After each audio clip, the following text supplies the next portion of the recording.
of our respective social media channels and networks across the globe. I love how enthused you were with that statement, Danya. In all honesty, it's always great to be back at it with you. And what's with that draw that I see on your screen? That has to be a mistake, right? Yeah, the DGT took a while to wake up. I know all about taking a while to wake up, or simply not waking up in time. But now, the result has already been marked. This is some sort of existential crisis that's being experienced, but the moves are still coming in, piping hot. And we have a Rui Lopez. I mean, chess is a draw. I know. You don't have to tell me that. Dude, can people see what I'm seeing?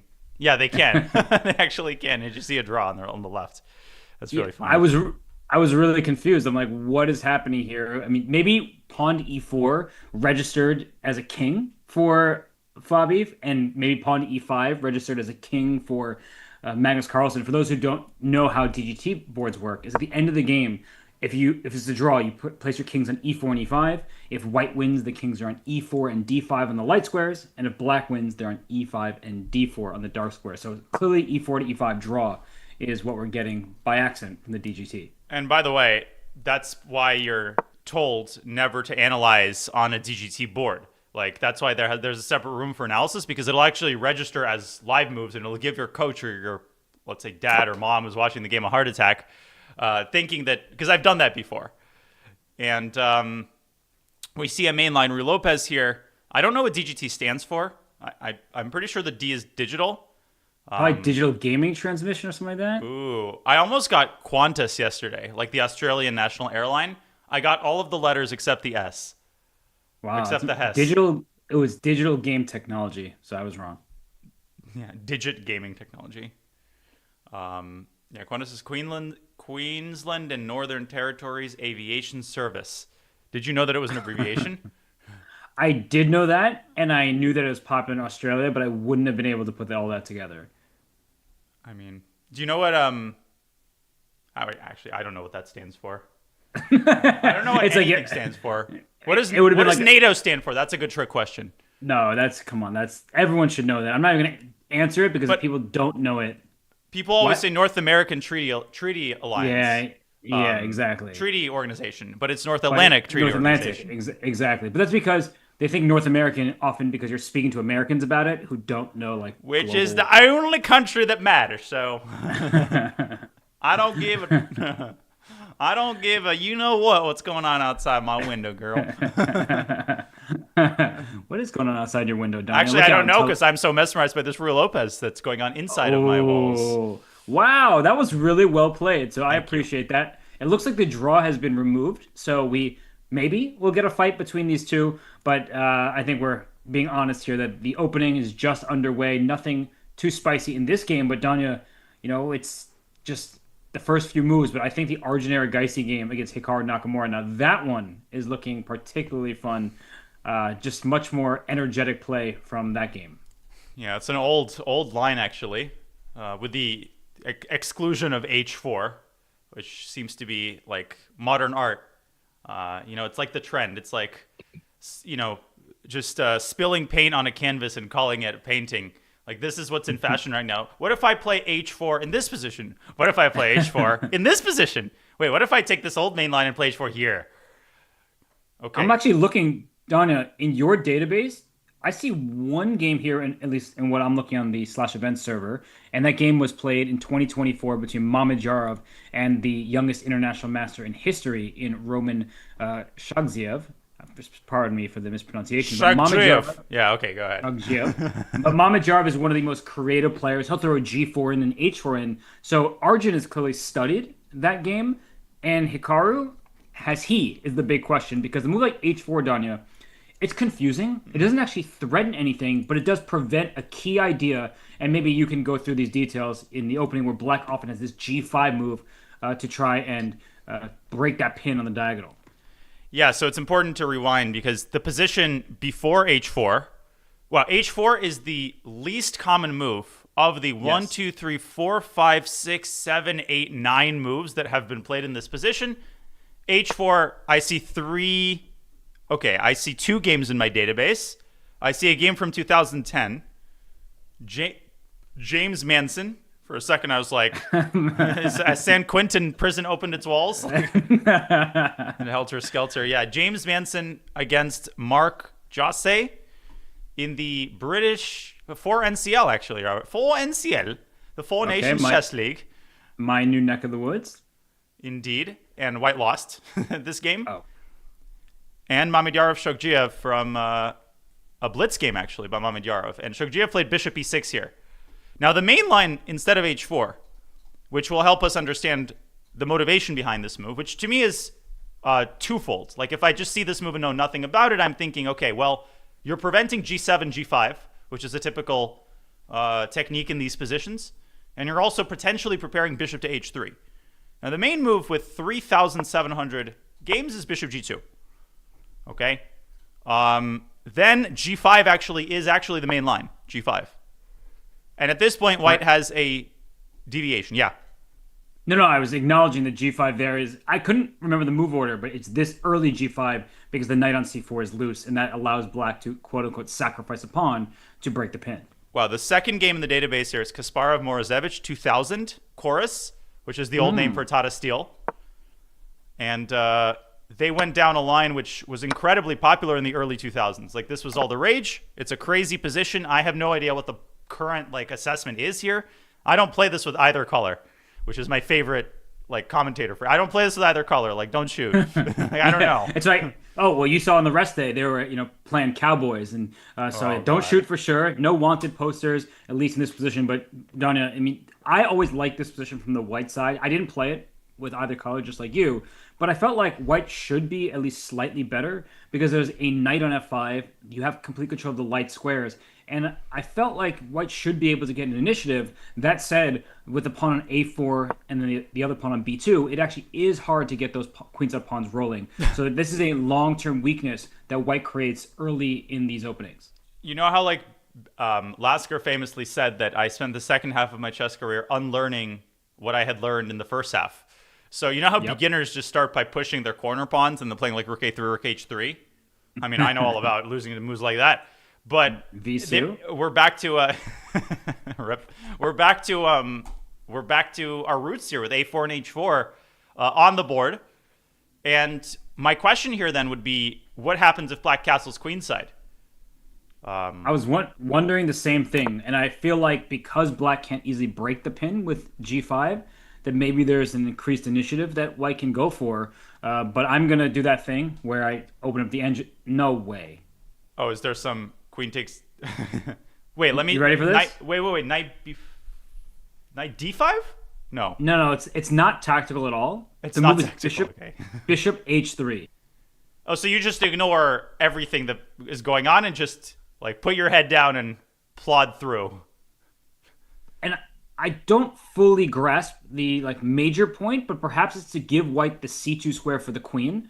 And then the queen could actually go to f5. So White will lose the right to castle towards the king side after bishop takes h3, rook takes h3.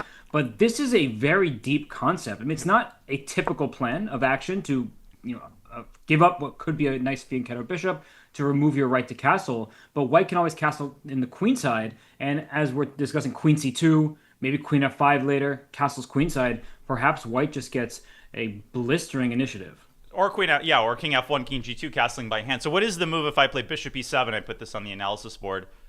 You don't want to go queen to d4, do you? I think just queen c2, honestly. Yeah, queen d4, I think puts your queen in the line of fire. Potentially bishop c5. I mean, it's very messy, but you're right, queen c2. And the light squares are... So actually, it's a very positional idea, which is quite a bit scarier if you're Hikaru. Because tactical ideas you can grasp at the board. Positional ideas... Those come knocking in the middle of the night. That was unintentional, actually. Those come knock in the middle of the night, and knock, who's there? Positional idea from Mamedyarov's game.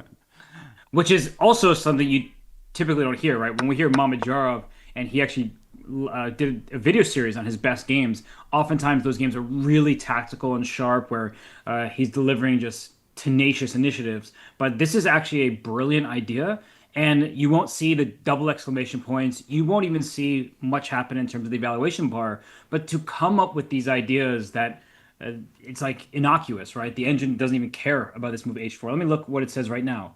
H4, I don't even see it in the top three moves. Let me see if I can expand this to five.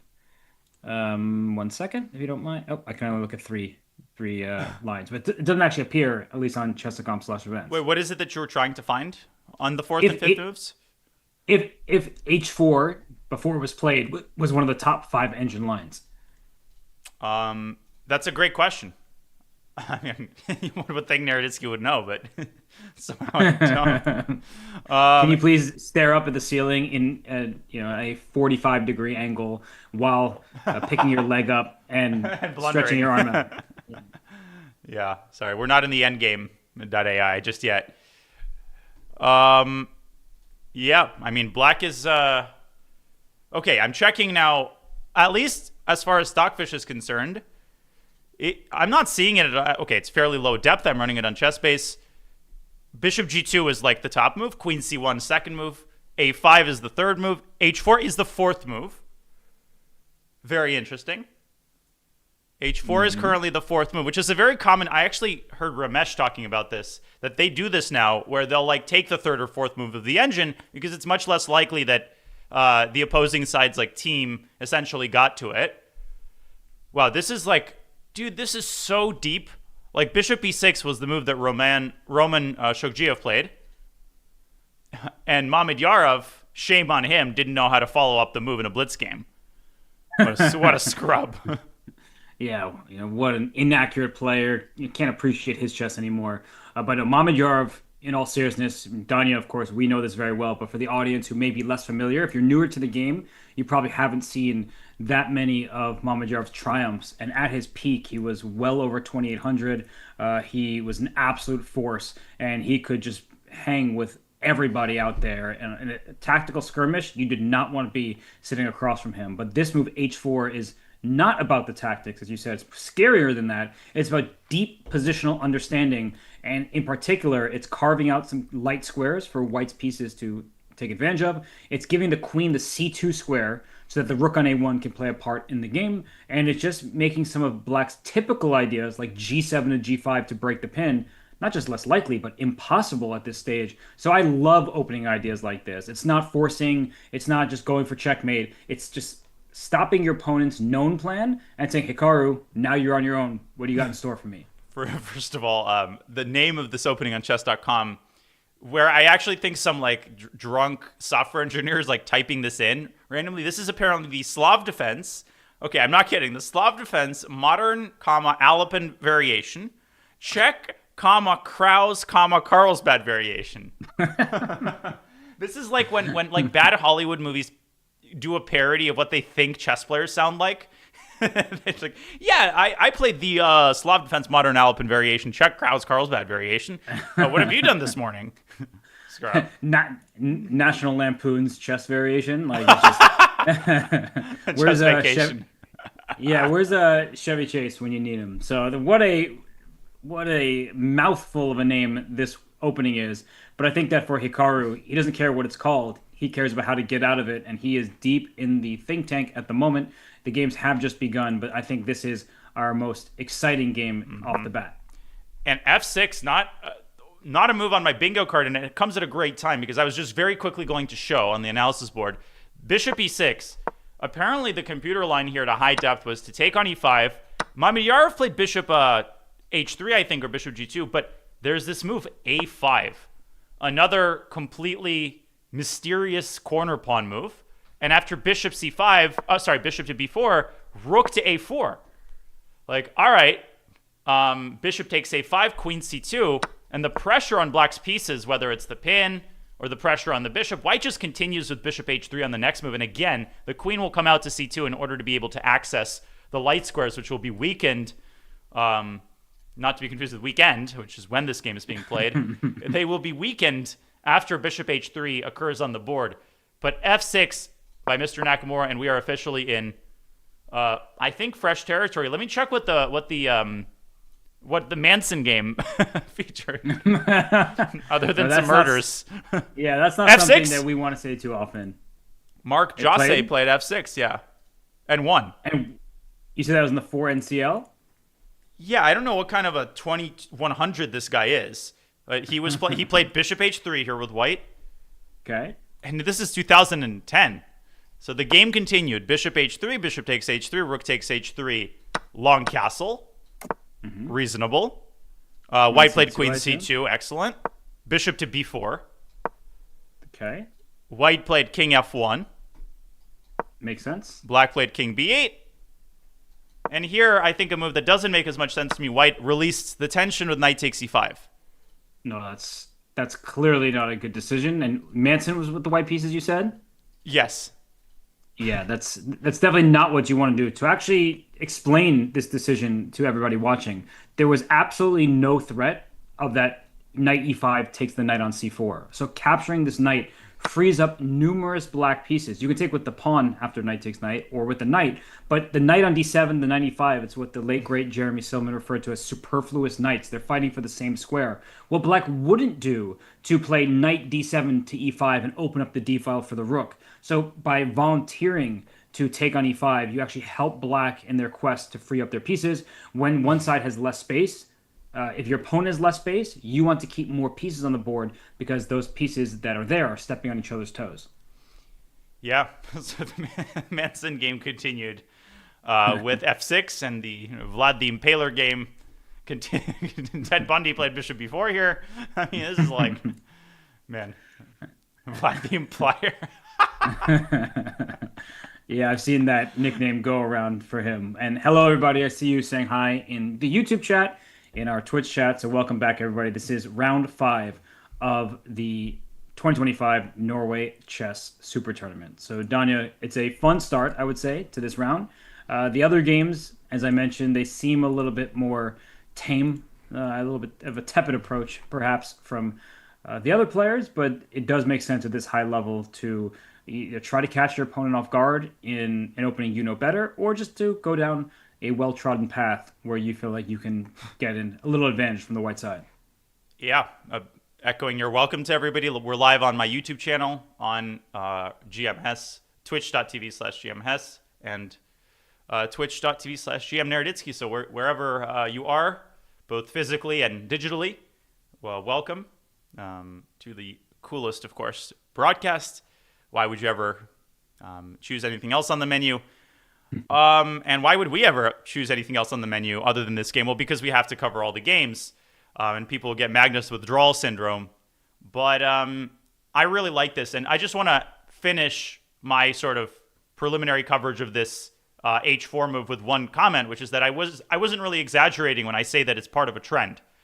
I don't like vacuous statements of that sort. It really is an opening trend to play h4 in positions where, let's say, 15 years ago, nobody would have even, this wouldn't have even, entered a Hieronymus Bosch painting.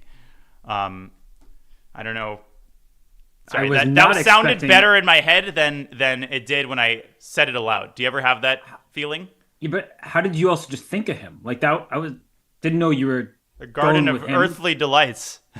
Yeah, but that was just, you really caught me off. I didn't know you knew these Dutch painters like that, and I mean at this hour you just woke up and yet you're hitting us with such wonderful painters. So well played, Danya. You think I wake up at 10 a.m. on a Saturday? I mean, come on. Who do you take me for, a chess player? But 2 examples before we move on, very, very quickly. One, of course, is in the King's Indian. Literally, I thought you were going to say Jan van Eyck or someone like that. So you're talking about chess again. I am talking about chess again. Yeah, that concludes my excursion into the world of painting. But okay. H4 is a move that I think Fedoseev first introduced a couple of years ago. I mean, it had been played before. And the point is literally you play h4 and then you continue as though nothing had happened. And of course the idea is to play h5 at some point when black castles. And the second occurrence that occurs to me is in the Nimzo Indian. Garry Kasparov in a Blitz tournament, I think around 2014. I'm going to get the move order wrong here because it's been a while since I've reviewed this. But I want to say here, I'm going to use Opening Explorer here to help me. Takes is the main line of the King's Nimzo Indian. Bishop g5, dc, queen c4. Yes, I got it right. b6. And now... after rook d1, bishop a6, I think something like queen to a4, or queen to c2, knight b to d7, and here h4. Very similar position was played by Kasparov in a Blitz tournament. And henceforth became popular. So it really is kind of a thing in various positions for white to just play this move h4 for various different reasons. It's not always the same reason. Sometimes it's more positional, as we see in the game before us. Very, very interesting stuff. Yeah, cool variation you brought up, Danya. I'm going to quickly close one of the window shades because I'm boiling over here. So be back in a sec. And then I'm going to boil some coffee. And that's not what you do when you make coffee. But go ahead and take your time. I will steer the ship in the appropriate direction. I think it's enough on this game. Let's have a look at very quick look at Wei Yi versus Gukesh. We're not going to dwell on this game. I mean, this is not actually we might dwell on this game because one thing that immediately jumps out at me, it's like what is it called? An exchange Caro-Kann structure. And that actually is how it was reached. But typically you're not recommended with the black pieces to lock the bishop behind the pawn chain like this. It's supposed to be slightly better for white. So how is this reached? Sorry, I just came back, Danya. I know your question wasn't meant for me, but I felt like it was because as soon as I sat down, a question was asked. Yeah, how is this reached, Robert? Putting you on the spot here. You go through it because I didn't know exactly what you were talking about. Headphones were off, and now the gloves clearly coming off between us. Well, the gloves are coming off between Wei and Gukesh unexpectedly. I wasn't planning to stay on this game, but it was an exchange Caro-Kann. And knight c6, which already is a small surprise for me because I was under the impression that knight f6 is the what the cool kids are playing these days in order to get this bishop out to g4 as quickly as possible. This line was all the rage when I was last playing the Caro-Kann, just not that long ago. Knight c6, of course, there's nothing wrong with that move, but this move e6, Gukesh just making a big show of opening up all the opening principle books and just setting them ablaze, because this is like the golden rule in the Caro-Kann with black. You're not supposed to play this move unprovoked. So he plays e6, Wei Yi continues to develop. Of course, the knight comes to e7, potentially preparing f6 and e5. Maybe this actually explains Gukesh's choice. Rook e1 short castle. And my first burning question, I know people are thinking this. You mentioned Roman Shogiev. How about his brother Greek Gift Shogiev? That was both great and terrible at the same time, but I don't think it works as fantastic as it would be to uncork a lovely. Quit horsing around. Yeah, King h7. I didn't expect a BoJack Horseman reference on this broadcast, but knight g5 check, king g6, and I don't think that white has enough to justify this sacrifice, because usually you follow up with queen to g4 and go for a discovered check against the black king. But the problem is that your queen is in striking distance of a number of black pieces. So after queen g4, I think f5 is the way to go. The queen cannot stay on the g file because of the bishop on d6, and if you try to go the h file, a black rook slides over there, and it's black who's the one delivering a devastating attack. But I'm a stubborn person, so I was going to say something less polite. But this is actually very important technique, Robert, where people think, oh, queen g4 and the game is over. But when you attack what I call the tail of the discovery, like the piece that's actually giving the check, unless you have a double check, you have to essentially dismantle the mechanism and move the queen from the g file. What if I play h4, which is, I think, an underrated attacking technique in the Greek gift sacrifice? Do you play rook h8? You're just trying to claim that protecting your knight, setting up a queen g4 at the right moment, maybe an h5 check, next move would hurt. So rook h8 seems like the best way to sort of stop all of your plans. Yeah, don't go f6, because you're going to run into something like this. And that's not what Gukesh had in mind for his morning or his afternoon in Stavanger. So you said rook h8, yes? Yes. And yeah, sacrifice first, think later. Let's see how that strategy is coming along for me. Okay, let's say I go, okay, I can play h5. Rook takes h5, knight takes f7. The problem is I've already sacrificed one minor piece. Here comes the second one. I think king f7 here is the easiest option. Maybe not the only one. Maybe bishop h2 check is good as well, but clearly this is not what the doctor ordered for Gukesh, for Wei Yi. No, you can't just, as you said, sacrifice first, think later. That's not going to pan out, especially against someone as strong as the world champion Gukesh Damaraju, the recent birthday boy, who celebrated his birthday with an Armageddon win over 500 Caruana. So Danya, bishop takes h7. That's not a blunder that Gukesh makes in a classical game. I think Wei Yi will be considering how can he line that up. But for Gukesh, as you point out, f6 followed by e5. That's a great way of stopping that Greek gift sacrifice and try to strengthen your control of the center. It's a very instructive position for people looking to learn from, these games. It's like often the Greek gift doesn't work because this bishop comes out to f5 and protects hm. But as you can see, it's not the only situation. White just doesn't have enough fuel on the king side to get the attack underway after the knight is put on g5 and locks into place. So, okay, but this wasn't the reason that I was surprised that Gukesh is rolling out this opening setup. It's because of this bishop on c8. The more I look at this position, though, Robert, the more I realize black is literally 2 moves away from being strategically winning with f6 and e5. Yes, right. If you get those 2 moves in, you're just steamrolling in the center. And then the knight on f3, bishop on d3 configuration, that's not exactly what you want to see when a pawn is running in the center like that and would cause a fork. So, yeah, this position, Danya, it's one where Gukesh is trying to expand in the center, and we'll see if it works out. All right, let me just... I see what you did there, by the way, as you were talking. You see what I did there? Palatine. Yeah, like you invite... this Whoa! guy. I hate when you log into Twitch and it starts playing a random stream that I didn't ask for. Like, did I open this stream? No, I did not ask for this to blast in my headphones. Oh, it's Gukesh. Wait, he got a haircut? Did he? Oh, no. This is this is from 14 days ago. Damn. That's a lifetime ago in chess world. Wow, this is more than Gukesh has talked in his entire life. But okay, let me try to accept that stream together invite if I can find it. Wow, if we get that to work, I'd be very proud of us. Yeah, I'm trying to I accepted it on my phone, but now it will force me to stream from my phone. Which, Actually? Yeah, but I don't want to stream from my phone. Yeah, I'm already streaming that. Actually. Where is this invite that you sent me? I don't know. It just allowed me to do it, so I tried it. We've been working on this for 4 days now, everybody. I hate how complicated everything is now. You cannot call in to join your own stream. That's what it said? No. That's the knock feature. I just don't see where... Can you send me another one of those invites? Yeah, okay. I lost it. Let's see if I can do it again. It says getting ready. That's really funny. So I'll remove you. That's going to hurt you. Remove me and let me just It's like when you answer a Skype call from your phone, and apparently I'm not the only one who has this problem. When your Bluetooth is connected to 6 devices, and you're like, no, let me just disconnect this and reconnect to my computer. Yeah, it's the same type of situation. It says you invited GM Naroditsky, so you're just not accepting my invite from what I'm gathering.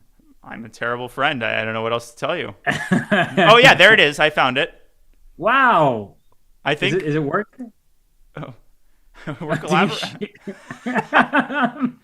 Dude, it took me to this Skype screen where it's almost like we're having a conversation between the two of us.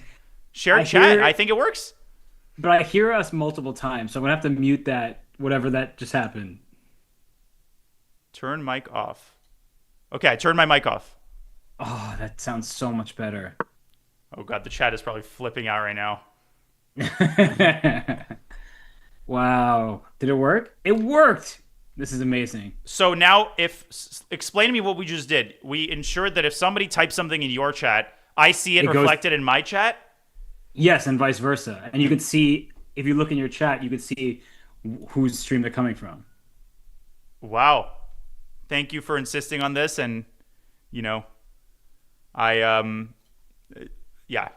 I was not planning. Yeah, for me, this crossed the threshold of the work I was willing to put in. So thank you for insisting on it. Wei Yi, in the meantime, remember yesterday I introduced this Russian phrase. He's not playing this move because of an easy life. And I think he was seriously f6 and e5 breathed the fear of God into him, because that's the only thing that can explain a move like c4. Sorry, wrong board. I'm just so excited we got this working. I'm at a loss for words. Well, I think you're right, Danya, that his time management, it indicates somebody who is not prepared for this variation today. And for Wei Yi, playing like c4 is just trying to get to a more peaceful position. Black should not be worse. And you see the question mark appear for c4, and that just indicates that there was something slightly better. Maybe there was a more active try. Oftentimes in these Caro-Kann setups, doesn't white play like a4, just gaining space in that direction, but c4 in the game, it will saddle white with an isolated queen pawn. Maybe white will be able to play knight c3 and try to push forward in the center, but this clearly is a sign that things are not going according to plan for Wei Yi. I looked up the position after short castles, and it's not that common, but I see quite a few Grandmaster games. Vishy Anand versus Ganguly. Vishy played knight a3 and lost a rapid game in 2018. Knight a3, f6 was the Vishy game. Oh, Vishy got destroyed. Knight b5 and simply bishop b8. Like, what are you doing, boss? Like, I'm about to play e5. But what's funny is that Gukesh had this on the white side in a Title Tuesday game. So today I learned that Gukesh has played a Title Tuesday before. Just kidding. He played quite a few recently. This is 2020. Gukesh against Wojciech. Gukesh played b3, which is actually a pretty reasonable move, preparing c4. Yeah. Danya, do you realize the player you just mentioned? Wojciech? Do you know who is Gukesh's seconds are? Wait, is Wojciech on his team?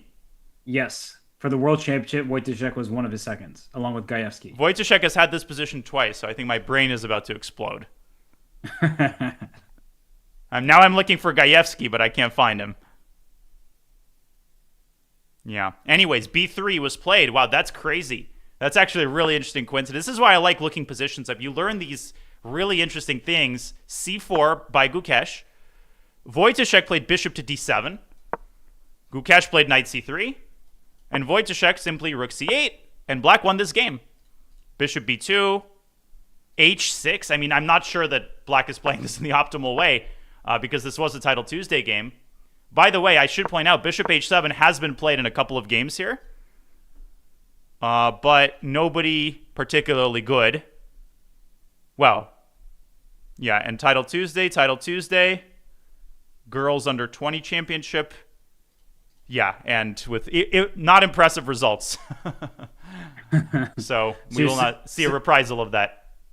No. I mean, this opening is just a clear win, in air quotes, for Gukesh.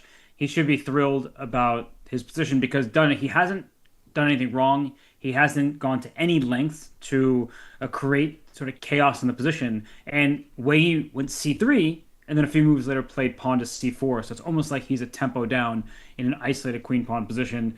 Things are relatively locked up, so it's not the end of the world for the Chinese Super Grandmaster, but he's clearly not happy. His time usage is obvious that he is not the one who prepared this specific line today. So is it a reasonable assumption that Gukesh will take on c4? Or do you feel like there's a way to squeeze more out of this position? Because if I was playing a blitz game, I'd take and play b6. And if I got bishop b7 and like knight b4 back around to d5 in, that is like a textbook blockade on an IQP. This could get really, really nasty for white. So either you'd have to quickly try to execute this pawn, like carry out this pawn break, which you can't do right now, by the way, because at the end of the line, there's going to be bishop takes h2. It's worth showing for newer players. Very, very typical motif that exists in so many different types of positions, right? So if you can't play d5, how are you going to prepare that pawn break? How are you going to deal with the long-term positional risk of this situation?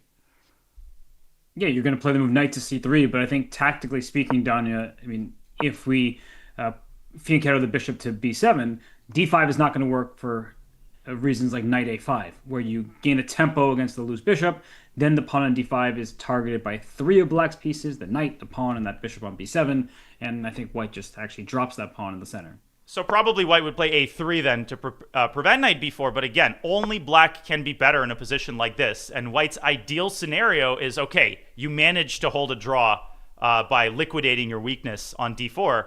Phenomenal preparation by Gukesh. Like a great example of what top-level chess is all about. You learn the rules only to violate them. But he gets to do that because, well, he's the world champion. Yeah, he gets to do all sorts of fun Do I get things. to make some coffee now? You do, but before you get Mm-hmm. get going on that coffee, why don't we show the other game if we can? I'm guessing we should look at Fabi versus Magnus. So I'm happy to talk about the dynamics of the current position while you get that coffee. Yeah, because if we didn't look at the Magnus, I could feel the zombies the front door. They need their red meat. They need their Magnus fix. And I leave you to your own devices for about a minute. Sounds good. Enjoy that coffee. Hopefully it is to your liking. But right now, I hope to everybody's liking is the fact that we have Fabiano Caruana, Magnus Carlsen. I think we've gone back to the year 2018. And while Danya's gone, I'll say hi to the chats. Hello, everybody on YouTube. Hello, everybody on Twitch. Glad to see everybody in on their Saturday. And we appreciate all your support. Appreciate the follows and all of the subscribers and followers that we have. So, hello, everybody. But this game, this position, it's really important to note that Black's play, it looks a bit slow, right? This bishop for Black went from f8 to e7, now up to f6, and he is defending his pawn on e5. And in the current position that we have here, Fabiano can take on e5 and then go for a queen trade, and Black's king will be stuck in the center. But you shouldn't fear to have your king in the center when you're in an endgame or in a queenless middle game as such, because it's hard to actually attack that king. So when Danya comes back, we will dive into the X's and O's a little bit more. But Magnus is clearly indicating that he does not mind a capture on e5, a series of trades. If the queens come off the pair of bishops that Black has, only Black has a light square bishop, and without a knight in its path, that bishop is able to get free into open territory. So this is a lesson in tension. It's a lesson in improving your pieces and finding good squares for them. So here, I see people asking about the microphone and asking for Flemish master puns. We'll come up with more in a bit. Don't worry. I'll just wait for Danya to come back, as he is the grandmaster of punditry. And e takes d4, not even a threat, says Tayep. That's true. That e takes d4 can always be met by the pawn push e4 to e5. So there's no fear in White's current position. And that means there's no reason to take this pawn e5 and open up not just the dark square bishop, but also the light square bishop. So let me ask you a question, everybody. This isn't like a critical juncture of the game. What would you play from the white side? I see some suggestions. I see some shout outs from Latvia. Oh, from Grandmaster Meshkovs. Thank you. Appreciate that. That's awesome to see. Danya, when Danya gets back, I'll make sure he's aware of that. Thank you so much. So some people are saying bishop to e3. Some people are saying pawn to c3. I'm just curious how people are approaching this position, because it's one where it's closed for now. You can open it up, but there's also the concept of tension that we often talk about. When in doubt, a4. That's funny. So here, I think the best move is pawn to c3. And that does take away the square from the knight. That's the bad news about putting your pawn there, is it restricts your own development. But it also solidifies your center so that a pawn protects another pawn, which is often what you want. And c3 puts another pawn on a dark square, and it's your opponent's dark square bishop that is staring into the middle of the board. So you really are restricting the scope of that piece and making Black's life, at least in terms of getting activity, much more difficult. c4, I think, would be a big mistake. It's a good question, Pluto. But c4, it leaves behind the square in between, the d4 square. And Danya just made a move, but I don't even see him on camera. So we have the ghost of Danya's past here. And there he is. I see that big smile on his face. Ooh, grand entrance. Danya, were you listening, by the way? To every word. So what's up, Nikita Meshkovs? Oh, look at you go. You're just all-knowing, all-seeing, and all-hearing. I'm always listening. There's a famous line from a Soviet movie. I can... Я чувствую. Я всегда чувствую. I can feel it. I can always feel it. I'm always listening to every word, every wise word that comes out of Grandmaster Hess's mouth. But in the meantime, this is a very common pawn structure. I've seen this in a situation where White plays like d3, in a situation where White plays d4, but a little bit later. Here, you have this prospect of mass exchanges. How likely do you think that is to appear on the board. D takes c5 and queen takes d. What do you make of that endgame? Yeah, I was trying to make heads or tails of it. I think that if Fabi is smart, if he's using his head, he will not do that because after the series of trades that we're talking about, if we can just put that on the board, yes, the black king lands on d8 and it can be checked, but it can only be checked once. And so the king in the center without queens on the board is not very dangerous for black. And as is important when someone has a pair of bishops, Danya, opening up diagonals for those bishops, that seems like good news in this case for Magnus Carlsen. Yeah, and this position without the queens, another famous Soviet movie line. And a toast to that wine is like a wedding night without the bride. But without the queens, I mean, it is a very toothless initiative, quote unquote initiative, the white will have. Of course, there's no initiative at all. Like knight takes c5, bishop takes c5, f4. Again, congratulations. You've attacked my bishop. At the end of the day, the fact that black has the bishop pair and the fact that white has no queenside development, that's going to make its presence felt, Robert, as will the weakness of the light squares in the event that white plays e5. This is just, Mikhail Botvinnik or, whatever, Smyslov just rolled in their graves when they saw this move because the bishop's coming out to f5, establishing itself on the light squares. You're absolutely right. I'm with you. I think c3 would be my choice as well. Yeah, it just seems to keep the status quo in a positive way for white. And that status quo is that there are no pawns traded. The bishop on c8 is stuck at home. And it's similar to what we were talking about in some other games, is that when one side has more space, and it's very clear that white has more space, there's two central pawns on the fourth rank, d4 and e4, and black only has one pawn on his fourth rank, in this case, the e5 pawn. So why should I trade, liquidate, open up the piece play for black? c3 says to the bishop on f6, you're not getting an open diagonal. It says to the bishop on c8, you're still stuck behind your knight. And it says to that knight on d7, because we know all the pawns do the talking, that a pawn 3 squares away from a knight, it dominates that knight. The pawn on d4 says to that knight on d7, no c5 access, no e5 access, even if there were no black pawn there, and it means that black is more restricted. So I would definitely be playing c3, Danya, and I'm actually a bit surprised that Fabi hasn't chosen that. I understand why he's surprised. Now, again, I don't really know this position from either side, but bishop f6 is almost a novelty. E takes d4, 87 games. Bishop f6 has only been played twice. So this e takes d4 is essentially automatic. And here I see the familiar names, Nepomniachtchi Artemiev, Fedoseev Svane, like Wesley, again, Martin Graftev, short castles. I just will never be able to get over the fact that you actually studied the laugh. Levitov put out some shorts of me doing this with to Shimanov, and I did like a Kasparov impression, and he found like it was actually a really good one, and I'm gonna have to play that on my stream later. Anyways, bishop f6 is very rare. What's fun, the reason I kind of chuckled is because one of the two games was from 1978. Yevgeny Yermenkov, grandmaster, against Roman, not Shakjiev, but Hernandez Ona, grandmaster from Cuba. This was the Buenos Aires Olympiad, Bulgaria versus Cuba, 1978. And bishop e3 was played in that game. Ooh, I don't like that move nearly as much. And Fabi has just played it as I speak.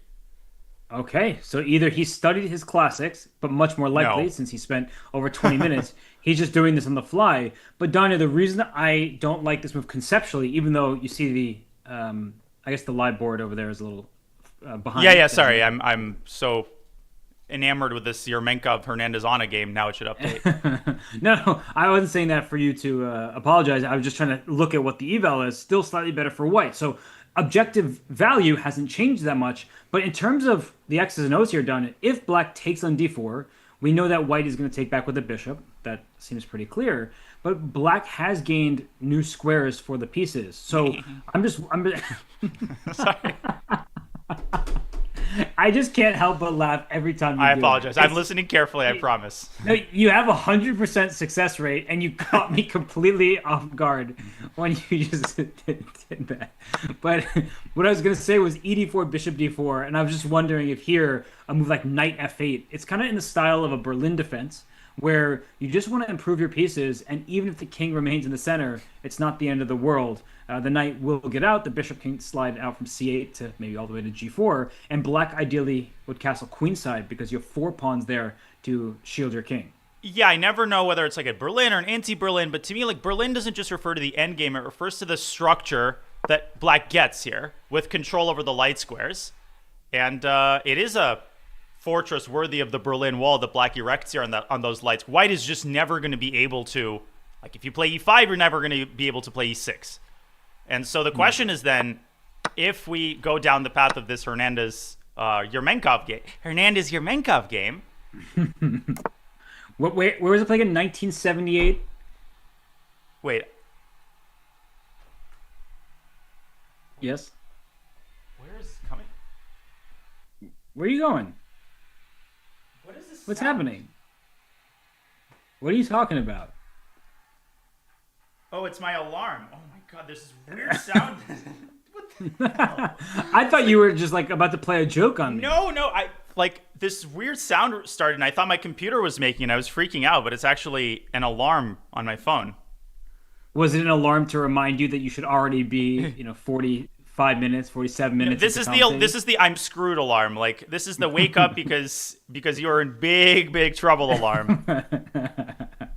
Well, I forgive you. Don't worry. You didn't even need to apologize. You were awake well in advance. We were messaging before the show. So the alarm was completely unnecessary, but it's good to have just in case. Okay, so back to let's get serious here. Knight to c3, and then I'll have to tell the story of how I almost got kicked out of Grisha Kaidanov's camp for being a troll. So I have some skeletons in my closet too. Knight to c3, black played queen to e7, white played queen to d3. And now the game took a kind of interesting turn, Robert. Rook f8 to d8, setting up the threat of knight to c5 potentially. White got a little scared and played pawn to d5, and now black locked up the center with c5, got the knight around, and to my eyes, got a really nice position. I don't know.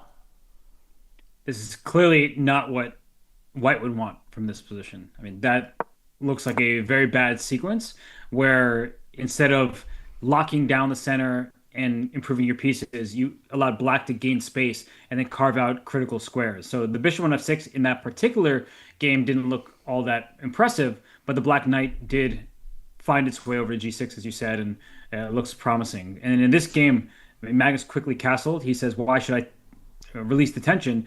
But if white plays c3, like, I'm not certain the bishop needed to go out to e3. Does that make sense? Like, if you just have this position with c3 rather than bishop to e3, I think the white knight could develop first because e3 is not an impressive square. And we typically do want to develop our bishops and get them active, open diagonals, but you're still not receiving much with a bishop on e3. Yeah, I mean, the computer move here is c3, but I agree. The wires are kind of getting crossed here a little bit, it feels, for Fabi, but this game is still kind of a slow burn, as it were. Speaking of things that are not slow burn, and I'm not talking about Robert Byrne, maybe a quick update on the Arjun Hikaru game, because we have had a couple of pretty important developments there. Let's go for it. Let's look at that position. It started interesting, and there is a rook on h3. So, Danya, a rook lift for everybody. Yeah, when I said developments, I literally meant like the rook is getting developed and maybe some g4 rook e3 action. I mean, the sky's the limit when you're not sacking a rook on h3. Now you're talking. That would be really fun if you clear the path for that rook. And we were talking about white playing queen c2, probably castling queenside if needed, queen coming to f5. What's black's idea here? So Hikaru's deep in the think tank trying to figure out what to do. Castling queenside, that's typically what you go for. But I imagine he is really concerned about these queen c2 ideas.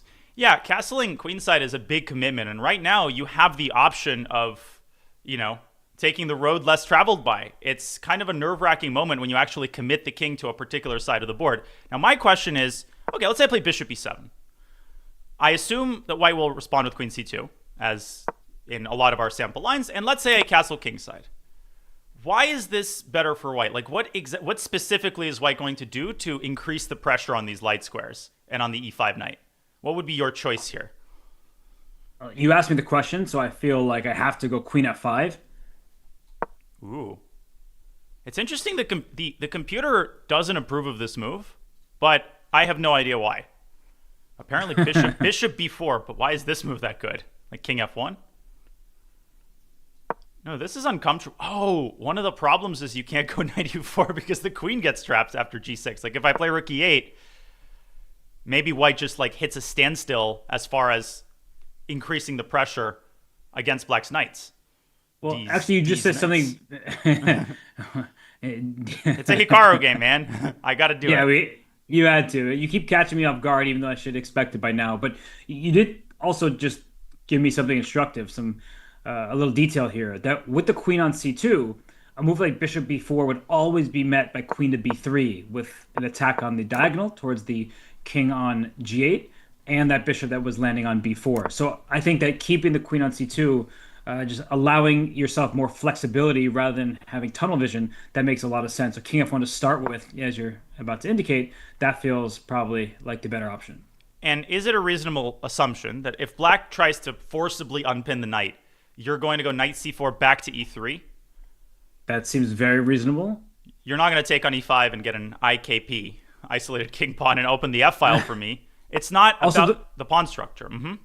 And that rook on h3 is loose. So if that knight on d7 ever moves out the way, do not forget that your rook is out there and undefended. Yeah, like rook is not on h1.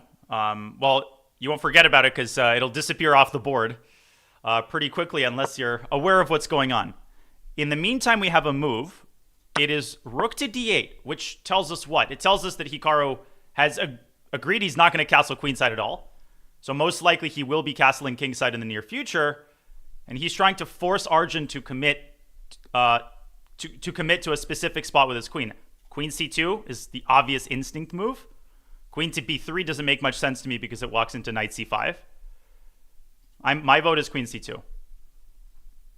I agree because knight c5 wraps back to e6 to break that pin. So, or to d3. In some, well, that would be even more annoying if that works. But I mean, in some positions you want to like entice a piece out because the knight on c5 makes e5 knight feel a little bit looser. But here I think that it would just be asking for too much. A queen c2 is automatic, and then down to the question is Hikaru going to play bishop to b4 and try to trade off some pieces? I think that feels a little bit nicer than bishop to e7. At least you can pretend like you have got some useful activity. Yeah, but once again, your point is very well taken. Bishop b4, let's say I play king f1, and again, black is having these problems getting the king out of the center. Castles kingside, I think, loses the game to queen b3. And maybe you just simplify with bishop takes c3 and say, yeah, I understand I'm slightly worse, but at least everything is held together well. Black's position is solid. Solid, but worse here.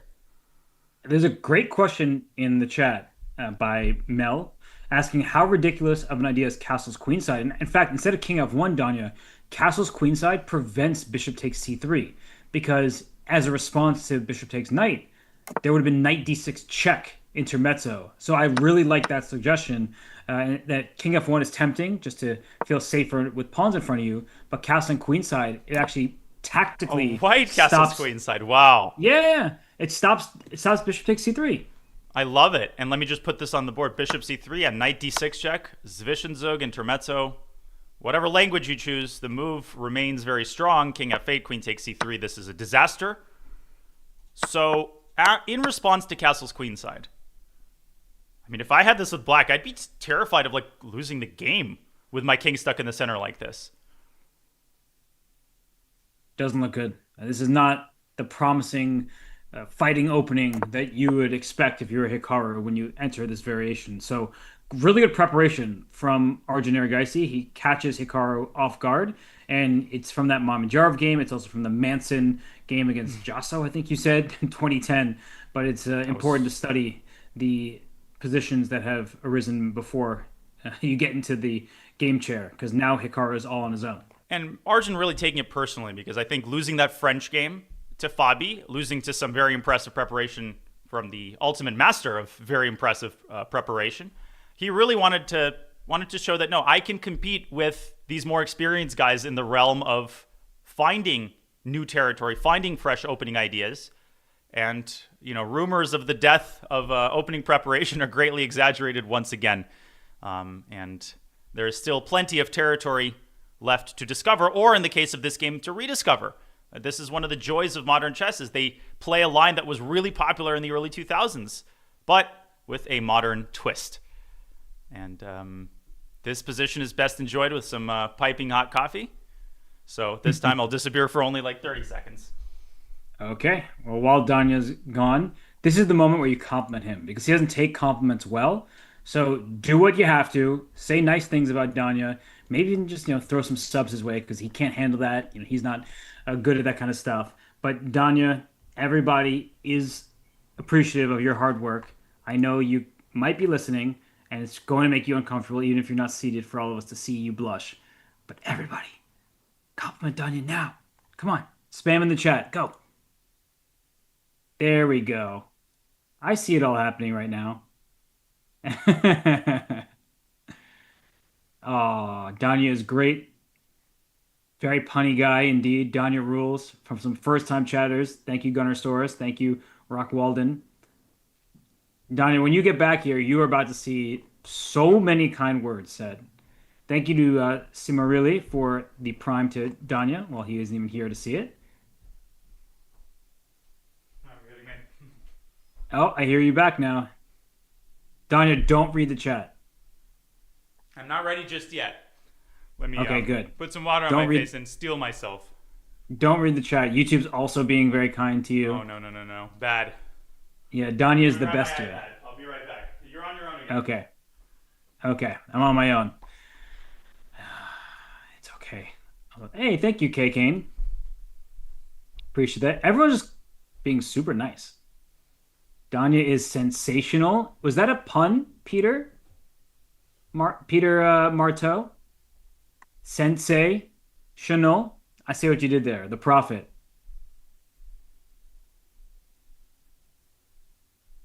Everyone being super kind. Yeah, this is great. I am genuinely appreciative of everybody who is watching, who is just sharing their appreciation for chess with us. Danya and I decided to do this. We're longtime friends. Obviously, you've seen us commentate together a bunch, but we're doing this independently. We're just trying to, bring joy and edutainment, whatever it is, however you join those words, education and edutainment. There it is. I can't even say it properly because I finally fixed it. But how did I meet Danya? Well, we're both from the U.S. The chess scene isn't that huge in the U.S., but we met a long time ago. Couldn't even tell you our first meeting. I could. Wow, you're not even here, and you're coming up with stories. Belfort 2005. Yeah, but you were you were a little kid back then. Yeah, so it was my first trip outside of the U.S. France, for the under 10 World Youth Championship, which was a nightmare. Yes, that was a. Do you remember "Shame Thief" by my dad? Do you remember that whole thing? Shame Thief? No. Those words don't mean anything to you. Nothing. Okay, this is great. So I won't delve into the juicy details, but essentially you do remember that the organizer of the under 10 of the World Youth Chess Championship 2005 was put on trial after the tournament because it was 100 degrees in the playing hall and the organization was a nightmare. Do you remember all of that? Of course I do. Yeah, the buses were always late. It was pouring rain, and they just didn't have buses for the teams who were coming from quite a distance. It was very, very, very poor organization. I admit, even by the low standards of a World Youth Chess Championship, people were fainting in the playing hall. The food, you could sign up for a package where you got the food at the playing hall. It was completely unsanitary. He was borderline committing crimes, this organizer. So my dad, who came for the second half of the tournament with my brother, I was begging him not to do this, but it was like a runaway train. He cut out a little picture of the organizer from the brochure and pinned it on his lapel and wrote "Shame Thief." And people were taking photos of him. Of course, I was even more of an introvert than I am now. And I was no, please, I have no association to this. I was not part of this decision-making process. And the tournament went well for me. I got 5th place, 8 points out of 11, which, was pretty decent for a Wait, World I Youth. think I did the same. Really? 8 out of 11? I think so. I was in the under 14. You were under 10. Let me go And then I check that and then I out. went up to you and I was like, let's commentate Norway Chess 2025 together in 20 years. Wow, that was Well, Lenderman won yeah. under 16 that year, I think. I remember that, and he did his dance. Okay, wait 1 second. Let me try to find the results from this tournament. Okay, 2004. No, that's 2004 is the wrong year. No, no, that's 2005. What? Greece. Yeah, I googled 2005, and somehow the 2004 results came up. yeah. Belfort, France. Small All little right, I got this. outpost.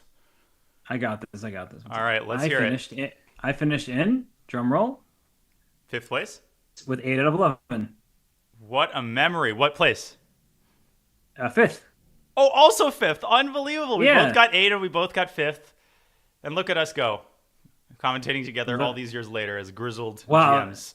This is bringing back the memories. Yeah, Wesley played under 12? Really? What the hell? I remember the last round in particular because I drew Maxim Matlikov and Liam Lay won his game and like the entire Vietnamese federation. I was the last game in the playing hall if I'm Whoa. remembering correctly, and the entire Vietnamese federation came and like surrounded me and thanked me, and I was like very unsure what was going on because I just finished my own game and I wasn't really concentrated on the standings. Yeah, I was just Oh, so hard your to game figure impacted out. the tie breaks and they were. Yes, if Ah. Matlikov had beaten me, I think he would have won first on tie breaks ahead of Liam Lay. But because I held that game to a draw, then Liam Lay was clear first. So, in other words, the Vietnamese team was having a wonderful time. They, oh, was Min there? No, he's too. He's probably No, no, too young, I think. I think Min is younger than me. Like, okay. quite Well, a bit younger than me, I want to say. He was like 3 years old. He was playing in the under three section, which probably is a section now because back then under eight was not a section, and then they introduced it the following year. according to this, so Min was born October 21st, 1996, Yep, he's a and little he younger than started me. playing. He started playing chess at the age of 8. So it's possible that he was out there in Belfort. I hope not for his sake. That was so poorly organized. But maybe he was one of the little kids coming up and thanking me. Yeah, I just still remember when the bus was late, it was pouring, and then our head of delegation stormed in, went up to the organizer, and Was that a pun? stormed in. No, actually, Yeah. it was unintentional. I'm making it rain for sure. And he's like, if you don't reset the clocks, we will bring the full force of the American.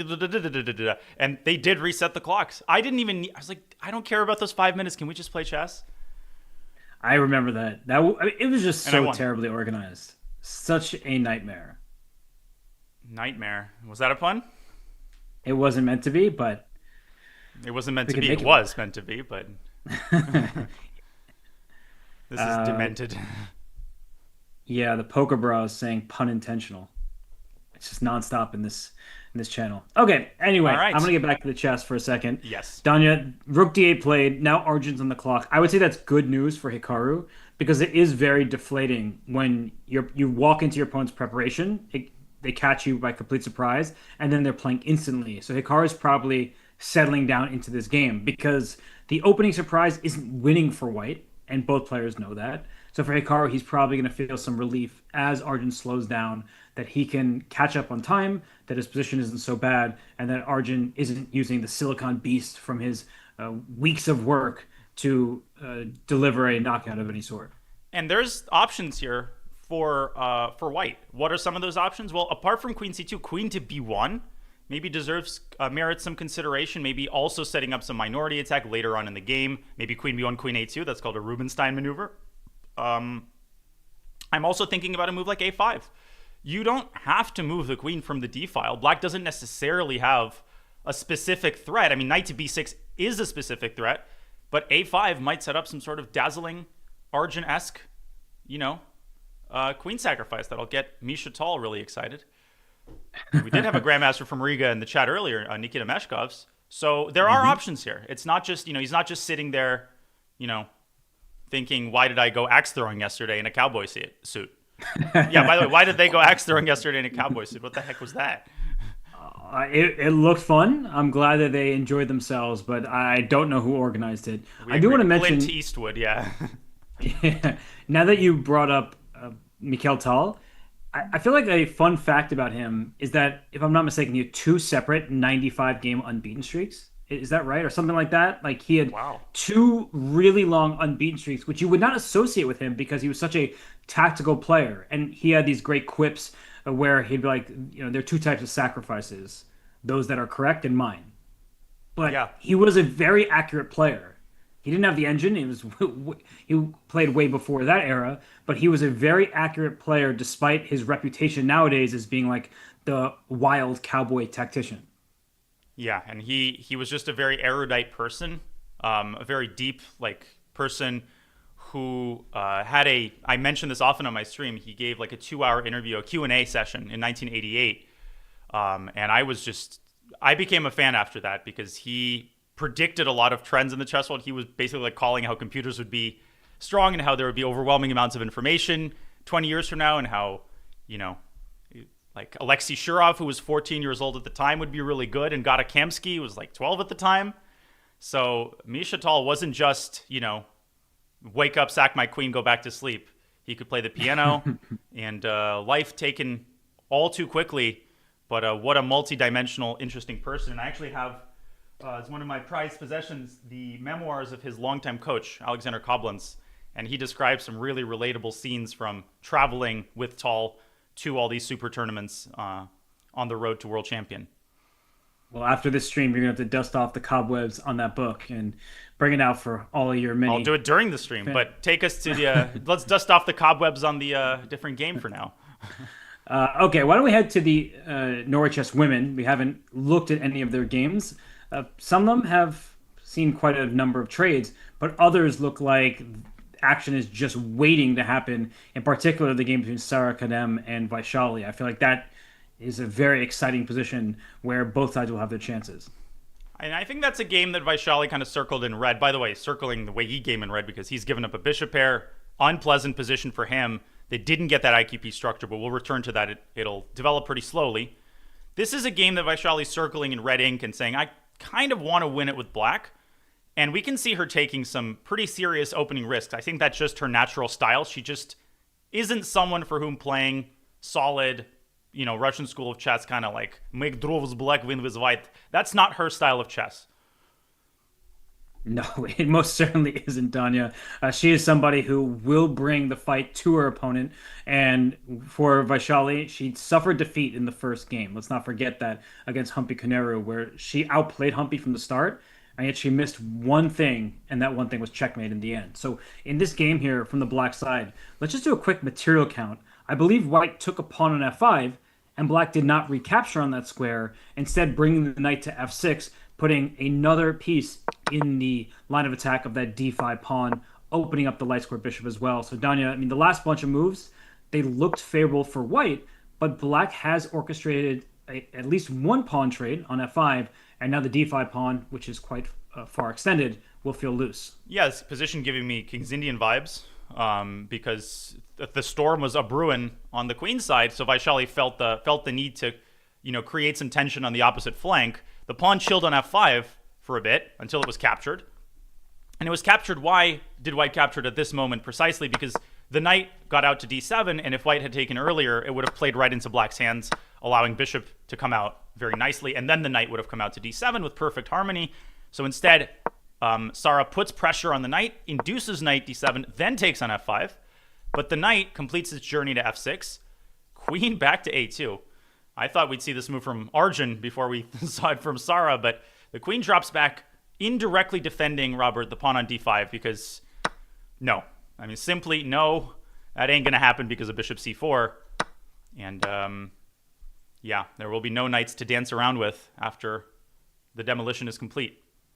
And queen a2 is a really clever move because it protects the d5 pawn as you just showed, but it also stops bishop takes f5. Ooh. And yeah, right? Like it lines up a queen with the black king. So look what happens when the piece in between gets out the way. As you're about to show, d takes d5, pawn to d6. Are you sure? I'm sure. Rook f7? Okay. Well, oh, the bishop on f5. I was going to go d takes e7 and queen a8 check. And I only just realized your bishop on f5 stops me from doing that. Oh, that would have been... Man, there's some like almost beautiful combinations, but it just doesn't quite work. What about knight c4 here? Oh, that is such a Robert Hess move. Okay, I can play bishop e6 and try to like survive, but I'm definitely not thriving. The point is, after bishop takes d6, I assume you want knight takes b6. I was looking in that direction and bishop c4 to follow. I thought that I'd get a back rank in the end, but G6? now I'm not positive. Look at this. This is really cool. Bishop c4, bishop g6. Bishop takes e5, right? Oh, bishop e5 first. So let me just show why this isn't checkmate, because people might be seeing, oh, knight e8, rook takes c8, but black blocks with the bishop on f8. Really aesthetically pleasing arrangement there. But in this position, you're saying, Robert, you can do a preliminary deflection. That's right. Sounds like a medical procedure. Well, the point is that the rook on f7 can't move. So that pin's not going away. I can take your rook if you, in fact, move your king out of that diagonal. So I'm just trying to remove the guard, quote unquote, at least removing the blockade on the back rank checkmate idea that I want to orchestrate. So it's a very deep line. White, I don't think, can be worse at the end of it. No. Maybe there's a possibility that things go wrong later, but you do have a pawn and a rook for what is going to be two minor pieces. And it's time to involve our silicon fiend. And our silicon fiend points out two things. First of all, after knight c4, black is better, because in this position there was the move queen c7, which I of course didn't consider. Putting the Wow. queen, I mean, that is a move played if you have complete faith in either Stockfish, which you should have faith in, or yourself, which you probably shouldn't. But queen c7, and white just has no way of deflecting the bishop on f5. But the good news for white is that d takes e7 actually works. Oh, just rook d1. So anticlimactic. Just rook d1. Well, it's funny because we were looking at just all sorts of tactics like queen a8 check instead of rook to d1, right? Like, oh, we know the plan was to get on that back rank and checkmate the black king. So we wanted to sacrifice our queen. We realized that didn't work because the bishop covers the c8 square in the end. So that's funny that the simple rook slide one square over is all that's needed. Yeah, and there's a certain type of like object permanence here where I think it's an instructive point for people how I personally wasn't even thinking about this because I was it's so close. Like you can almost get the rook to c8. So you're not thinking about just switching it to a different file and using the vulnerable queen in order to do that with tempo. Black's best move is queen to d7. Collinear move, but not a happy one, and one best followed by resignation. What a line. Really, really lovely complications here. And what that tells us that black should probably just go king h8 and wash her hands of all of this nonsense. Yeah, and if you don't see some of these tactics, you may be tempted to play bishop takes f5, assuming that it wouldn't work out for white. But king h8, as you're pointing out, that looks like it's safe and sound in the corner. I guess we have to calculate knight g5 to e6. Even if one of the pawns gets captured, d5 or f5, the knight on e6 will have to be captured. There will be a white pawn on e6, and now it gets messy. It does get messy, but and not just because I play the King's Indian, but I do like my knights on f4. If black can unfurl that center, that initiative is going to be scary. Knight to d3. Feels like white's position is getting a little bit flimsy here, but to unlock all of these treasures, Vaishali would have to sense the danger, which can be really hard to do if you're interpreting queen a2 as a defensive move. It can be hard to parse it as actually very much an attacking move. This is going to get really exciting, I think. We're in for a barn burner. Yeah, I'm really enjoying this position because the engine, as we can see next to the live board, just says about equal, maybe ever so slightly better for black, but it's going to be a difficult one to figure out over the board, as we were just showing with a knight going to e6 and a pawn replacing it. Black gets an initiative on the king side, white gets a bishop pair, and that pawn e6 could become a huge asset if it survives long enough to cause black some problems. So it is a fun position indeed, but why don't we leave the players to it? King h8 looks like a very natural move. Should we go to maybe the game between Anna Muzichuk and Ju Wenjun? Because Anna's played really great chess, and Ju Wenjun is the women's world champion and the highest rated. All right, white is slightly better. I think we can move on now. Well, I was actually going to ask you, this position, do you sort of assume that we are headed towards a draw, an Armageddon, or do you think that white has something to play for? And Ju Wenjun, I mean, she has played such impressive Armageddon chess, but in the classical, she has just been trying to kill the game. Here she plays a Berlin. She's cycling between the Petrov and the Berlin. But, of course, much love to Ju Wenjun, the women's world champion, who for so many years has asserted her dominance as really just a stable, consistent, consummate professional, white is absolutely slightly better. I think a lot of people look at this and just say, symmetrical pawn structure, you're going to get all the trades on the e-file, and we might. But in the long term, this bathtub pawn structure, as I've heard it referred to, Robert, it can yield some very unexpected outcomes in sort of an innocuous-looking endgame. In particular, if white can keep the queens on the board, one primitive example of this would be a situation where, let's say, rook e1, rook e8. Oops, sorry, wrong. Putting the moves on the wrong board. Rook e1, rook e8. This might happen, but it hasn't yet. White can try to infiltrate to a7 and then play b4, b5. And the fact that white has this space advantage, black has a backward pawn on c7, a backward pawn on b7. I think black needs to be vigilant. Nothing catastrophic should happen, but Anna Muzychuk is enjoying her life here. Yeah, and I actually feel like for Anna, this is another instructive moment. It's been a theme of today, Danya, that if we go back to the live position, I don't know if white actually wants to trade rooks because white has more space, and you may want to get the bathtub pawn formation of b4, c4 as well, and get your rook behind one of those pawns to push them forward. So moves that come to mind here for me, just move candidates. And for everyone who may be newer to chess or trying to learn how to get better, move candidates, you should just come up with several moves that look enticing and then start going through the motions and calculating them. So you mentioned rook a3 to b3. That's also a viable choice.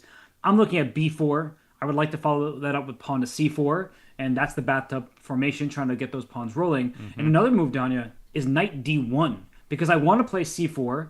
I want to bring my pawns forward. So knight d1 to e3, my knight feels very sturdy there, protecting d5, covering the king side in the event anything is going to happen, and then play for these pawn pushes over on the queen side. And I open up the e1, a5 diagonal for the queen to jump out to b4 if I can get that at a timely moment. Yeah, and very well spotted by you, Robert. Technically, the full bathtub formation is white's pawns being on b4 and c4. This might be like the leaky, European hotel room bathtub formation. It's like my my bathtub in Oslo, where, like those hotel showers where you just turn the water on and like a Noah's Ark level flood just envelops your bath. Like, what did I do wrong? Like, how is it all leaking out? How is this supposed to work? I don't know. I don't have that kind of skill. I'm not a plumber, nor a mechanic, nor an engineer. But either way, you're a chess flood, commentator. that is true. But the pawn storm is what's trying to flood in this game. And Floodwig. I really Floodwig is funny. I was going to say the only open file is the E file. And so I can shut that file down with a knight on E3 and make a rook and a queen coordinated together look completely harmless. So queen D4, Danya, that's kind of the obvious centralizing move. Queen A7 becomes available if the black rook shuffles over. So Anna will push for a win in this game.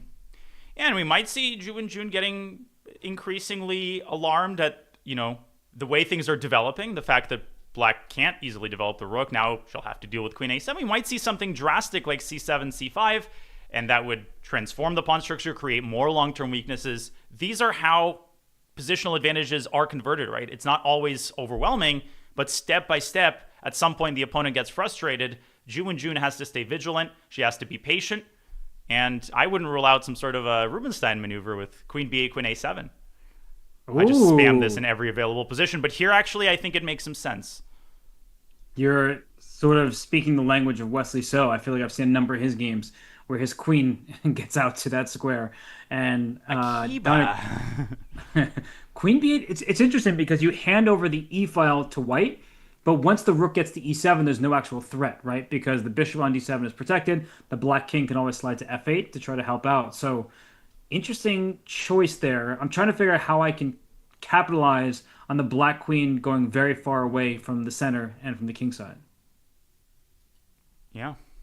It's not easy. Black's king side is still supervised. And queen a7 is coming fast, dislodging the queen from the center. I'm really kind of interested to see how Ju and Jun will handle this defensive task. But I think a task that I will handle is clicking out of this game and onto a different one. Let's go. What do you think of that task? Do you think I can handle it? I think you can. And I think that you will. And I believe there's only one game remaining that we haven't looked at. So why don't we take a peek at how Humpy Koneru, who's tied for first with Anna Muzychuk, she has the white pieces against Lei Tingzhe. And Humpy, quite the calm player, Lei Tingzhe, the very electric, energetic player. Here, this looks like it's up Humpy Canero's alley. It's her style of game, and I'm already wondering, is that A7 pawn going to be a problem for Black? Very strange way that this was reached, Robert. And I'll answer your question. It might be a problem, but what we saw is a line that I faced with Black. Most recently, Artemiev played this against me. In this position, if white plays c4, you get a king's Indian fianchetto variation. Instead, knight to c3 by Humpy, and this is an attempt to move order. I'm using that as a verb, to move order Black into a Pierce. And Lei Tingzhe says, all right, you want a Pierce? You got one. She plays knight b to d7, and Humpy Canero could have played e4. Black responds with e5, and Black's position is fine, but I think slightly worse according to modern engines. But actually, we see a4. I mean, we talk about h4. Here we see a4, so white is delaying the move e4. But Robert, the way that Black is typically instructed to deal with this is to play this funny-looking move d6, d5. Yes, Black has just played d6, and on the very next move d5, but of course the big difference is that white cannot get a pawn to c4. Here the main line is rook to e1, and I've been a big fan of this sideline knight to a6 in order to prepare c7, c5. Want to see a funny trap in this line? Show me. So e4, I'll reveal some secrets of my preparation. You get this big trade. I've won a bunch of games like this. c5. Now people like automatically play c3. And how would you recapture with white? Like instinctively? Well, obviously you can't play knight takes d4 because the Well, queen yeah. is loose on d1. But that's people miss this. People play knight takes d4, and after e5, white can resign because the queen is loose. But c takes d4 is not a move played based on a happy life. Black even has these types of ideas. So there's some life in the position. But instead we saw knight b to d7, a4, a5. All right, hold your horses. And white is not playing e4 at all. You know, that's what's surprising. White is like, I'm not even letting myself touch that e-pawn. Well, typically we don't love our bishops on e3 in front of an e-pawn like this, but the bishop is on g2 rather than on the other diagonal. So both bishops have good scope across the board here. Once the knight moves away from f3, knight e5 is a fun tactic, by the way, as you just pointed out. Both bishops are very happy for white. It's a fun tactic, but my idea was positional. I wanted to get the knight back to d3 and eliminate this knight. That looks very strong because b4 is a way to kick the knight out, but it weakens the diagonal so severely that it's going to probably just completely backfire. So knight e5 to d3 is a very lovely idea by you. Yeah, you're right. Before knight a6 or knight e4, again, Humpy, solid player, likes to play without unnecessary risk, especially after that disappointing Armageddon where she got destroyed by Ju and Jun in dazzling attacking fashion. Go back and take a look if you haven't already done so. So definitely Black has to be on guard here if Humpy develops this initiative skillfully. Touche, my friend. And it seems like knight e5 is just a great idea. It's not a one-off tactic that, oh, you take my knight, I take yours, which position me bad. What do you see? I just saw the eval bar just fall down the void in Sara Kadem's game. So just really quickly, bishop c4, just a lazy move. My coach would call this a lazy move. It just seems way too, I don't know, defensive. Like all of your pieces are now tied down to serve this foot soldier on d5. No, and that pawn on d5 actually makes white's pieces very passive. Bishop takes f5 here feels like the move I would play. The knight could take the bishop on c4, but that bishop isn't exactly that impressive. And what does white have to show for it? It's even material. Black has this pawn push to e4 at the right moment. That could be scary to deal with, although that opens up the bishop on b2 and it hands over critical squares. But the point is that I think Black has quite a degree of flexibility here. Absolutely. Black is better. Sara Kadem struggling this tournament, although the previous round, insane turnaround and winning a lost endgame where she had a minute to like 15 against Lei Tingzhe. That was ridiculous. One of many such games we saw in the previous round. Speaking of ridiculous and speaking of fun, Magnus Carlsen doesn't seem to be having a lot of fun. Neither is Hikaru Nakamura, and neither is Wei Yi. So we're getting some pretty unbalanced positions on all three boards in the Open as we transition back. You choose. Where to from here, my friend? So much pressure on me. I think we should go to the Argent game against Hikaru just because the latest couple of moves are both appealing from an educational standpoint and also just interesting from how Hikaru has moved out of a pin, and then Arjun moved out of a trade. So Arjun is saying, I have more space than you do. It's those superfluous knights. I think I need to click on the. Oh yeah, I don't know why I keep. I never like even look at that. I was gonna say never look at that monitor. I know what people will be thinking, but I have a hard time opening this up on two separate boards. Here we go. Well, look at the Yes, last moves yes. played, right? We missed two moves, in fact. The move Queen to C8 from Hikaru, Well, Queen and C2 then by Arjun as predicted. By the way, he did end up playing this move. Go on. exactly. And then for Arjun, he says, I'm going to actually retreat my knight rather than exchange it. So the knight on C4 now is under attack because there's no longer a pin. The queen was behind that knight, no longer.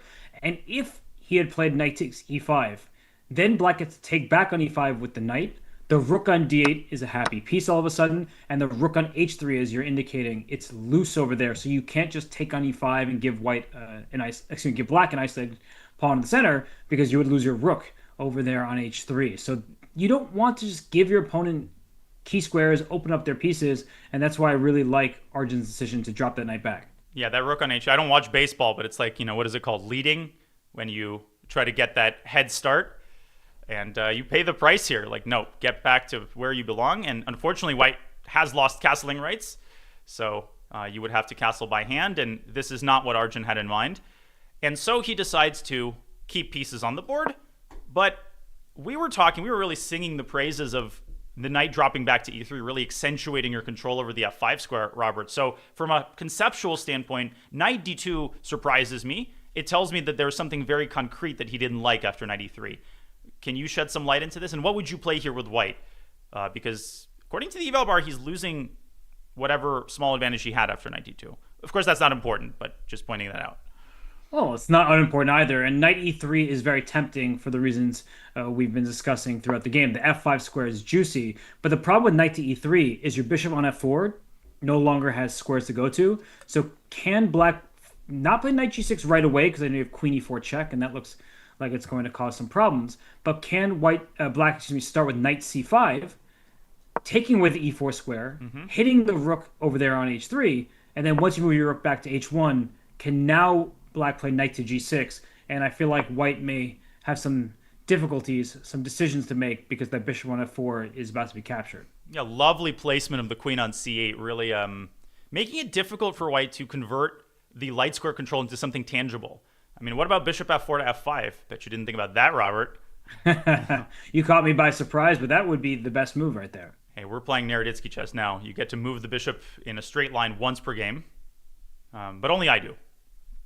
Okay, Your point is well taken, though. Knight takes f4, not what white had in mind. So what was the secret sauce here? According to, again, our invisible third commentator, it was, in fact, knight takes e5. And I'm with you. Like, I would never play this move and just go rook h1. But apparently white keeps a modest but lasting advantage here. Interesting. So what would be your move with black here? Bishop d6 or maybe knight g6 or one of those moves. Sorry. Bishop d6 allows white to castle queenside. Remember that little move? Ooh, forgot about that. And then knight e4, and white gets some initiative. And if black plays bishop to b4, let's say, then white can seriously consider bishop takes e5. It's not a big advantage, but white gets the e4 square, gets the king to safety on g2, and, black can't castle kingside. It wouldn't stop me from doing so, of course, but that blunders the bishop. Queen b3 check emerges at the worst possible moment. So that ship has sailed, Robert. We have moves coming in. Knight d2, knight c5, rook h1, queen e6. I have a feeling white will move his king. To avoid knight d3 check, you're saying? And to avoid knight d3 check. And I wouldn't put too much stock in, the vicissitudes of the eval bar here, moving back and forth between 0.00 and 0.02 or whatever. I think black's position remains a little bit uncomfortable. King f1, king g2. White has a clear roadmap of improving the position. In the long run, like h5, you can just tighten the screws here step by step. I don't see an equivalent plan of improvement for black. So I have no idea how this game is going to go. It's very hard to predict the subsequent course of the game, if that makes sense. But really smart play from Hikaru. He is exceptional at finding dynamic chances for himself. Because a few turns ago, it seemed like black was in a bit of a bind. White would have control of the light squares, but that narrative has flipped. It's black who has good control of light squares at the moment. The queen on e6 covers that f5 square. No more queen b3 stuff. And if white isn't careful, the black knight could go to b3, right? So you have to look for all sorts of weak squares, some vulnerable places that black can access. And I think that castling queenside, that feels risky to me. I know that the rook on d1 is going to be happy, and the rook on h1, they're connected over there. But can't black just complete the development and say, what's the problem? I'm just trying to figure out rook takes d2. I don't think it works, but it comes pretty close, actually. It doesn't work, I think, because of bishop takes d2. Knight, I know people are thinking about this in the chat. Ooh, check. Okay, now we can resign. Because knight d4, if you had to play queen c1, black would have at least a repetition. Unfortunately, there's queen e4. Queenie fortunate. So why is this necessary, right? That you don't always have to write a tactics book. You can just play bishop e7 on a Saturday morning. Nothing wrong with that, as you're saying. And then black's going to castle, and the queen on e6 protects everything. So these types of positions are double-edged in nature. I think that black will have some chances, and white has done nothing wrong. But I do think that the game now has reached calmer territory where Hikaru, he's about even on the clock, and that's really good news for him. His fans will be happy to see that. And Hikaru, as you said, of course, he's good at defending, but nipping long-term advantages in the bud, right? Remember his game against Magnus with white, where he's going to be suffering for the next 4 hours. Suddenly, wait, like Magnus is lucky not to suffer in that endgame. So he turns these positions around so quickly. And just when you think that, he's going to be at Arjun's beck and call for this whole game, suddenly, as you're saying, the situation becomes a lot more double-edged. Black's pieces get active. And this game, I could see it liquidate with a bunch of trades. I could see it get very tactical. It's going to be a barn burner. Second time I'm using that, and final, I promise. But fun stuff here all around. The games today are interesting. They had a rest day yesterday. They were out and active, doing photo shoots and reels for social media. But this game, it's just getting underway, it feels like, between Hikaru with the black pieces and Arjun Erigaisi. And Arjun, he had 2 difficult games in a row, Danya. He beat Gukesh in the second game, and then he suffered 2 straight defeats. First against Fabiano with the black pieces, then he lost to Magnus with the black pieces, both in classical. And so for Arjun, a win in this game would feel really, really good. But that's a long way away at this stage. And I'm wondering if is the moment now to go to the Wei Yi game against Gukesh, because things have changed mightily and not in the world champion's favor. Don't have to tell me twice. And Arjun certainly has an axe to grind. Yesterday he had an axe to throw. And yesterday I woke up with, I saw these random photos on my phone. It came up in my feed. And I was like, am I dreaming? Like, did I think that I saw the players in a cowboy suit? Or am I going crazy? And then it was confirmed in the evening, because I never actually clicked on those photos. Like, nope, they dressed up in cowboy suits and went axe throwing. What did you do on the rest day of Norway Chess? What's in your wallet? And you were talking about capitalizing on the advantage. I mean, okay. Oh, I thought you were asking me. I thought you asked me genuinely what I did on the rest day, and I was going to answer that question. I just kind of chilled. I saw some friends, Well, I took it easy. Slept in and prepared, and then I ate, and I took a walk with my team. Well, like, whoa. Took a walk. Like, don't do anything exotic, man. So normally that's one of the most uncomfortable parts of those obligatory questions, it seems. Not sure that the players would choose. Have you ever been axe throwing? I have, yeah. Really? I have once at my brother's bachelor party, but not an activity I would necessarily repeat. And not an activity I think Gukesh would repeat either. Say thank you, Don. Uncle Morton. Man, apparently if I don't talk about chess, I get subs. But thank you for the 5 gifted, and thanks for all the kindness and love. I'm going to switch to my YouTube chat on my phone here and give you guys some love as well. So thank you for the subs. Thank you for the great vibes. And thank you, Robert, for tolerating me.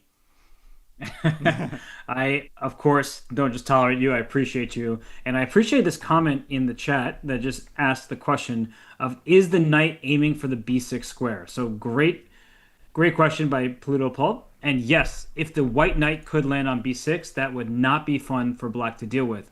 And the evaluation is in white's favor now after black went and got the second bishop. So the way I would explain this is black in a previous life may have thought about playing e6 to e5. Now that is not available, not just because the e5 square is so well defended, but the d5 pawn needs a That's coming for defender. Black's advantage, by the way, that ambulance. Yes, you could hear it all the way back in.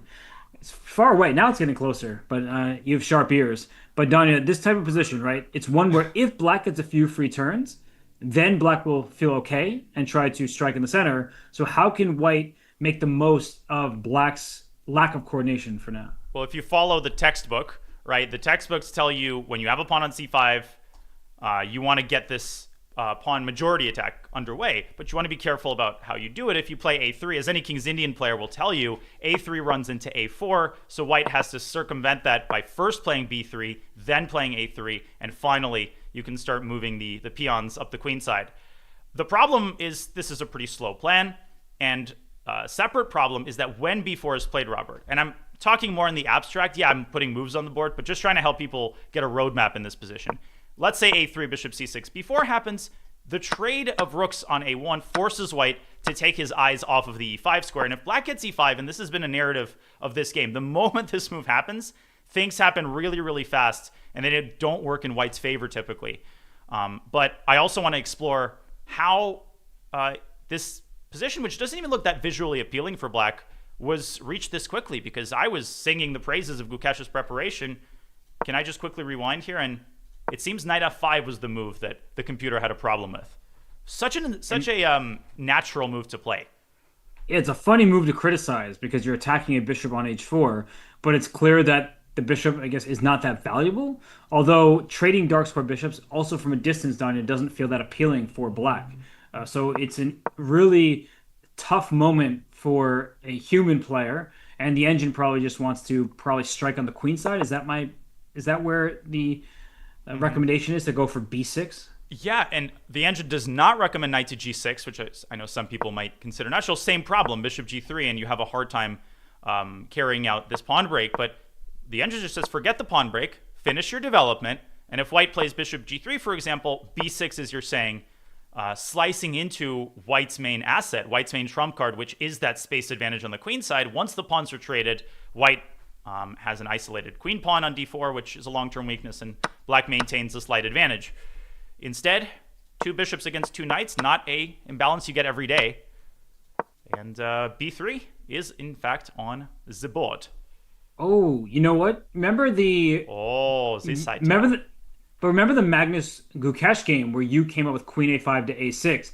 Exactly, your highlight is right. The knight a4 can be played because after bishop takes a4, b takes a4, not only is the e6 pawn loose, as that bishop was doing an important defensive task, the b7 pawn is a direct target. Double pawns, open files. Remember that, everyone. And if the b file opens up, White is going to take control because Black has a little pawn back there, and White will have the full length of that file to go and attack it. That's such an instructive idea, and I would file this under the pawn structure is overrated chapter, right? It just shows you how opening up a file is so much more important, and accepting irrelevant doubled pawns in the a file, absolutely a bargain price to pay. So let's say Black plays rook e8, White plays knight a4, I assume right away, or do you hold off on that move? Think Actually, maybe for bishop c7. I'd go for it, though. Okay, bishop c7. Stopping knight b6, of course, is my idea. Rook e2, maybe? So now you just say, I'm going to sit on this b6 square and tie you down. Let's go rook e3 just so I don't walk into any kind of trouble in the diagonal. And then at some point, even like g4, will you play in the center / on the king side, or what is the long-term plan here? Or are you just sort of enjoying your position? I'm enjoying the squeeze, but also as you're showing g4, if the knight moves in rook h3, there could be a kingside attack brewing. g4 and g3. How about this idea?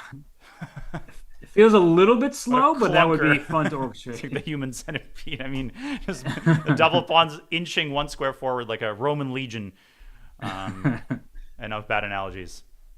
But the point is, if bishop takes a4, and I actually have a game which I want to quickly find and show when we have a moment, that it illustrates this similar concept of doing something unconventional in order to, yes, accept doubled pawns, but open up a very important file. And let me tell you, This pawn might not be long for this board, as a certain commentator likes to say, and b6 can now be met potentially even with c6, or simply rook b1. Yeah, the trade is one where white's pieces all get active, and yeah, black may get that pawn strike in the center of e5, but it feels quite slow. The remaining light squares will be left behind, and white will take advantage of them. So your point is very well taken, Daniel. I'll acknowledge that knight a4, bishop c7, that always feels like a good attempt to stabilize from black. So you need to be accurate for Wei Yi. Rook e8 seems like a completely reasonable first choice, protecting that pawn on e6. And now I'm just trying to figure out how best to move forward. A3 can never be too wrong because it leaves the knight a4 idea open, but also goes for your second plan of a3 pawn to b4 and trying to get things started on the queen side. Flexible, right? White is maintaining flexibility. Is it a good time for a 20-second detour? Can I just quickly point out the maneuver from the game that I referenced? Go for it. This is a game I saw in one of Jonathan Rowson's books, Rosenthalis against Apple. Not a famous game, but it features one of my favorite positional ideas. You know this game. I know that game, and I won't give away the answer, but that you reminded me of it the other day with the Gukesh game against Magnus. And I'm going to replace it temporarily. Don't worry, you will not be seeing my chess base for the entire commentary. But here it is. I'm going to remove the notation. And here is the position where the maneuver was carried out. You remember it, Robert? Of course I do. This is super instructive. And what is not instructive is the fact that I am a perfectionist, and what I'm doing is completely unnecessary. But nevertheless, this is the position from that Rosenthalis game, folks. And in this position, I'm going to extend this so you see who is playing. No, never mind. I'm not. Whatever. White plays a4. Okay. Black is just oh, he's expanding on the queen side. Queen d7. Queen d1. Like, okay, you're moving the queen away from where? Where are you going with this? Rook c8, a5, expanding further. Then he plays queen a1. And my favorite move, Robert, comes here. Do you want to set it up for us? Absolutely. So it's just like we're talking about in the game between Wei Yi and Gukesh, a backwards B pawn and gaining activity. Double pawns, open files. White has one open file on the F file. Let's get a second one going. Queen A3 is just chef's kiss.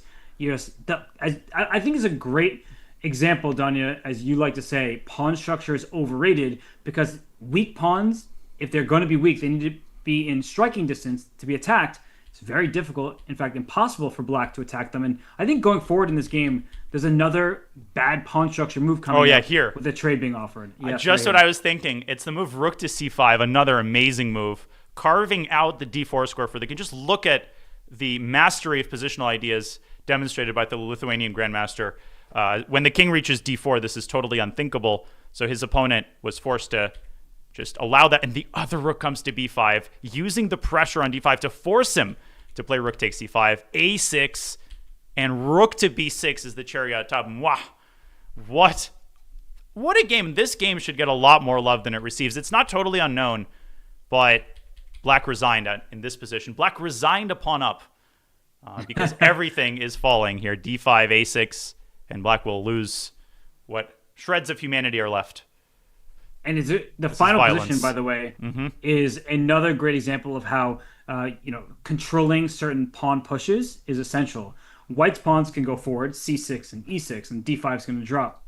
Black would need to play h6, g5, f4, just to have a shred of hope. But that's a long story. It's not going to happen. And white made fantastic moves in that game. a4, a5, queen back, and wraps around to give a trade on a3 just to open up the b file. And then later moves like rook c5 and rook to b6. Just unbelievable stuff. Such a fantastic game. And I think you're right that it's somewhat known, at least at the higher levels, but it is an underrated game in the grand scheme of things. It's not taught enough to Gen Z. And hey, Rosenthalis' opponent was Ralph Apple. I mean, no wonder Ben Franklin said a Rosenthalis a day keeps the doctor away. And Eduardus a day. That's funny. It's funny because I played Rosenthalis actually in Montreal, 2012. Same tournament I played Wesley for the first time. I was in IM. And I was working a little bit with Alex Onishuk at the time. So when I was paired with Rosenthalis, I call Alex and I'm playing Eduardus Rosenthalis. Oh, Edik, you're playing Edik. I was like, no, I'm playing Eduardus. Yes, I'm playing Edik, of course, my old friend. I was like, all right, yeah, you just know everybody. Like Edik. It's like the Russian shorthand for Edward out of the water. Yeah. And how about Edward? No, because it doesn't really work. You're a Like, goof. Like Danyushka. Like I'm trying to Edwardka? get it going. Or like Yeah, it doesn't. Vlad Fedoseev has a funny nickname for Caruana. He calls him Fabik. Like adding a K, like Donik, is a way of creating an endearing nickname. But Edward Goofeld's one of the best King's Indian players and one of the worst chess authors. He played a famous game against Vladimir Bagirov in the 1965 USSR Championship in Kirovabad. Am I remembering correctly? Wasn't Goofeld like one of the least liked players? Is that Yeah, he has a very I think he has a mixed reputation. Like he's implicated in some shady stories, but there are also like some people speaking fondly of him. We should ask Yasser. yeah, he would We should ask Yasser. he would have all the answers and the stories because he either lived through them or he's told them so many times that he like remembers them as if he was sitting there in person. Good stuff, and not good stuff for Gukesh. I think he senses, maybe in his mind, he thought that E65 would be easier to execute. Maybe he underestimated the idea of knight A4. Again, I'm putting this on the wrong board. But I was not expecting, Robert, a turn of events this quick. And this is just disappointing for the world champion, who came up with some great preparation, this early E6, everything going not just according to plan, exceeding any expectations he may have had, just to throw it into the wastebasket with this positional error of trading his knight for bishop. What could be more natural, right? I thought the bishop error was supposed to be good. I thought so as well. And when we look at the pawn structure, besides it being overrated, what we should do is cut the board. And white has an extra pawn from A through C files, and black has an extra pawn in the center, this E6 pawn. But black's pawn can't get going, and one of Danya's main ideas was A3, B4, and B5, etc. And if black tries to carve out some space with the move B6 right now, I think this is one last critical line, and we can then probably move to another game. But B6, I think white can just play rook C1, because black, if you take on C5, D takes C5, there are numerous issues here. For starters, you can't play E5 because D5 falls, and so does the rook in the corner. That's just gross. And knight takes D5 is already a threat, as you're pointing out. And you've given white control of the D4 square. So if you played bishop C6, which hangs E6 as well, also knight D4 was plenty good for white. So there's problems left, right, and center, and white is the one having all the fun. Man, that pawn on E6 disappearing faster than a former world champion's legacy. I am not getting involved in that one. I'm just saying, hypothetically speaking. I mean, B6, I thought C6 was going to be white's choice, but such an instructive illustration there, Robert, of how doing nothing, right, not reacting, is always an option you have to consider. And BC-DC only favors white, even though on the surface you seem to give black this massive pawn center. It's all about dem knights. And I think we're going to leave Gukesh to suffer in peace here and move on to the Fabi game. What do you think? I do see a great YouTube question for you. Danya, can you imitate Danya just for a second? Can I imitate Danya? Yeah. Yeah, he just sees everything. I mean, it's ridiculous. He's like 2,800 and he sees absolutely everything. No matter what I try, he's going to see it by definition. Yeah, my friends, I'm up 19-3, but I'm just getting completely out. I'm just getting outskilled, outclassed. Just getting out-chessed. Yeah, and of course he's going to see that too. Yep. I won another game, but I just losing tons of rating and getting totally outplayed. Yeah. That's pretty good. That's sounded familiar, but I like that you changed the game while you were imitating yourself. So this position that we have here, Fabiano, Magnus, 2018 World Chess Championship. Nothing separated the two of them there. It was 6-6 before Magnus won in the rapid time controls. And in this position, Magnus has done nothing wrong, I would say. He wrapped his knight around to G6. His bishop still sits on F6. And I think Fabi has done a really nice job of coordinating his pieces, and especially that last move that was played, knight D2 undeveloped to B1, because the C3 square is vacated. Earlier in the game, that C3 square had a pawn on it. But since that knight moved out to D2, there has been an exchange in the center, and C3 is a better square. It's a more advanced square. And the A4 pawn, Danya, that's something that black needs to keep his attention focused on because that pawn could drop if you're not careful. And you can't really play b7, b5. Can't see a reality. Even if c6 was defended, it would overstretch your defenses way too far. Lovely move, knight to b1. And this is not, Robert, how Magnus Carlsen drew it up. This is not what he had in mind when he played this rare move, bishop f6. Speaking of drew it up, all of the classical games in the World Championship, of course, were drawn. There was that decision Magnus made to accept a draw in their final game, putting his faith in his rapid skill, and rightfully so. But how close Fabi came to the world throne, something not enough people realize. Once this knight gets to c3, now, let me tell you, these problems are very real. Black will be faced with the prospect of the pawn landing on d5. Black's position is very uncomfortable here, or do you think I'm exaggerating? I think Black's position is uncomfortable, and I see a comment saying if knight c3, a3 looks annoying.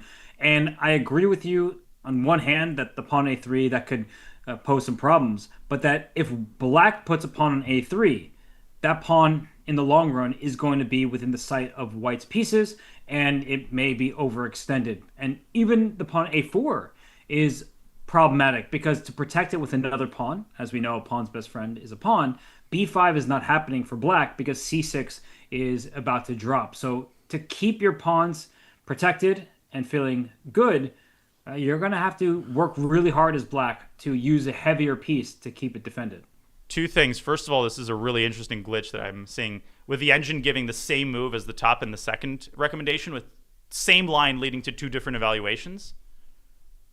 Let me just shout out Owen TD for the gifted subs, both of our channels. Let's go. Let's go. The support has been amazing, folks. I could give you 15 attempts here, and this top move, which is also the second move, the computer really wants me to give this move some attention, and it deserves some attention because it is the move a3 in this position. Whoa. Just, yes, in this position, allowing knight takes a3, and only now bringing the bishop out to e6. The point is very clear. You are trying to deflect the knight, not permit it to reach c3 in a timely fashion. And amazingly, White just can't defend this pawn without compromising the activity of his pieces. Like rook to a1 is a viable move, but Black just continues to play. And any moment you play knight b1, you will drop the a pawn. So White is best advised just to say, forget the pawn. I'm going back to business with knight b1. Now rook takes a2, knight c3. Something like rook a5 keeps White's advantage in check. And you know what's interesting? No checkmate here, Danya. But what's interesting about that continuation is if you could just pause for a second after Black's bishop e6. Yeah, so a3, knight a3, bishop e6. Mm-hmm. Yeah, and the ambulance comes for that pawn that was just stretchered away from this board. But rook a1, let's say, I agree with you that White is frozen, but it's not exactly clear how Black is going to restore material equality. And a lot of players, before they give up material, they have in the back of their mind some way, some future where they get a key square or they're able to return to equal material. I don't see either of that here. I agree with you that Black is better coordinated. The bishop pair, queen d7 also may line up. Bishop takes h3 that White needs to be careful about. But you know what I mean? It's not the most obvious full compensation. Also, knight c4, you have to note, this is easy to miss from a distance. You can actually just play bishop takes e4, and whoops, suddenly the e4 pawn falls. This is the definition of computer chess, which of course means that only one person on the planet I could envision playing a3. We're just so inoculated to Magnus finding these ridiculous moves that we almost don't react to, how often he does that. But let's say he doesn't play it. Let's say he just plays bishop e6 right away. Let's assess the damage after knight c3, because my inclination, Robert, would be to play a3 here. I think people in the chat probably share this intuition. The problem here is that White plays b3, and I think d5 is already a serious prospect. And if you go knight e7, there will be no serious prospects for the bishop on f6, because there will be no bishop on f6. And I want to point out, by the way, up.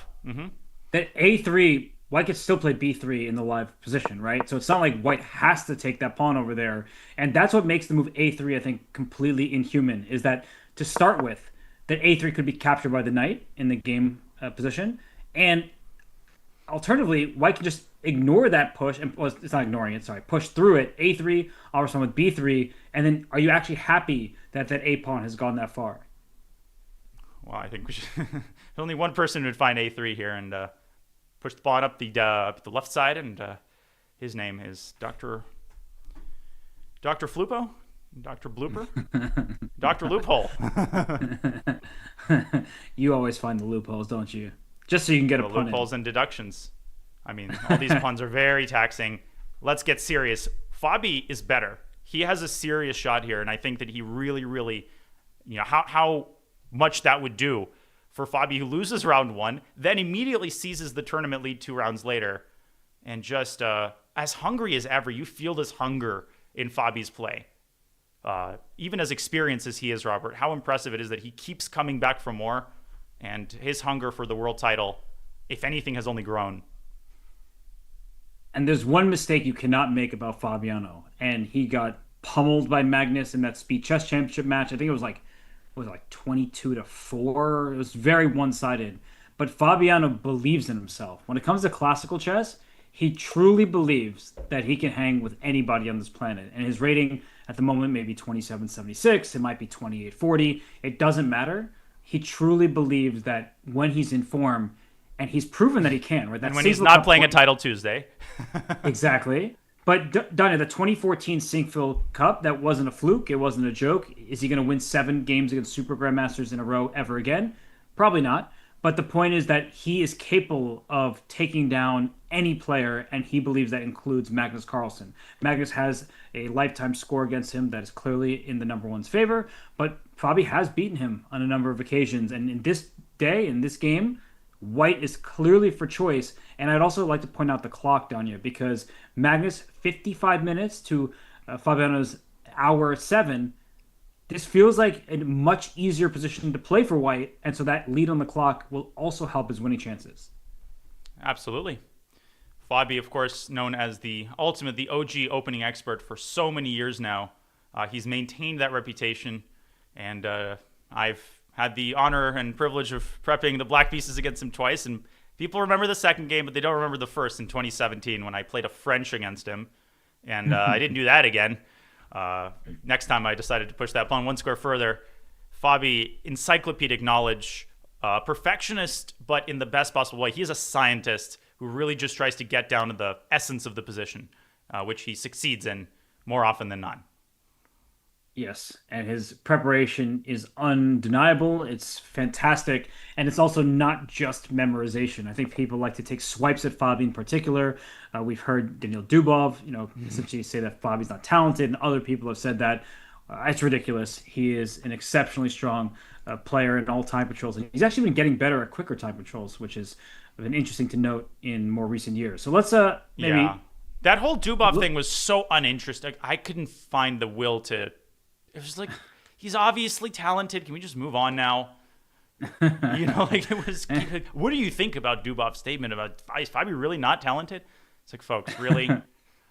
Sorry. Continue. He is really, really talented. But I mean, while this game continues, we will of course come back to it. It's Fabi versus Magnus after all.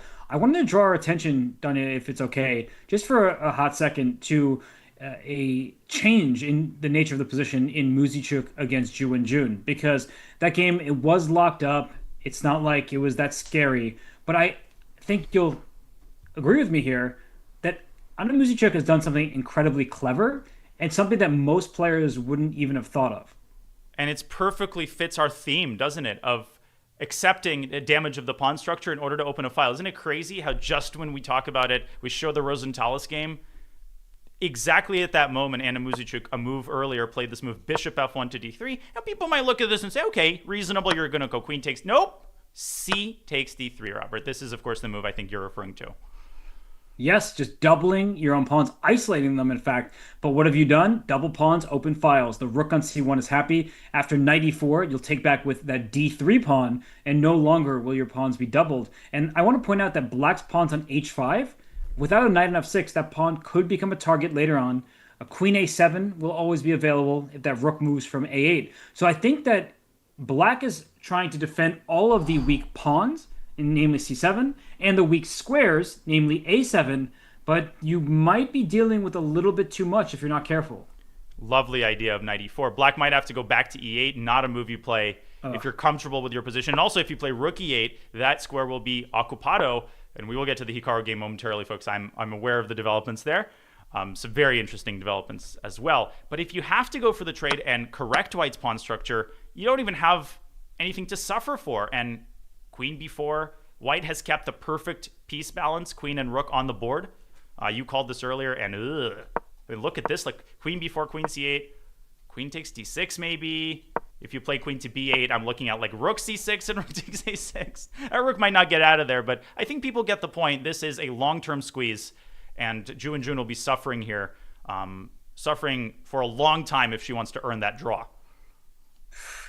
Unpleasant position from the black side, so we'll see if Musichuk has what it takes to take down the women's world champion. Take down? Let's go. Or take down. I don't have enough takes for you, so you better give. But Danya, let's give a look at the game between Arjun Erigaisi and Good one. I got no more takes in me, so I said let's get on over there. But what is with this rook on d4? That feels like a Danya move if I've seen one, just getting extra active, and that rook may slide over to b4, and is the white king in some danger? Maybe Hikaru went into the confessional and played. I just decided to play Diana. And what the thing about Diana classical chess, Diana would probably play rook before, sacrifice the rook on a4, and then realize that he's got no compensation, just probably resign the game. Diana occasionally has to be reminded that not every game is played in a bullet tournament. Well, sorry. No, you just always have an impression ready, and it just is music to most of chat's ears, I would say. But I try to be serious and offer my insights on the position. Can we just stop talking about irrelevant things and talk about the chess, please? Oh my god. No, I think we should talk about whatever you want to talk about, Danya. And I'm just trying to figure out what's going on here because let's talk about the b4 square. Yeah, we said that from the start of the game. Anytime you make a pawn push like a4, the b4 square becomes vulnerable. Yeah, people in the chat pointing out, how often do you even see this maneuver? Maybe never. Rook d8 to d4 to b4 in a middle game. I could probably scrounge up some middle games where this maneuver was played, but let's actually put some moves on the board. I think bishop e3 is sort of a natural instinct for a lot of people, and rook to b4 is definitely Hikaru's idea. On top of that, knight to g4 becomes a possibility. So let me say this. I would be in the confessional, like, making the sign of the cross here because, like, and praying that black doesn't lose any pieces. Hikaru has nerves of steel. This is such a fascinating position, and Hikaru, he is somebody who knows when to turn on the jets to go for the opponent's king. But can you really drum up an attack, a successful one, with the black king in the center, the bishop undeveloped from f8, the rook on h8, and as you're pointing out, king to b1? That move is strong for many reasons. It keeps the king further away from the center, so it feels safer there. But also opens up knight a2. Wow. You're drawing the arrow. Knight a2 is a big threat. I could just feel you about to say that, and that tipped me off. And is it actually a threat? Bishop b7, knight a2, rook takes a4, and what, b3? No, just take on c5 before playing knight a2. I think that's what seals the deal. Lovely. Bishop takes c5. Shows us how important move order is. Knight a2. What a move to play in order to win the game. Knight a2 is an absolute mic drop showstopper moment, and it will also not happen in this game because Hikaru won't blunder this. But knight g4 is also a blunder then, for the same exact reason. Because of bishop takes, in fact, it encourages it. King b1. It's crazy how a move like this is usually just played prophylactically, but here it carries this demonic threat of bishop takes c5. And black will lose everything. So what's black's best move? Because multiple pieces will be hanging. So knight g4, Wait, bishop how do you e7. defend against this? What do you That's do? what I'm trying to figure out. Like is there some kind of... No. Knight c4? But that looks wrong. You're like trading off so many pieces and the black king remains in the center. So knight c4, I'll take it. Exactly. And what do you do? Queen c4, rook d4. So rook c4? Can I go b... Mm. Back to b4. No, that doesn't work. Well, b3, also knight takes b3 is a problem. Oh, God. Yeah, don't let me near the puzzle rush today. But this feels... I mean, by the way, nobody... You can play h5 at some point and play positionally, but knight takes a4 is a threat here that has to be dealt with. So even rook d4 doesn't look too bad. Simple chess. can't go knight takes a4 because of rook takes c4, and there's two attackers on the knight. So let's say black takes it and plays bishop e7. But here you switch to positional, like slower positional play with something like h5, and white would be thrilled to have this. Maybe there's something better. I don't know, but White just so far ahead in development that there could be some kind of shot that allows you to be more on the lookout for the black king. But this looks good. You're getting a clamp going. Robert, this is very uncomfortable for black. I mean, maybe b6, I thought, wow, but knight a2 is still possible here. I just verified, and look at this idea. Rook takes a4. You actually can play it in this move order. Now, it does afford black the opportunity to sack the exchange, but again, this endgame, there will be no part of it that is fun. Black actually wins the second pawn, but with two rooks on the board, with the fact that these pawns are unsupervised and a rook coming to a1, this ain't good. What an idea to play b4. The multi-purpose move strikes again, interfering with the connection and protecting the knight on a2. Lovely b4 stuff. is wild. That's a wild move. Was not looking in that direction, but whew, that's some good stuff to remove the guard of a loose rook on a4. So I think it goes to show, Danya, that black's position, it's kind of hanging on by a thread. And if you make one mistake, it might not just be the evaluation bar changing by 2/10 of a pawn or whatever. It might just change by +2. Yeah, it's knight c4 is not the only move. I'm seeing like knight a6, but it is the only move that keeps white's advantage at bay. And you are living on a prayer here, that's for sure. No part of Hikaru is jovial to get this position. I think we very likely will see knight c4 played. We'll see a trade, and we will see Arjun continuing to operate here. What just an amazing job finding this idea and displaying a great understanding. First of all, Arjun has not played king b1 yet, and he's not even played bishop e3. So first, let's cross that bridge when we get there. Well, can I ask you a question, Danya? Like this rook d4 move, is Hikaru just playing for a win? Do you think he objectively thought that was the best move and that this would solve his problems? Or do you think that he's going for Arjun? Because to me, not completing your development, that seems like quite the noteworthy choice from Nakamura. Yeah, I mean, I think he's trying to defend actively. He's trying to find ways to sort of change the course of the game, as it's often said. There was just something about the flow of the game that made him very uncomfortable. I think the long-term advantages, so he's fighting for the initiative. Yeah, I think he's always playing for a win by default, but, such a strategy comes with a very hefty price tag, and it often comes with a 0 on the tournament cross table, which is not the price tag. It's free. Losses are free. And we will see if Arjun goes for bishop e3. I'm sure there are other moves as well, maybe king b1 right away. White is spoiled for choice, and Hikaru is walking on hot coals. He is. It's not looking good for him at the moment, but it's looking even worse if we can go there for a second. Well, not even for Gukesh, who it is looking bad for, but especially bad for Sara Kadem. So that position is getting worse by the move for her, and Vaishali is pouncing. Let me flip that up really quickly, and then we'll go to the Gukesh game. Oh, God. Oh. Wow, this one deteriorated in the blink of an eye for the player from Iran. Sara lives in Spain now, but she was in control of this game. Queen to a2, we were praising. But what has happened here, Robert? The half-life was no time at all, and so this is just collapsing just immediately. I mean, look at this position. Not only is the white king about to be attacked, material's even. White has worse pawns because d5 and b4, are both issues. The knight on h5 is the best knight on the board. The knight on b6 can take a bishop or just continue putting pressure on the d5 pawn. The f file is open for the black rook. The c file is open for the white rook, but there's nothing to attack down there. Well, everything that could be going wrong Look at the last moves, Robert. This is insane. Bishop c4, bishop f5, already trouble. Bishop b3, queen d7, Vaishali shuffling her pieces, Sara going back to a2, and then back to c4. I mean, she's just she is just having a meltdown on the board, and after knight takes c4, Vaishali has had 5 free moves. The knight is coming to f4, and this game could end before I can even finish saying this game could end. I mean, just look at this.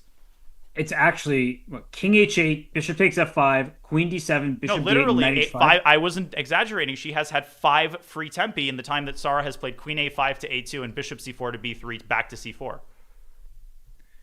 Yeah, I know Sarah won that fourth game, but something has felt off with her play here, and she's such a strong player when she's just in her peak shape. But I mean, she was fortunate to get that win against Lei Ting-Jie, and this game, she's never found her footing really. And it will not. When she retires from chess and founds her own chess academy, it Oh, will not goodness. make its way to the mandatory programming for that academy. But maybe this pawn will.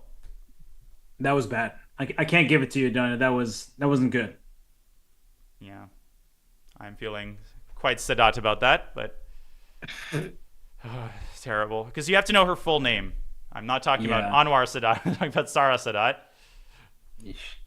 I'm Yeah. I'm moving on. I was so bad that I just need to pretend like it didn't happen at all. Otherwise, it will stay on the top of my brain, and I don't want it there. Sounds good. All right. Where do we go from here, Robert? Just kidding. Let's go to the Gukesh game if that's okay with you. Unless there's something Let's go. bigger happening on the other boards. No. I think it's good to go back to the Wei Yi position against Gukesh, just because it looks like Wei Yi is just completely in the driver's seat right now. Danya, the last couple moves for Black, it's been Rook E8, Rook E7, and White can proceed on the queen side. Oh, that's Sarah near Black's piece. Otherwise, that rook is going to get stuck there. But it has gotten stuck. Black's play has come to a complete standstill. So is your vote B4 or is it knight A4? Or rook E2? My vote is for me to pay attention because I was distracted for a second. B4 played. Yeah, that's what I said, right? You heard it? I'm not Egyptian fire fruitful, but don't enable me because now I'm like, isn't thank you in Arabic shukram? So I'm like shukramnik. Okay, enough. Oh no. I'm not sure though, but okay. Danya, I think you are sure about one thing though. Shukramnik. Yeah. That That was Wei Yi correct. has a massive advantage in this position, and it feels like from earlier on you liked Gukesh's position, and then since that moment it's been all Wei Yi. It has. And you just get the sense that something was completely misunderstood about this position by Gukesh. I think in his mind, he was able to play e5, but you're just never able to play this move. You need more reinforcement on the d5 pawn. And that ship has sailed, Robin. And Gukesh isn't even thinking about pushing e5. He is thinking about stopping this avalanche, which is rapidly unfolding on the queen side. Let me ask you this. What is White's next move? Is it to play b5? Or is it to put a rook on b1 and keep open the option of opening the b file? Maybe even rook fb1 can be considered. So you're saying if you pass the turn, I passed the turn, king h. I mean, which is hard to do, by the way. b5, yeah. Okay, let's say I play bishop e8, semi-pass move like this. Okay, so like knight a4, rook c1, all these types of moves are. Oh God, this is like disaster. Black has paralyzed. The queen could slide over to b3 in order to set up the possibility of b6 at some point. This whole construction is awful.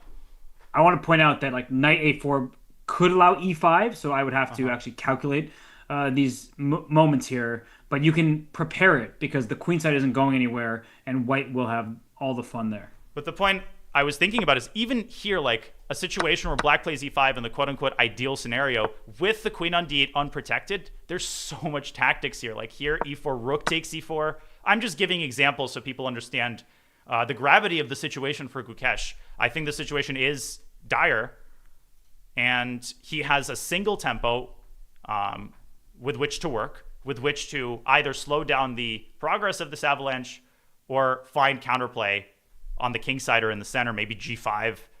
Where's that counterplay going to come from? The bishop on b8 is just biting on granite. Everything going Wei's way here. We Wei's way. we already Everything know. going Wei's way. No way I made that we pun. already know that Gukesh is a baller. He's the world champion, now just 19 years old.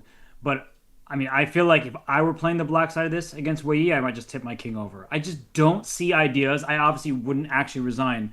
But the point at large is that White just can continue making progress, push the B pawn. And from the black side of things, I like your idea of G5. Like it's a good step one, but I need to figure out how to come up with an actual plan besides individual moves. Yeah, this has been, again, our job as commentators. We sympathize with the players. We lift them up rather than put them down. And, I've been a staunch fan of Gukesh for so long, but you also got to give people a sense of the truth, what's actually going on. And something is going wrong with Gukesh's thought process here. He is making some very uncharacteristic mistakes. The reason we're surprised, Robert, is because we're used to such excellence. The bar is always so high. And B6... Well, the bar is very high. high. Right yeah, jeez. For Wei Yi. Good. What about B5? That's the same question I had. Are you trying to? No, you're not trying to play C6 necessarily because Knight A4 looks really appealing. Okay, Queen E8. Can I even take on B6? Oh god, I was thinking Bishop D6. Okay, and then you're gonna go Rook B8 instead. Are you gonna go Rook B1 and like Knight A4? That's what I was thinking of doing, but maybe I'm too greedy. No, you're not. And now even Naroditsky would tip his king over. Couldn't I go Rook A to B1? Why am I bringing that Rook from E1? Oh yeah, Bishop takes A3, I thought, but then Knight takes D5. Exactly. Haven't Rook on E1's defended. Haven't eaten my Puzzle Rush cornflakes this morning, or any cornflakes for that matter. But Don't make me hungry. Is this just a disaster? Like, is Black borderline losing here after B5? Yes, I think so. And I think that even when you played Queen to E8, it's not like you were threatening anything, so White could just continue optimizing the pieces. The one thing to avoid as an instructive point for people is to rush the move C6 because you do grant Black the D6 square for his bishop. Of course, White is still much better. You could play Knight A4. But what you want to avoid is a scenario where the queen side locks up and, the gears of operation grind to a halt because you don't have more oil to throw onto the fire on the queen side. You can't bring the other knight over to C4. Yeah, actually, this is the type of position where players often get frustrated because they're looking for that last avenue. How can I just break through the defenses? But it's starting to look like the possibility of a fortress, and then maybe White plays G4, G5, or G4, pawn to G3, king to G2, all those things that you mentioned earlier. So this looks awful. Hard to find a avenue of counterplay when White is going right down Main Street on the queen side. Looks terrible for Gukesh. I mean, he... Broadway. Go on. What up, Broadway? Like just a Broadway. White is going right down Broadway is what I should have said. I get it. Some name play. But for Wei Yi, this is the exact type of game that you would sort of dream of against a top player. If I'm remembering correctly, Danya, he has not won a game in Classical. He lost to Fabiano with the white pieces. That was a one-sided game in Fabi's favor. And so for Wei Yi, he would even up his Classical chess score with a victory against the world champion. You can ask an embarrassing question. Like, does Sure. Wei have chances to make it into the candidates? Like, what is the current status of candidates qualification? Because, I mean, the more I look at, the new Wei Yi, because of course there was that wave of publicity where he was super young. Now he's gotten that experience under him. He's back to business, and I'm just very impressed, even by, like, I knew who he was. I knew he was a beast, but he is just, I don't think he's going to be in last place in this tournament for very much longer. I'm just looking to see at the FIDE circuit. I won't pretend to understand how this works exactly. Nor does anybody. It's okay. Nor does Arkady Dvorkovich. He's played only 2 events that qualify for the FIDE circuit, so that seems unlikely that he'll make it through there. Pragnanda is doing amazingly well in the circuit because Prague won Tata Steel. He won GCT Romania, and he has done well in a couple other events. So for Wei Yi, he probably needs to do well in the World Cup or the Grand Swiss I think they're having that this year, but those will probably be his 2 avenues to try and qualify. So if Nigel qualifies with this method, do we call it a short circuit? Oh boy. That was both good and... My computer might short circuit if I make another one of these puns, so... Yeah, I think people are saying that was bad. So I tend to agree. I'm just trying to be honest with you, Danya. I'm not trying to hurt your feelings. I respect you too much to be cruel. But I think it would be cruel for me to lie to you about the quality of it. You couldn't be cruel even if you tried. What is cruel is the defensive task that awaits the world champion in this position. He needs this to take a complete 180 and wait plenty of time, 43 minutes. Of course, you want to keep an eye on the clock because we remind people the time control for the classical portion is 120 minutes, 2 hours, with a 10-second increment kicking in only from move 41 and no additional time. That's right. So the increment that eventually comes to the player's aid is only 10 seconds per turn. So it's not going to add up, at least not that quickly. So for Wei Yi, he is down on the clock, but b5 feels like a very natural looking move. And I think you're right, though, Daniel. Ultimately, what Black is going to strive Sorry, for... I assumed you were done with the game, but I can bring it back. No, we can move on. Sorry. We can move on. It was a general point, so don't apologize. I was going to say, I think Black is going to try to get a fortress, or at least a position that's hard to break through. So this game, on the other hand, there's a lot of open space, some territory for mainly White's pieces. What do you think now that Fabiano's down on time and Magnus is on the move? Well, this is sort of what we expected. The Magnus, he's kind of getting washed. He missed the move a3. Really just shows you that he's getting advanced in age. No, just kidding. Of course, bishop b7 was sort of the move that I was expecting, taking the sting out of the move e5, and of course setting up the possibility of a3. Fabi completes the maneuver, and we had briefly discussed a3, b3, and the impacts that had in the position. Now, Magnus could play bishop c8 to e6 here, and then he would have to calculate the move d5, which, if I had to hazard a guess, he's doing right now. Help me understand. Make this make sense after bishop. Does White take d5 seriously here? Is there something clearly wrong with knight takes a4? Well, there's something clearly wrong with my brain because I thought bishop takes a2 was the response, and I've been doing too much Hans Niemann / Bobby Fischer commentary. This is endgame.ai to the black bishop on a2. Although is it super simple? I guess it is, because I don't even need to take your bishop right away. Knight back to c3 will also be available. Goodbye, and that bishop is carted off the board at 100 revolutions a minute. I was thinking this Black at bishop b4 just to keep the game alive, but it's too complicated for me. Yeah, but the bishop b4 I can always drop back, let's say, to d2, I think, right? Like, not even calculate queen takes a2. Yeah, I'm with you. This is not right. This is an instructive idea, though, for people to understand the impact of patience, right? You have to be patient. You can't just grab the bishop and say, oh, 2 pieces for a rook because of b7, b5 at the end of the line. And bishop b4, look at that timing. You always have the best timing, Robert. It was played just as we're talking about a line that involves that move. He plays it in the current position. Okay. Risky stuff here. I really like White's position, so I will start with that statement. And I'm trying to figure out your move, d5, because Black cannot take, I don't believe, on d5, as knight takes back would be a huge issue for Black to deal with. It's interesting. You know what the third top move is? And it's also essentially the second top move. It's just you can start with bishop g5 to provoke f6. It's bishop back to its initial square. Bishop back to c1. Just to keep the center well defended? Yeah, I mean, I wouldn't know. I never know how to explain the bishop coming back to its initial square. I guess opening up the e1 rook, everything in the center looks healthy.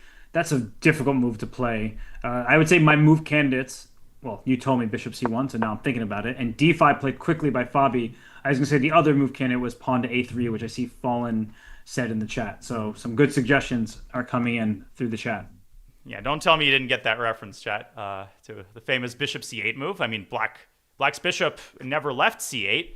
And Fabi, I would say uncharacteristically quickly, with a lot of confidence, delivers the move d5 and leads to central tension. We didn't see the eval bar just shooting up. So apparently Magnus has a way of neutralizing this move. Let me tell you what it's not. I don't think it's queen f6 or moving the queen away, because that queen could actually get trapped. Like, in my mind's eye, I'm already seeing, like, bishop coming to g5. Do you see anything clear here for Black? Like, c5? Maybe? Well, I guess we should first explain c takes d5 is Yes. not on our bingo card, because knight takes d5. Bishop takes rook. Oh, oops, my rook. Oh, no. But then knight takes c7 is a problem. When you hit both black rooks, the queen on d8 is under attack, and that feels like White is, at the very least, winning a pawn. All right, Eric, frozen. Yeah, knight takes a8 and taking the axe to Black's position here. So instead of c takes d5, what are the candidate moves here for Magnus. One idea is to play c5 and try to keep the center locked up, although I'm looking at d6, moves like that, a3 forcing the bishop off the board. Doesn't look great. Bishop d7 looks horrendous to d takes c6. Queen e7 is another option, but you always have to deal with this possibility of dc, and even if it doesn't win a pawn, it's going to fully ruin black's pawn structure. Looks really ugly, though sometimes black plays in that manner to try and get activity, especially with that light square bishop. So the key issue is the light square bishop. You're saying bishop d6, but that also feels wrong for some reason. This pawn will hang. Huh. Do you want to know what the best move is? I'm guessing by reading chat all of a sudden, I think that knight h4 is probably right. That wasn't just not on my radar. I wasn't even looking at that side of the board. I wasn't looking past the F file. Knight h4. So I get the point, obviously, that if you can take on f3, the white king side is in shambles. But after knight takes h4, queen takes h4, the e4 pawn does become loose. Bishop takes h3 is something we at least have to consider for black. And there's just a lot to map out all of a sudden. No, but this move makes perfect sense once it's played. Like a lot of engine moves. This is such meeting fire with fire. And let me just show people, after DC, this would be a very inadvisable move due to knight takes f3. And again, the queen lands on h4. If you keep taking, black just takes back. The rook is coming into the attack. This is disaster, but this time for the white pieces. What a move, Robert. And I have a lingering feeling that if Fabi had seen this move, knight h4, he would have thought twice about playing d5. After knight h4, I'm seeing takes, and rook to d4. But this is not... Okay, this is taking a page out of Hikaru's book, but c5, and the party's over before it began on the fourth rank. No, this is not it. And white could have captured on c6, and then I will 100% agree with you, instead of rook to d4, that pawn structure is overrated. That if you double isolated black's c pawns, great, not a big deal. e4 is loose. Bishop takes h3 is available. And after bishop takes h3, there could be a rook lift, rook e6 to g6. I mean, this is ugly at first glance, but black will have full compensation. Look at this line. Bishop to d6, knight takes a4, bishop takes h3, and whole board awareness now. Rook takes e4. Suddenly the knight is hanging 800 different ways. And if you play knight to c5, it's a perpetual check. Queen takes h3, and white can consider himself lucky that there's a bishop on e3 and that you don't get checkmated. And imagine if the game actually ends like this. That's what I told Charlie when, imagine if XQC blunders this mate. Well, you did earn the prophet title for a reason, and I think we all profit from your wisdom and knowledge, so thank you for disseminating it for the masses. Well, this is a profitable trade if Magnus finds knight h4. Something tells me that he will. The more we look at this move, the more convinced I'm becoming that Carlsen's all-seeing eye will eventually stumble on that square. Wow. You can't fault Fabi for not playing bishop c1 or even a3, which seemed to play into black's hands at first sight. I think this was the most practical human move. a3, bishop takes e3, and then just bc. That's what I was looking at. And I know they're opposite colored bishops, but the great center for white, who has two pawns there, to none for black. And I think bishop a5, as you're highlighting, there might be some tactical drawbacks there. The a4 pawn could be loose in some positions, so you have to keep an eye out on that. Yeah. But this is a sharp position. But Daniel, you're going to like this. So I see, who is that? Hail something in chat says, in that variation with knight h4, if you go swap on h4, queen takes h4, d takes c6. Black has rook a6 there, apparently. Rook a8 to a6 here. Yes. Are you... Wow. No, but this is dramatical. This unbelievable move by Magnus Carlsen. Yes. Wow. That's actually a really sick move. What a move. You're encouraging, take my pawns, and I'm going to get started on the rook lift. Bishop takes back. You do have to take back on b7. You can't let a second queen appear. But could you take on h3, or that wouldn't work? You actually can. I mean, again, I have the computer on here, so I'm pretending to be smart. Knight e2 is the only reason this doesn't work, getting the knight to g3. What a defensive idea. Rook g6, knight to g3, and Robert, look at this. Rook g3, the queen on c2 steps into the defense just in time. Wow, that's a deep line, but it makes a lot of sense. The pawn on b7 will have the last laugh. It's survived long enough to then become a queen. So that's a cool variation. But rook a6, even without the sacrifice on h3, as you were calling for, it just will play its role later on. Capture back on b7, two bishops, open board, and a lot in terms of play against the white king. He who laughs last laughs longest. But if Magnus, as we say in Russian, if he lifts the move knight h4, literally means find a difficult move, it will be no laughing matter for Fabiano. This is a huge moment, Robert, a huge moment. I think if he plays c5 and sort of acquiesces to White's long-term advantage, Fabi's winning chances will remain fantastic. If he finds knight h4, it's anyone's game, boys and girls. Okay, so big moment here for Magnus Carlsen. It's a tough choice, but the more that we look at the position, we know the answer, but we're not just justifying it. I think all other moves look bad for Black. So I think Magnus, he's the type of player, not just because he's number one in the world, but I actually think it's his style. He is really strong at coming up with counterplay versus just capturing in the center and dealing with those issues. Indeed. And thanks for the kind words, folks. If that happens, buckle your seatbelts. Yeah, as I like to say, pour some coffee, tea, something a bit stronger, whatever helps you process the complexity of this position.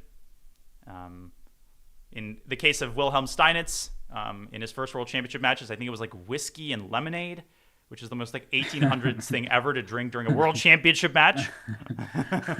Like at the board. At the board, yeah. What? Yep. Of course, Lasker in one of the early matches got, I think, mad at Lasker got maybe mad at Capablanca, or one of these matches, one player got mad at another for drinking his lemonade too loudly. Wait, I'm blanking. Did Lasker play Steinitz? Lasker and Steinitz. Why am I blanking on this? Yes, 1894. Yes, he did. Lasker got mad at Steinitz. I will find this quote for slurping his lemonade too quickly and too loudly. What I was doing, and not getting distracted at all, you said lemonade with whiskey, so I was like, okay, that must have a name. Let me look it up. And apparently that's called a Lynchburg lemonade. A Lynchburg lemonade. I have passed through Lynchburg, Virginia. Well, I'm wondering actually, because Jack Daniels is based in Lynchburg, Tennessee, which is a dry county, ironically. If there's some reason for that, but this is a rabbit hole that I can't go down right now. All right. Well, we'll let Wilhelm Steinitz earn his rest. Can enjoy his rest. Yes. You see who just subbed in your channel? Be scared, Danya. Be very scared. John Connor 57. Yes. Am I supposed to know who that is? You're being serious right now? I mean, John Connery? No. You're gonna be upset with yourself. Or actually, everyone's just gonna be disappointed in you. Wait, what? Google John Connor. And then I have no idea who that is. You just Google John Connor right now.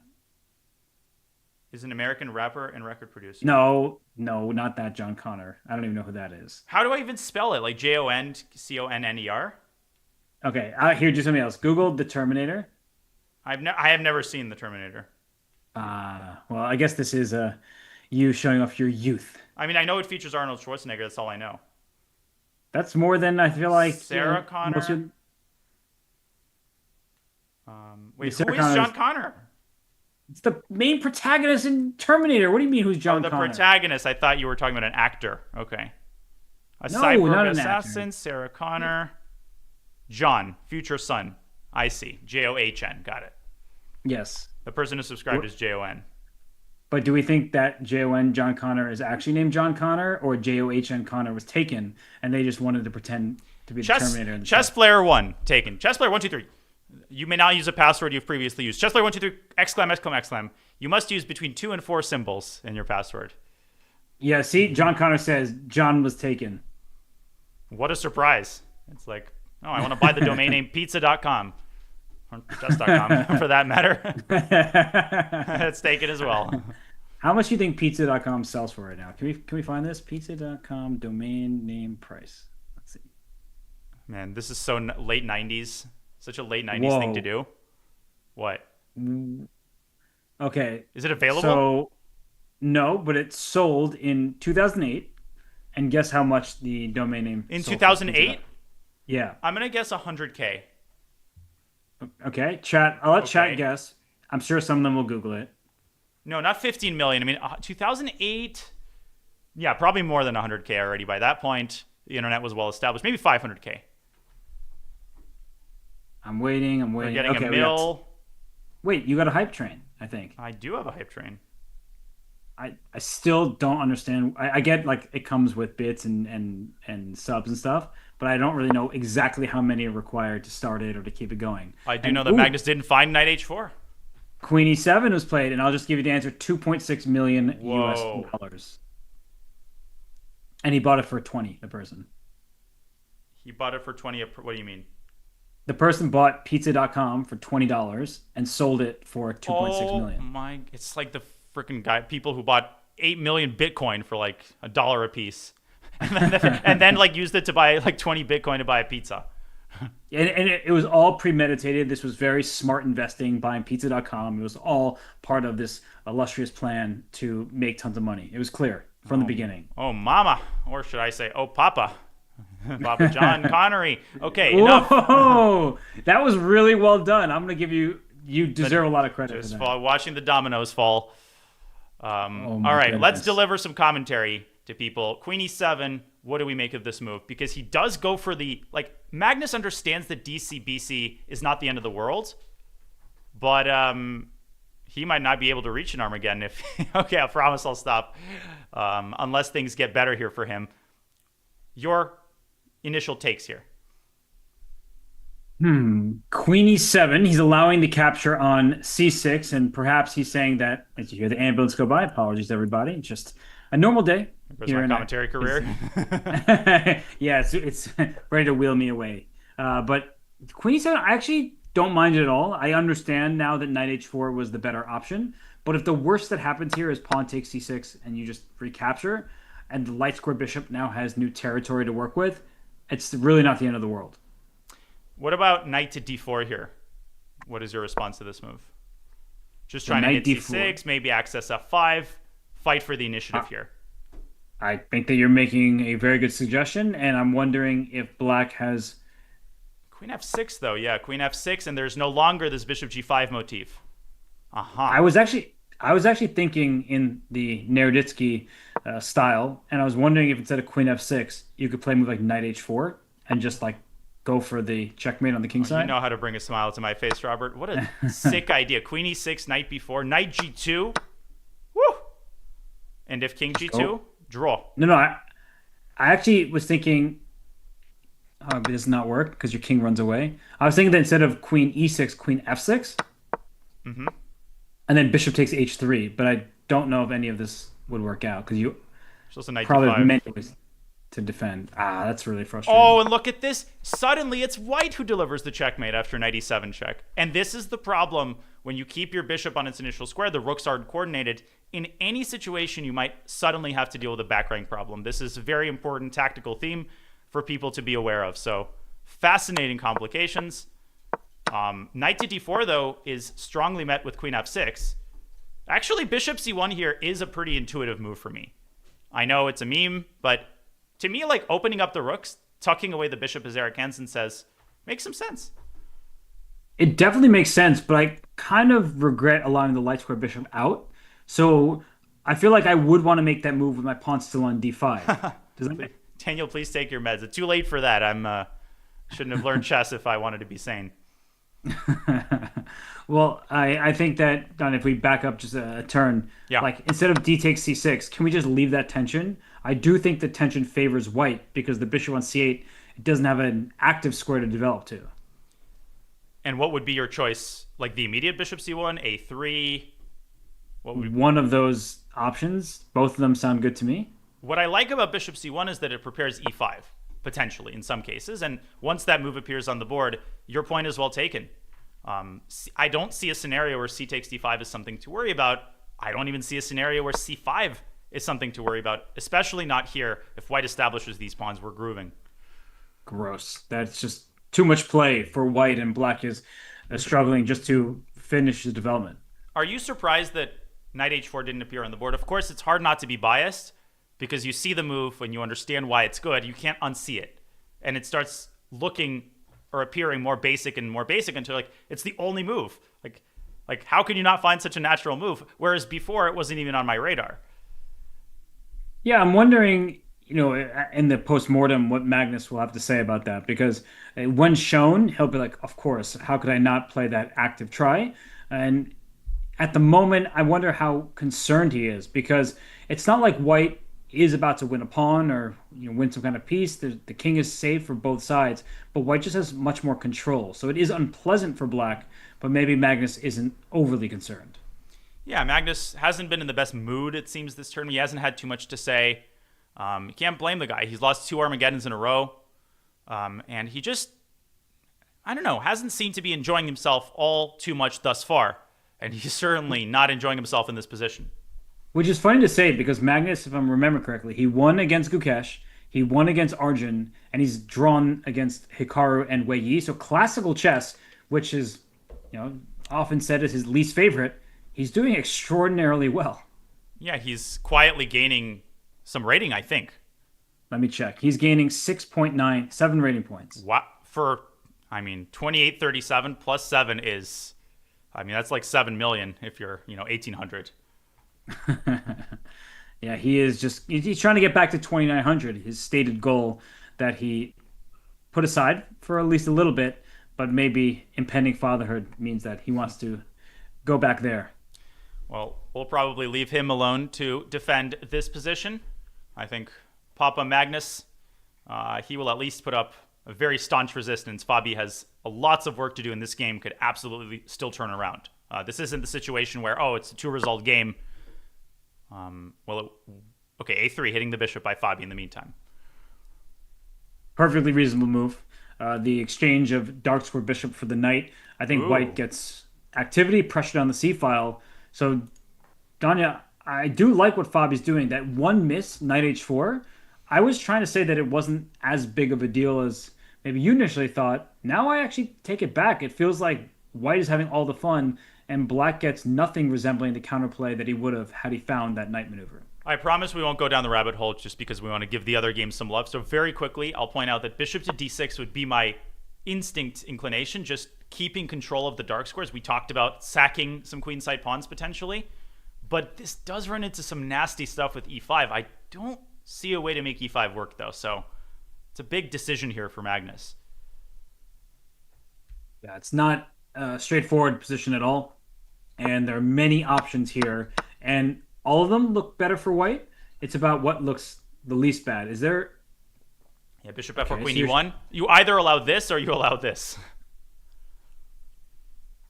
So yeah, e5 not happening. That makes that clear. But could White throw in a move like bishop d4 first? And if c5? No, you didn't. e5? Are you kidding me? Ooh. No, I'm not kidding. Ooh. Yeah. This is Black's defenses down the e-file, one big joke, and after e takes d6. Yeah, bad. Ouch. Bad. Ouch. Bad and baddin'. That was good. Oh, that was pretty Carl's bad. Oh, yeah. You crack me up, Danya. But you know what doesn't crack me up? Mm-hmm. What? I'll give you one guess. What doesn't crack you up? Gukesh's position? Exactly what I was going to say. Really? Yeah, 100% spot on. We've never had those there's no moments like that on YouTube, for example. And by the way, Hikaru, he took a lot of time. That game's slowing down and leaving us plenty of time to look at all of the action as it unfolds, folks, here in round 5 of Norway Chess. Not much action on the Black side of this position. No, not a single piece past his own 4th rank, in this case the 5th rank, and a lot of cramping. Black's pieces all stepping on each other's toes. And what I really like most about Wei Yi's last few moves of doubling the rooks in the e-file is that he's keeping the tension between c5 and b6, because we've talked a lot about c5 to c6, protect the past pawn in enemy territory, but down here there could be a future, maybe even a near future, where knight a4 and in fact White takes on b6, just saying the pawn protected on b5, that's good enough. I don't need one on c6 leaving the position closed. I actually want to break this thing open so that I can take advantage of it. Yeah, and we also talk about the skill involved in playing on multiple fronts.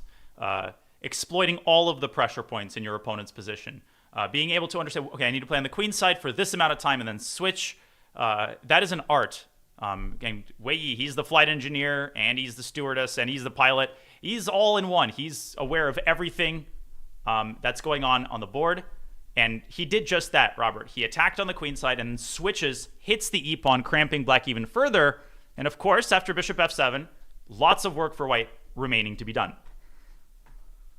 Just an unpleasant position from black, but holding on. And to some extent, I would say that black's task is more difficult because you're much worse, but easier because you just kind of have to like sit still and wait to see what's about to happen. Whereas for white, the question is, do I play knight a4 and take on b6? Do I go knight a4, rook c1?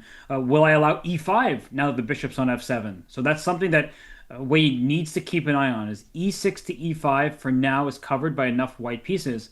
But if you allow black one more piece protecting that square, then maybe it becomes available. And Danya, b takes c5, is that actually a threat? Like, is that finally might be play? with the bishop sitting on f7? It finally might be. So if white goes down like a path that I laid out earlier and tries to go like g4 and g3, if white plays too slowly, then bc, dc, and e5, and Gukesh might be listening to some ACDC because suddenly he's got some life in the position.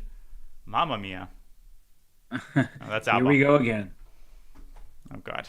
Okay.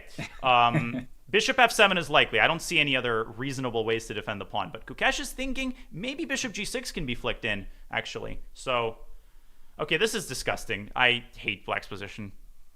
Well, you're about to hate on Arjun's decision making, I believe, because things have changed in that game between the youngster from India and the five-time U.S. champion and the prominent streamer who literally doesn't care about his kingside development.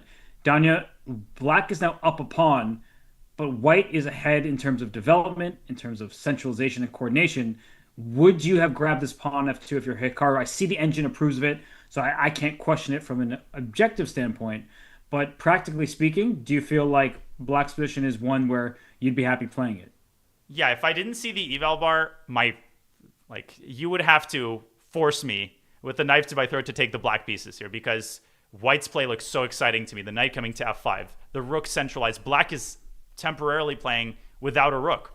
Now, how many moves does it require for black to shepherd the king to safety? It requires 2 moves, bishop b7 and short castles. But the problems don't end there. Let's not forget b2, b4. The knight on f2 is hanging. So lots of pressure points here, which tells me that there's something very concrete, Robert, that Arjun may have overlooked. Is it queen to c4? Or is it something else? Queen c4 looks like the most reasonable move. What if white slides the rook forward to d2? First of all, there's knight d3. Oh, knight e4. Rook takes d3. No, knight e4. Oh, with this knight. So I was right. There is something. Oh my god, what a showstopper this would be. Oh no, and the music stops immediately once the queens are off the board. He must have missed this from a distance because it's actually, now that we're here, with queen c4 coming, the rook on d1 is loose. The rook needs to stay in touch with that knight that's sitting on d4 that he just played there. Something has gone really wrong in Arjun's calculation from a great opening. It was a fantastic choice to a lead on the clock. Now he's below on time, and he's down a pawn. Unbelievable. And Hikaru, he doesn't miss things like this with 3 minutes on the clock, much less in a classical game with 39 minutes. Queen c4 is already on the board. And unfortunately for Arjun, his initiative is not long for this board. Let me ask one more question. Queen f5. Can we just show people why this is a empty move, as one would say? Knight takes d1. I think you just have one check. And then you have a second check. And then you can resign. And now black is developed. The rook can get out. So all of black's problems are solved. The rook d2 played. A rook is extra rook. No, Do this you think is he sees terrible. it? Do you think the speed with which Arjun played rook d2, it tells me that either he's come to terms with it or he completely... It's like he's totally unaware. He clearly didn't want this on purpose because knight e4 means that black is better without any compensation in the sense of maybe white can hold down a pawn, but is much, much worse. I mean, this is... I don't even know what to say, honestly. It feels like Arjun, who lost 2 games in a row before the rest day, Maybe he's just not feeling confident about his chess. Oh god, I just looked at the camera briefly. Hikaru's doing the thing where he like rolls up his sleeve and he hesitates and then pulls his hand back. He is like forcing himself to double check, triple check. Oh, Hikaru's doing the Hikaru face. He hesitated again. That's number 3. He's shifting his head from side to side. Oh no. And Arjun is not at his chair. I think he's totally, it's one of those blind spots, Robert, where he like, that move is legal. You come back to the board and your kind of mouth falls open. You're like, what?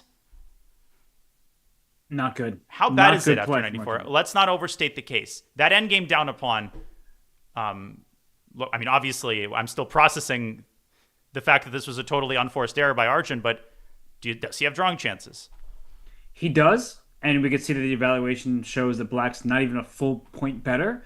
But I think that he's probably very upset with himself, and the pawn structure is also ugly. Like Black actually has a good pawn structure, 2 pawn islands with defended pawns, and White's pawn structure with G3 being a weakness, E2 being isolated, the A4 pawn is a potential target later. This is really, really bad. Of course, I think it doesn't matter which knight you put here because Arjun is not going to go rook d1 here. That's even worse because it allows knight takes c3. So this is just as sufficient. Knight takes c4 will happen, and not on Arjun's bingo card for this morning when he played h4 was defend pawn down miserable endgame, starting from move 20. And it's a kind of a dream come true for Hikaru. He was the one who was caught in prep, but now it feels like he is about to flex his muscles, and this position is. He missed it. Yeah, he definitely did. He definitely missed 94. Like, if you go back to before, what was it? Rook D. What was the move? Rook D... where did he like create this problem? Rook. Knight you F3, have to go all the way back to this position, right? No, even earlier, Robert, because here we were talking about bishop e3. Remember, starting by forcing the rook to b4. I think maybe he didn't pick up on this idea of knight a2. So this was the first problem. Here he could have played rook hf1, no problem at all. Wow, bishop e7, the best move is bishop b8 and bishop a7. I'm serious. This is actually problematic for Black. Well, that's unbelievable, but it also takes advantage of the fact that Black's king is the center and not castle. But e3 is also possible. So then he plays knight f3. And finally, this is actually still okay. If you see it here, you can play knight takes d1 and limit Black's advantage to only a pull. Instead, he was pulled irresistibly toward this idea, which looks so nice.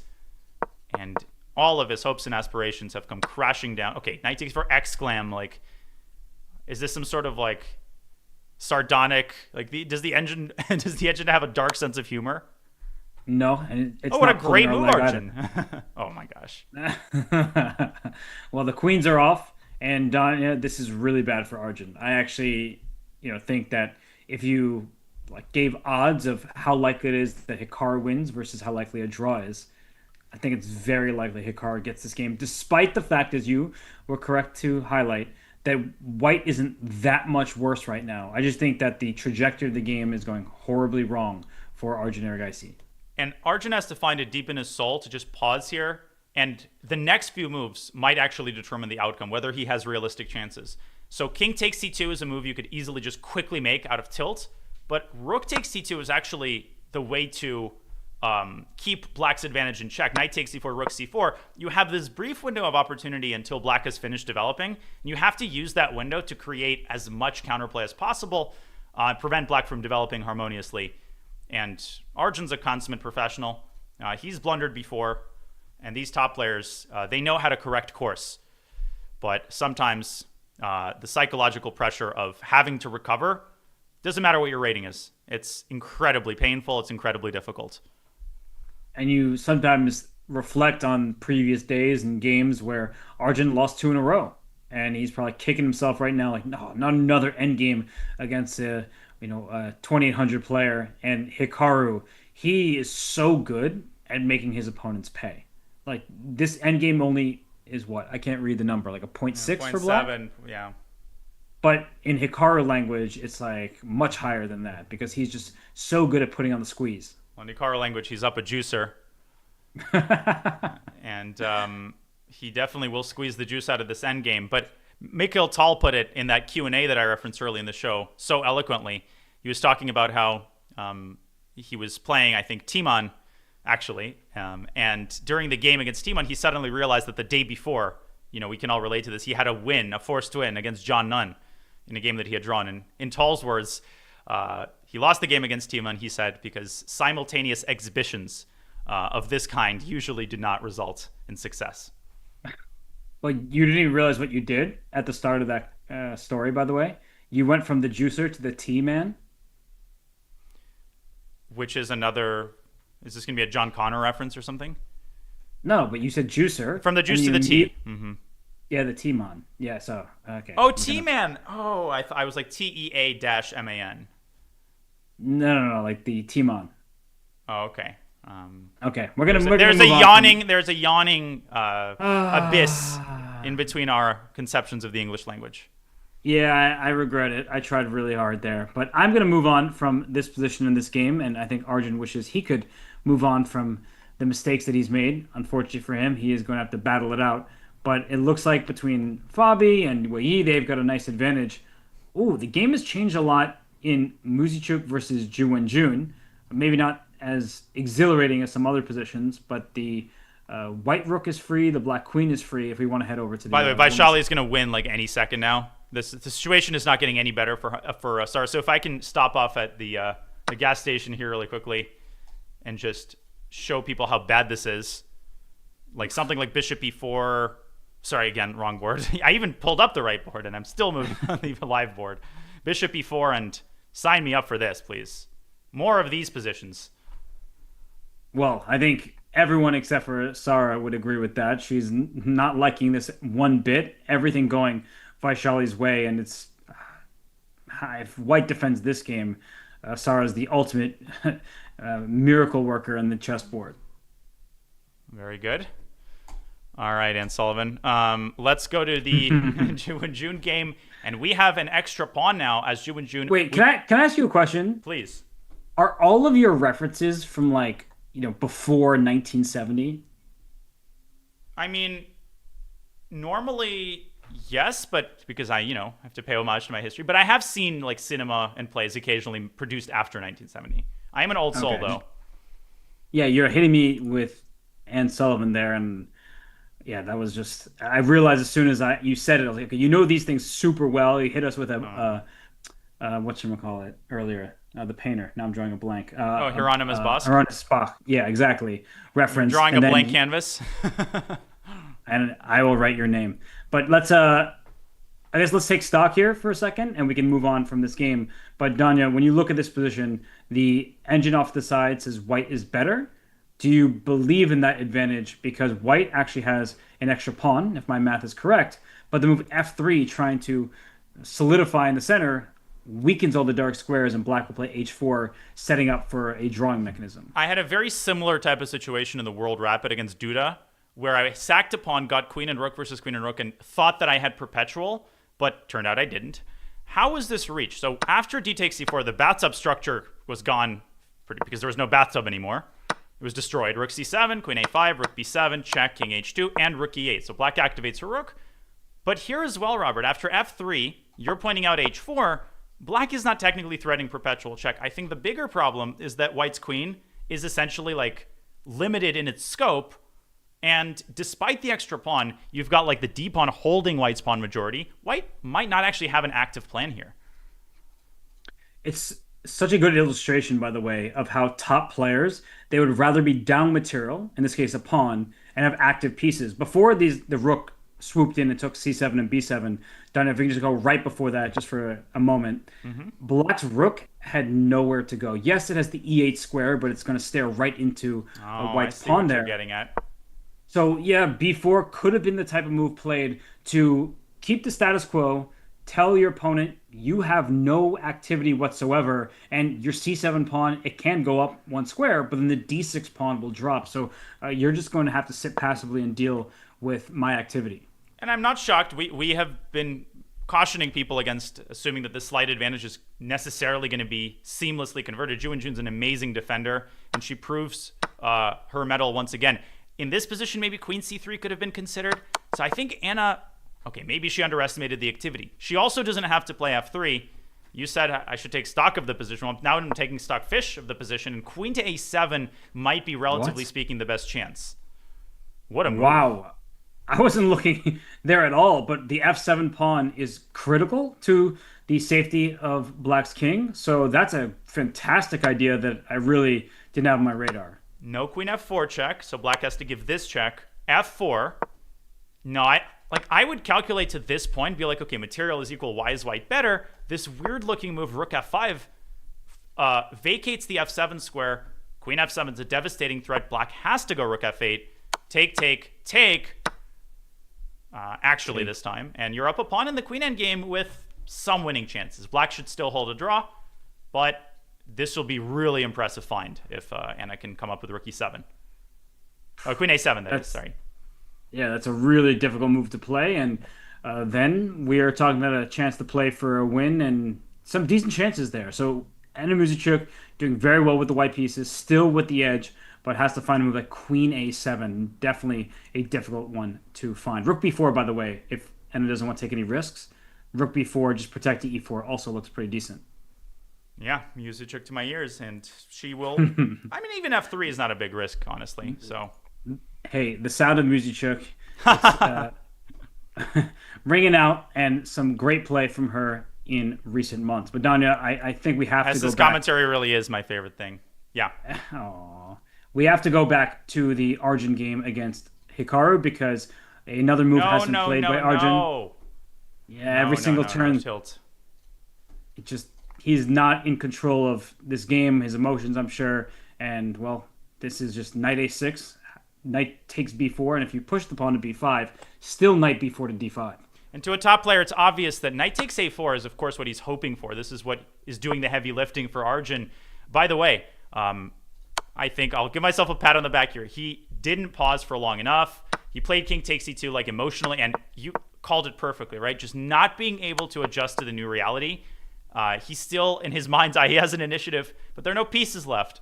And knight to a6, boom, boom. Hikaru is probably turning his head like from side to side and bobbing in his chair and holding onto his invisible mouse. And don't worry, the recap is coming soon because this is in the toilet. And do you play bishop c5 next or knight to d5? Ooh, I wanted to go knight d5, but I'm now realizing that bishop 1f4 is already defended, so it might not actually be that impactful. Bishop c5, on the other hand, looks pretty strong. Like king b3, bishop c5? By the way, you got a raid from the Penguin. Thank you, Andrew. Hope you did well in Bullet Brawl. Obviously, Danya, you said thank you earlier. Now say you're welcome for not playing. What was that? You say you're welcome to Andrew. You're welcome for me not playing. That's right. There we go. You're too humble, so I had to do that on your behalf. No, I think... I will admit that I was a little bit irked this morning because the timing just never seems to work out for anything. Like, the Hans Dubov match has to be at 11. Bullet Brawl has to be, like, at the worst possible time. Like, I'd have to hand over the stream, and you are such a trooper for doing solo commentary. There's always next Saturday. And it's true. I will play next Saturday, that's for sure.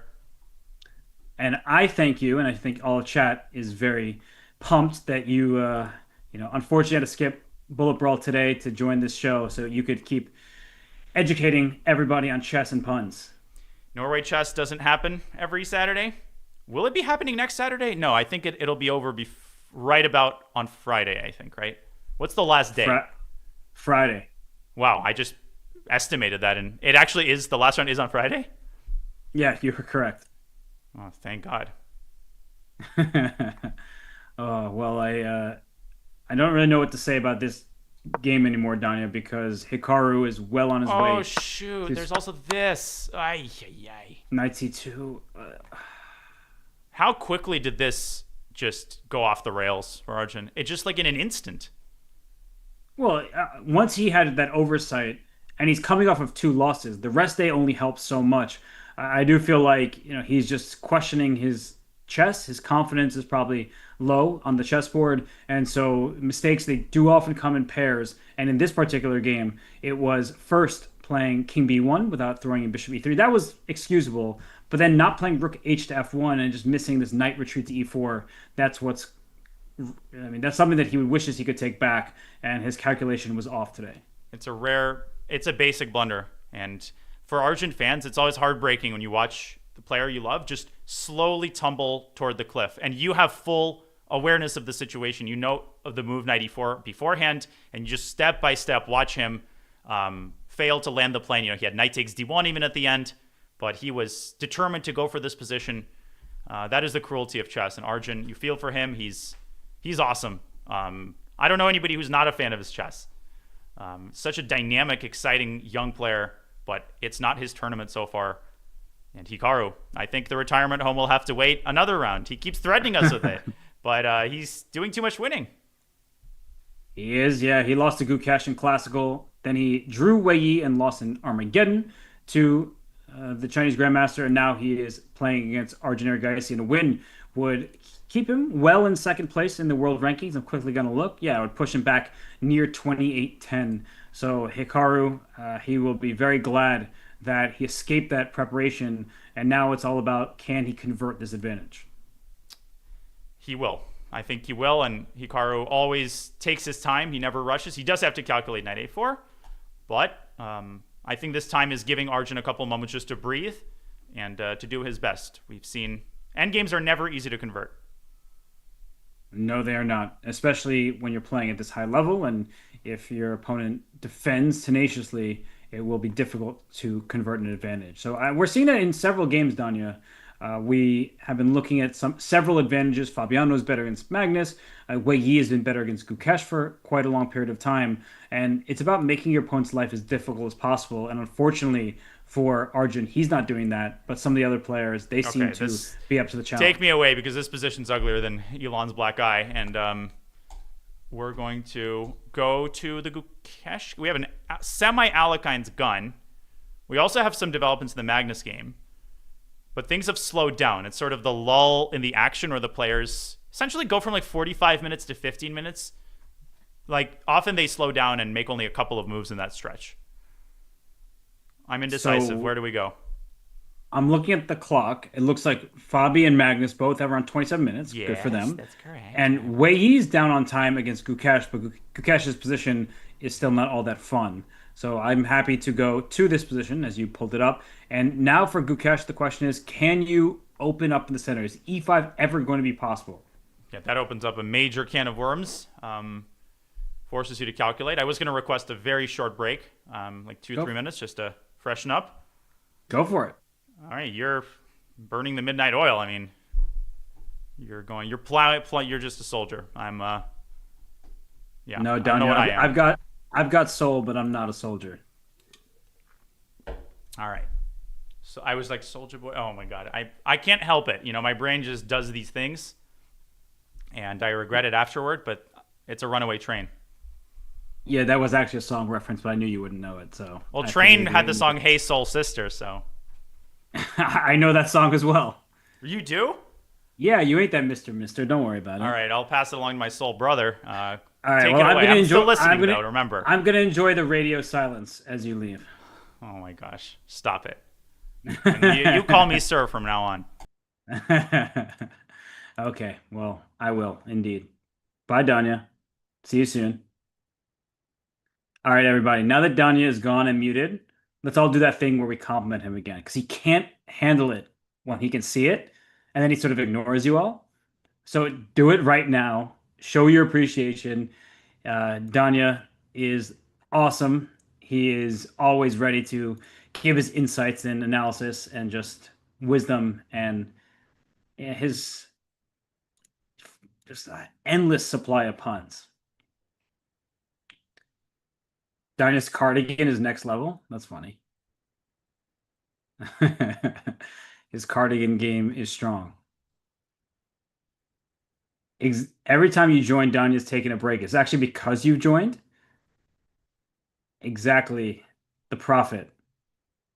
Oh, thank you. I see everybody with their compliments. I won't read that one because Danya will be upset for you questioning his music taste. Hey, Graham Duras, I see that. I don't know what it's called. Like donation, super chat. I don't know the difference between these things. Sorry, I'm doing my best. You're here because the commentary is just excellent. Thank you. Danya is the punniest. His sense of humor is strong, even if we have to roll our eyes at some of the puns. But should we talk about the chess that's happening, or should I keep having you compliment Danya? That's the big question. I don't really know which direction to go in. Danya got ham, but he's not a hamster. It's kind of funny. Both? Danya is the magician for making a wild Robert Hess appear again for the first time in 5 years. Yeah, he's got skills. All right, I'll talk about chess because some of you are asking to hear about this position. White still has a huge spatial advantage, and the reason why is those imposing pawns on b5 and c5. The c5 pawn is passed, there is no pawn in front of it. But what black is doing, what Gukesh is trying his best to accomplish, is stopping those pawns from getting too far. And there's a reason why Gukesh is not capturing on c5. It's a good lesson in maintaining the tension, because if black, in fact, does take on c5, and white replaces one pawn with the one that just was captured, then you have two pawns that can start moving out the board. So what Gukesh really wants to accomplish and what he's undoubtedly calculating at the moment is, can he strike in the center? Can he make the move e6 to e5 work? It's going to get dicey. It's going to be full of tactical sequences, and it might even cost black a pawn. You're making me feel guilty. No, you're not. And I feel like I can talk about positions pretty endlessly because there's always something more to learn in a position. Just when you think that you've looked at every single wrinkle, every detail has been explored, you sometimes have to consider, well, is that pawn weak? Is that square going to be accessible for my pieces? Or I'm actually focused on the wrong part of the board. So it's this type of position is one where black desperately wants to break open the center. Bishops need open space, but it's not an active piece. It's kind of like a tall pawn. So for Wei Yi here, he's trying to prevent e6 to e5. Maybe Gukesh has the opportunity to play it now and won't get to play it again. I see your comments about the Hikaru game. It seems like he has made a mistake. You call it Arjun's bluff.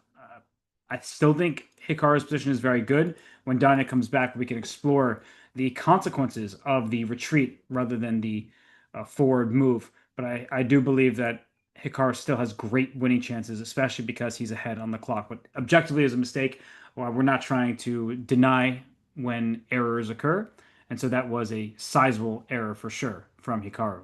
How does Wei make progress, and where should he release the tension? Such a good question.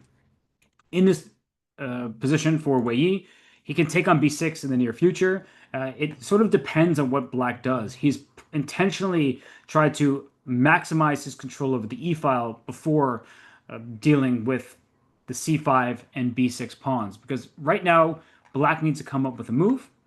And for Wei Yi, he put his queen on e2. That doesn't mean it's the final square for that piece. He can slide a rook to c1. He can bring his queen over to a square like b2, for example. On b2, it gets behind what will be an impending passed pawn potentially, and also keeps that e5 square in its sights. So I see more questions about the Magnus Fabi game. Is it a draw?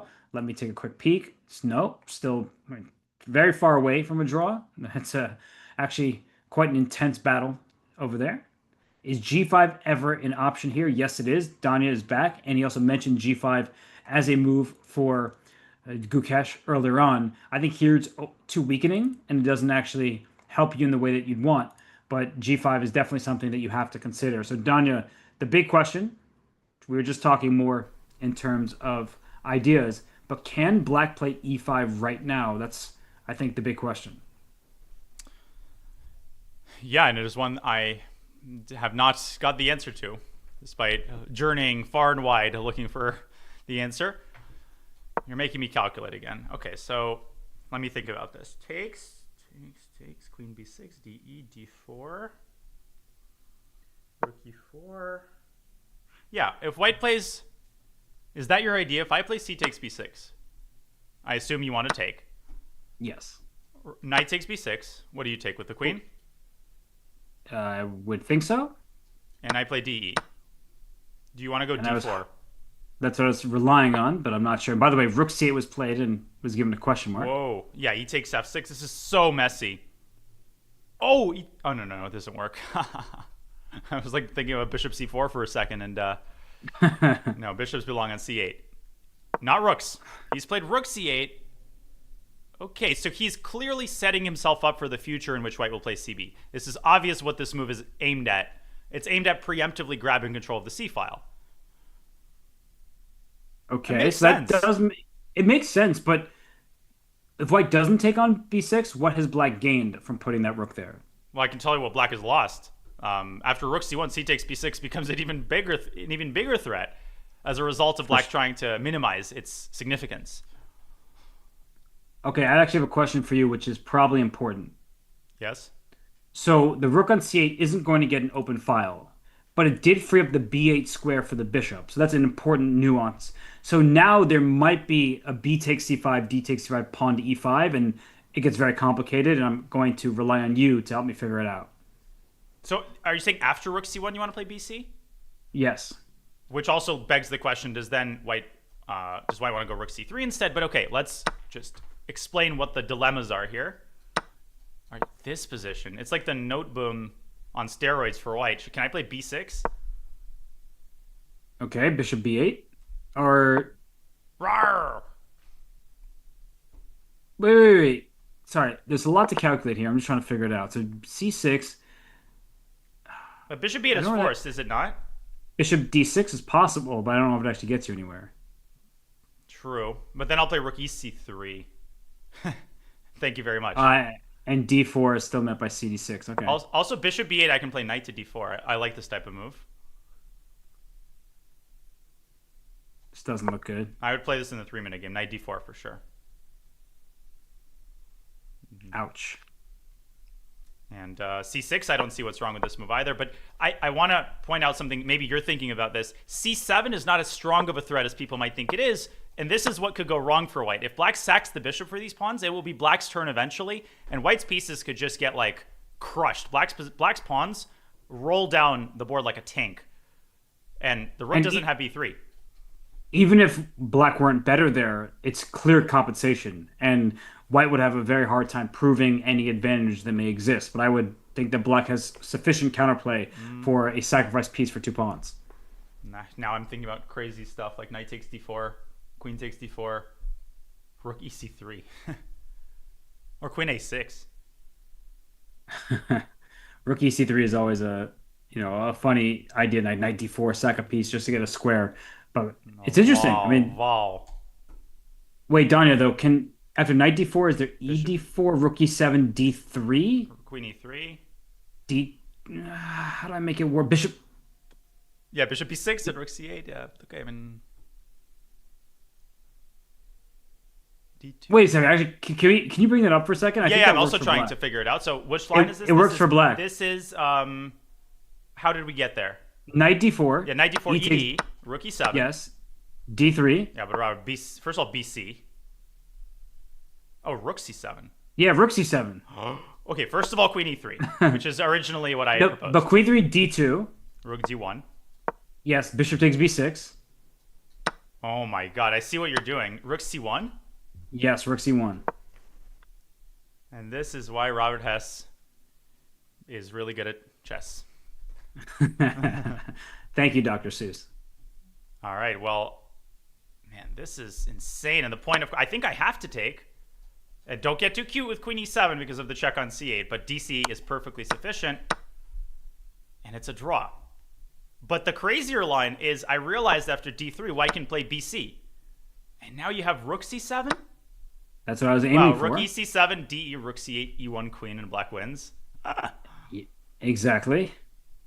Man, this is fantastic, honestly. Well done, partner. Thank you, my friend. I just, I strive to get your level of tactical vision, and these glasses are helping out. Can I play rooks? Ugh, again, de and rook c8. Wait a second. Can I ask something insane? Oh, you... Can I go like this and then go king h2? What do you do? Queen takes c1? Rook takes d8. And Bishop e8? Is that oh, a you draw? have queen h6! Yeah, no, but I can queen play h6. rook. No, but rook takes c8 should be winning for white. No, like, and then rook e3 or so rook e4, Yeah. or maybe not. Queen d... It depends where you put your queen. If rook e4 is queen b1, it's not easy. So first off, b7 is a perpetual, queen h6 and queen c1. Yeah. This is unbelievable levels of just insanity. It's a fun position. No, but black should be okay here. I think the pawn is far enough away. I mean, if it was any closer, you could resign. Yes, but I won't. But you won't. No, this is absolutely unbelievable. Yeah, this is typical Naroditsky. You know, he tried to write tactics book, but okay, real men try to win games. You know. This is all forced, of course. Wait, rookie. Yeah, rookie 2 still perpetual. All right. Well, we'll be looking at this in perpetuity unless we pull ourselves away from it. I'm still trying to figure this out. Like, there's so many different move orders and tactics there, but it's a very fun position. How did we get here again? So can we just sorry to be the guy who calls Rook the cops and close the bar. Rook c1, bc, dc, e5. I mean, I could see White losing on time if he had 15 hours, and he's played Rook c3, but we were looking at Rook c1. Now, what impact does this have, if any, on this sequence of events? There are some variations where there's no check with Rook on c1. Yes. I feel like that might be important. So bc, dc, e5. Can we put this on the board again? Can we dunk our head into the sewage one more time? I'm down. So b6. For starters, there's no bishop d6, if that was even something to consider. But bishop to b8 looks forced. c6. Okay, here we go again. Yeah, here we go with this again. You know where this path leads? Whoa, what about d4? And after c7, queen e8. No, that probably doesn't work. No, take, and then knight takes d4 even. But then you play ed4. Oh, oh, shoot. Oh, so confusing. It's so easy to blunder here. I'm getting like Le Bourdonnais McDonald vibes. So many passed pawns. No, what about knight d4? Not ed? Yeah, queen e7. Okay, take on e7. Rook e7. DC, I want knight c3. BC on the board. That's just not even fair. Wow. You're definitely not going to be bored here. The board is not in either of the players' vocabulary. They're more like terrified. But such a nice find there by you, by the way, to delay the capture on b8. That bishop's not going anywhere. Okay, I need a nap and an Advil, and probably so did the players. Because imagine sitting there at the board, everything on the line, 15 minutes on your clock with no additional time, and trying to even penetrate the surface of this position. Too confusing, too much to calculate, and I'm just struggling to keep pace with all of the action on in this board and down at the other boards as well. Humpy Canero has drawn against Lei Tingxie. We didn't really look at that game because for good reason. It was not exactly the most exciting. It looks like Vaishali is about to score that full point. Bobby's game, though, by the way, we have to look at what's going on there because he's burning tons of time. Sorry, continue. No, I was going to get there. I mean, good that you pointed out that Fabi is now well behind on the clock. But right now, it's a critical moment when you have 2 pawns in the 5th rank. It's something that my coach always instructed me to do. And one of them for is on everybody the 6th. Watching. Exactly. But the 20% rule. Like, essentially, 20% of the time, you are going to push your pawn to the 6th rank. And so e6 is played. F takes e6 feels more or less mandatory. I can't imagine not capturing there. And then I feel like what Fabi's going to do is he's going to take on c6 rather than e6 and leave that bishop on c8 stranded behind its own pawn. Okay, I play queen c6. And you play positionally here? Yes. I think knight e5. Uh-huh. h4 also has to be considered, but might allow e5, so you have to actually blockade the square. Right, and after chop, there's going to be some kind of rook lift. I think bishop takes. I don't allow bishop d6. But I thought rook h5. I mean, look, hey. g6 there? Yes, then we think. No, but g6, rook h6. Isn't there mate? e5, I play rook g6. Okay, it's definitely not mate though, right? Or is it? I'll figure it out. I feel like there must be something there. So what we're looking at, folks, is this, g6. First of all, I think I have a perpetual with queen takes g6, but let's leave that aside. Rook h6. You said e5, And now it's now or never because bishop f5 is threatened, so rook g6. Which way do you go? Let's dance. Let's dance. I think king h8. Yeah, now we think. Knight d5. Therefore we are. Oh my god. Yeah, I do have the Descartes before the horse here. And it's on the board, but he's played DE. Okay, wow. Yes. He's teaching me a lesson. I really thought he was just playing this positionally, but Donnie, he's actually playing this tactically. So you should be happy. No, I think you're teaching him a lesson because DC was the best move. Really? Yeah, it was. Oh. Robert. Yeah, and this reminds me of like the moments in our team battle where I would be pining for like, let's sacrifice, let's go for it, and you were always the voice of reason, taking the game onto a positional territory at the right moment. But let me tell you, the queen is running out of territory here pretty quickly. And I see the eval bar over there saying white is still slightly better, and I did go ahead and check. I mean, d takes c6, d takes e6. It's really not so much in it from an objective standpoint in terms of the evaluation, but I think this is much more your style and also very difficult. If the times were reversed, I think Magnus would be teetering on the edge of defeat, but because he's got more time, he can probably work his way out of it. Wait, what do you do here, Robert? Because if you move the queen back, which was my inclination, I go here, and then I go here, and then your rook is out of squares. And then knight d6. Holy shit. Holy smokes. Shenanigans. Queen c4, this is totally crushing, obviously. What were you oohing at? Is it like a bishop f6 reaction, or did you see something else? No, I'm just giving you, the flowers for bishop f6. Really nice idea. The gold coins. Well, I really marshaled the troops to the king side. I'm looking for something more beautiful, but let's leave that aside. If that doesn't work, what do you do?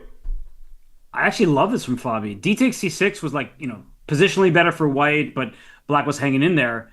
Okay, let's try to figure this out. So knight g5 is a threat. First of all, we should point out, black, this is not forced. So Magnus is seriously considering, what if I just don't take this pawn? But that's a disaster. That's got to be terrible. Terrible. And I'm also seeing word that Wei Yi has spoiled it, but okay, that's getting fascinating as well. Okay, so should I put up is it time for, is that time of the day where I do the two-board view? I think it is. Okay. You asked, should I put, which board should be on the big board? Probably Fabi, right? Yeah, let's leave Fabi on the big board. Okay. Let's take a look at Wei Yi, which I'm going to expand now, folks. We're going to have the eval bar on both, and we're going to have Wei Yi on the smaller board, which will be expanded. I am listening. I definitely don't need the evaluation bar to help me figure things out, but I know the chat appreciates it, so thank you for doing that. I'm thanking you on behalf of all of them. Position, of course, easy to, not complicated at all. Is that the live position, by the way, on the Wei Yi game? Yeah, queen a5 was the last move. Is it bad? So, no, I'm just trying to count the pawns. White is up a pawn and has some very impressive and imposing passers, but black has one connect 4 in the center, and is e4 an idea at some point? I wouldn't do that from the black side right now, but you have to watch out for it if you're white. It's like a feast for the eyes here. There's like so much going on so many of the boards. 94 has been played. I was so proud of my reference during the Dubov Niemann match. I referenced the feast during the plague, but I butchered it. It's the name of a Pushkin, famous Pushkin poem. Feast during the plague. That's what black is doing. He's feasting during a serious plague here, because there will be a lot of threats that plague the queen on d7 as it tries to find shelter. And I just want to point out that Hikaru has spoiled some of his advantage. So that's was a couple moves ago where he brought his knight back to d7. And I'm also looking at you, YouTube chat, and we have Abhinav Shankar saying that for Magnus, if you look at the big board, the only move for black right now is rook a5. What? The extended Visu. The delayed extended version, yes. And he's played it just as you say it. He's found the move. And he's You're found joking. it with 20 minutes on his clock. Oh my gosh. He should really, I think we really need to consider Magnus the best player in the world. The whole thing needs to stop about him being a scrub. He should have played the World Championship title. I told you. I told you should have tried. Wow. You know what? What a move. What a maneuver. I mean, yeah, the d5 square is accessible, whereas when the knight was on c3, this would have run right into bishop b6 idea. So, like, what a find by Magnus Carlsen. And what does white do now? Because black is up a pawn, so if white isn't quick or careful, Magnus could maybe turn this around in his favor. Yeah, this is not manufactured hype. This is a genuinely very impressive moment. I'm stunned at the confidence with which this move was played. Let me just show people this move. I could see myself rejecting it because I don't see its existence. Bishop c3 runs into rook d5 and things turn around immediately. Now, is that the only discovery that white has? Maybe. Nope. Bishop c5, though. Robert Hess, where does your eye go? Where do you want to plant the bishop? I thought bishop c5 looked really strong to me. Okay, queen e8, I think, is forced. Okay, queen c4, just pinning. And winning. So if I go king h8, you want to go knight g5, right, and win the game? I mean, clearly, okay, now knight g5 looks very strong, but I was saying before it wasn't winning for white, but this looks so difficult for black. But which knight do you put on g5 here? Oh, the f knight, maybe? Rook takes c5. Oop. It's like an obnoxious Wesley. It's like a troll Wesley. Always come up with it at the least likely moments. But if you put this knight on g5, you also allow rook c5. What's the move? What's the move here? Watch it be like some clever move like, I don't know, bishop b4 or something. Okay, queen c3. Oh, of course. Yeah, obviously. I mean, what the heck? Oh, the point is the rook is protected another time. And after b6, knight fg5 now. Take me away. Oh my god, there's also this. It's a double attack. Wow. This tournament is great. Can we just have Norway Chess be the only event on the calendar? Rook d8? That's so sick. And now knight takes c5 because the rook on e1's defended.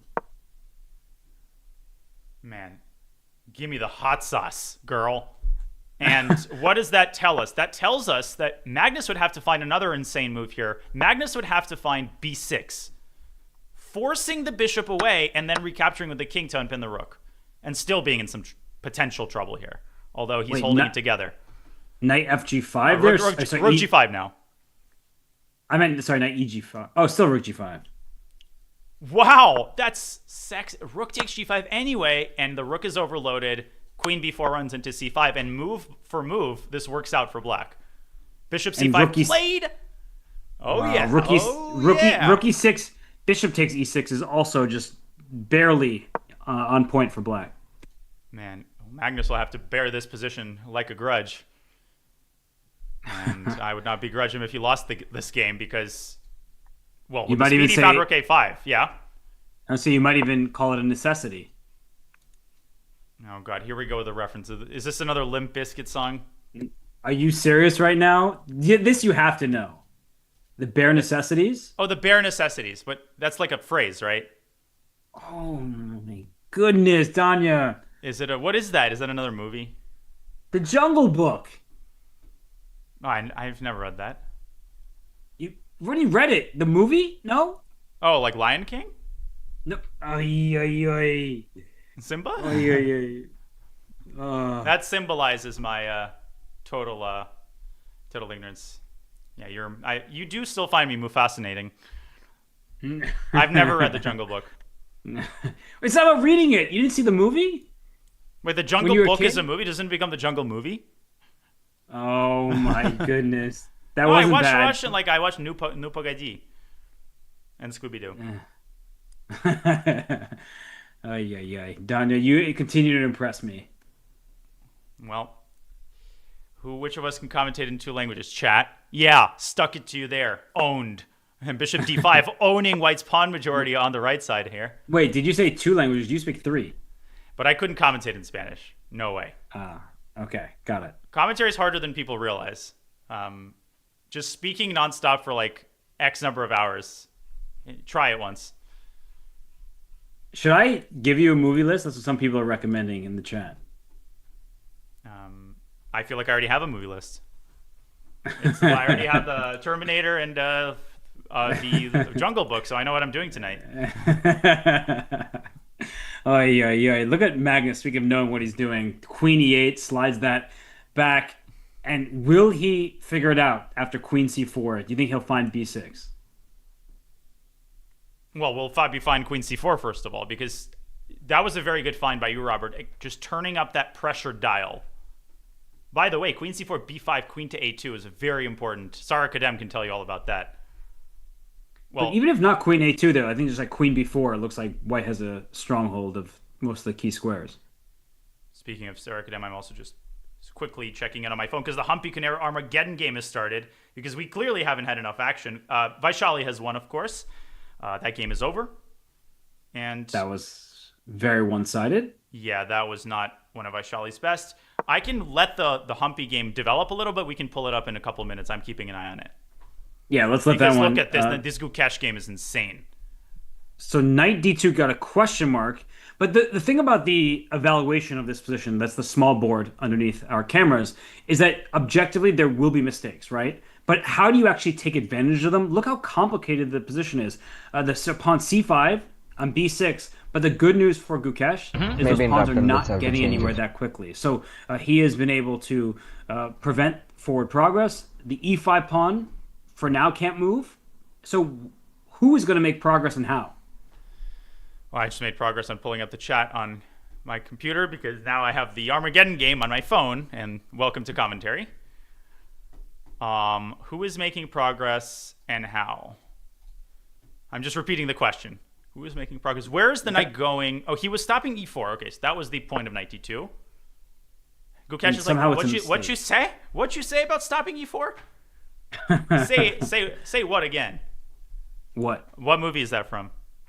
Say what again? Is that from Big Pulp Kahuna Fiction? Burger. Very good. Yeah, I got you. I got you. See, your references, you have seen some great movies, so I got you covered.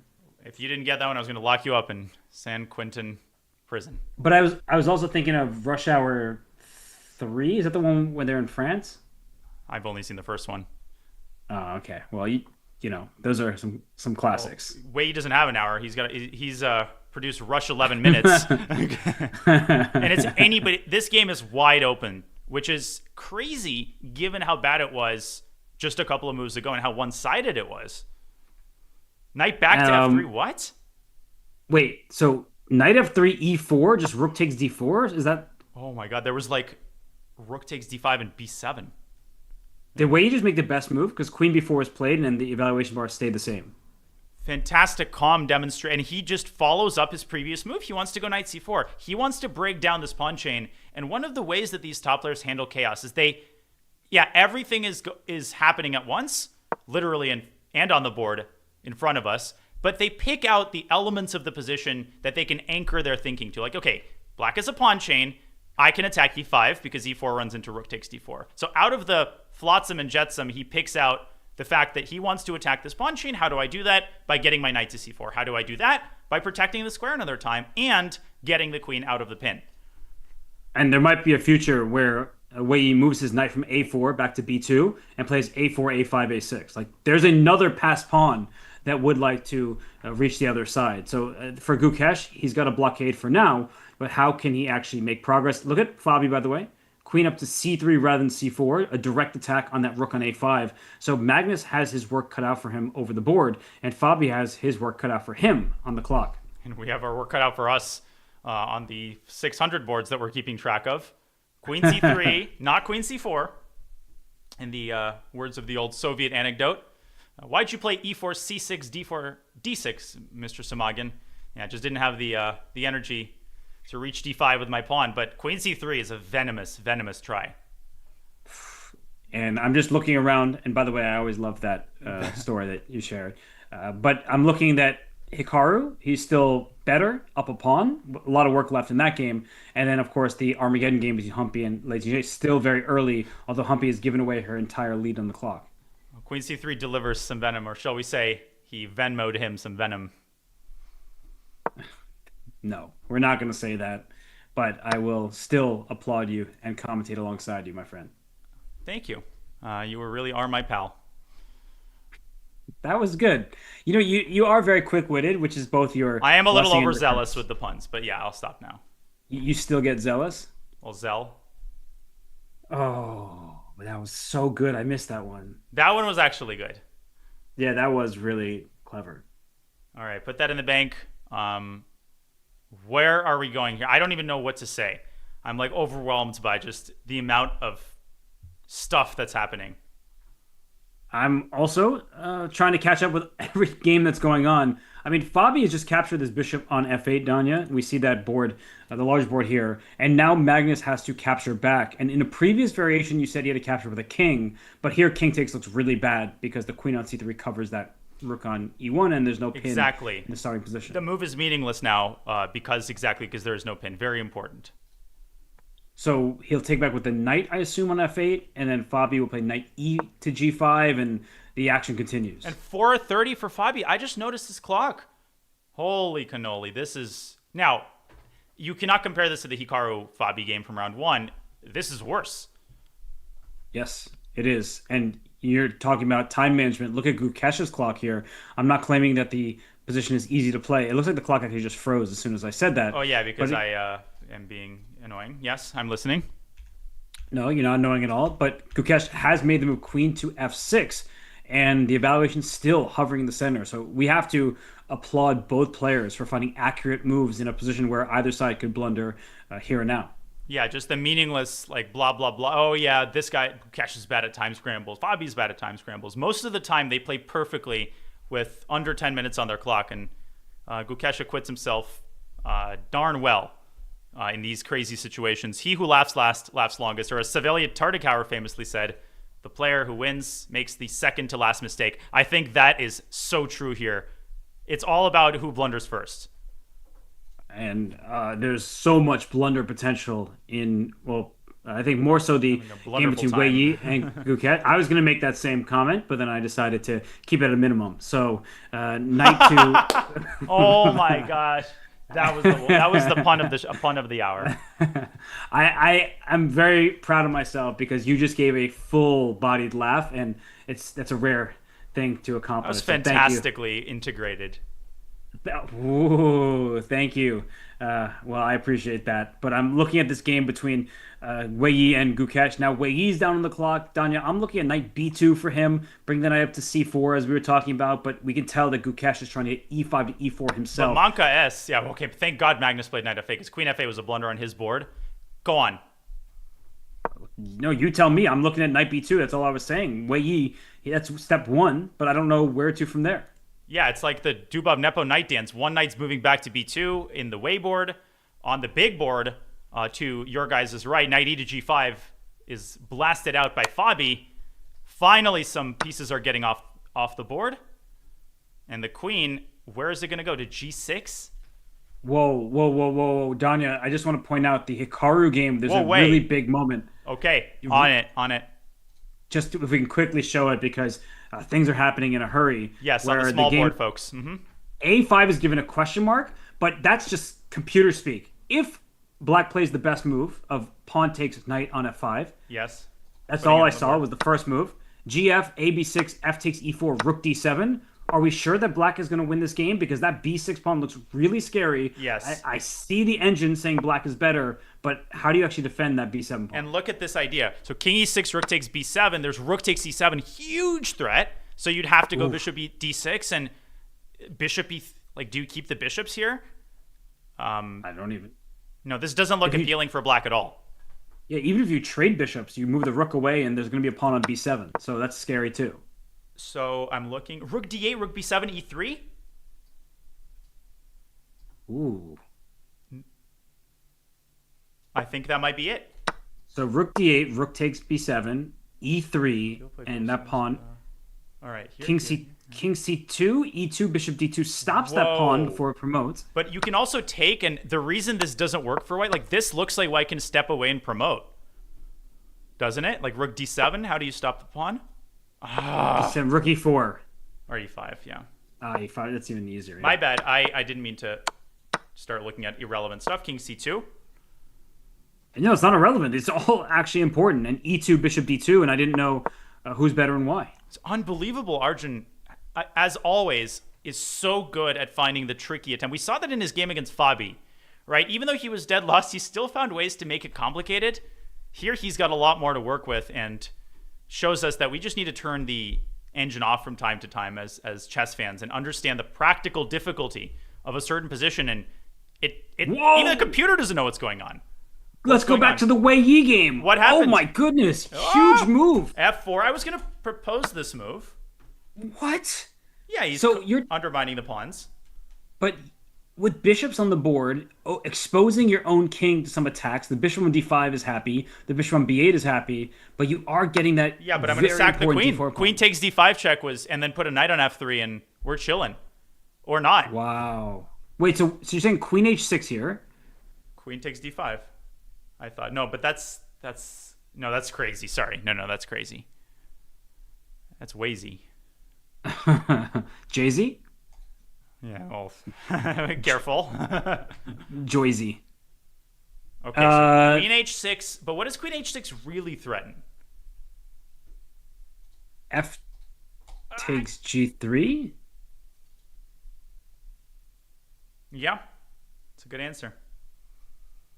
But I think I understand your question. Like knight f1 even there, and there's no immediate knockout. Holy smokes. Also, queen h6, there's like rook e7 I'm thinking about.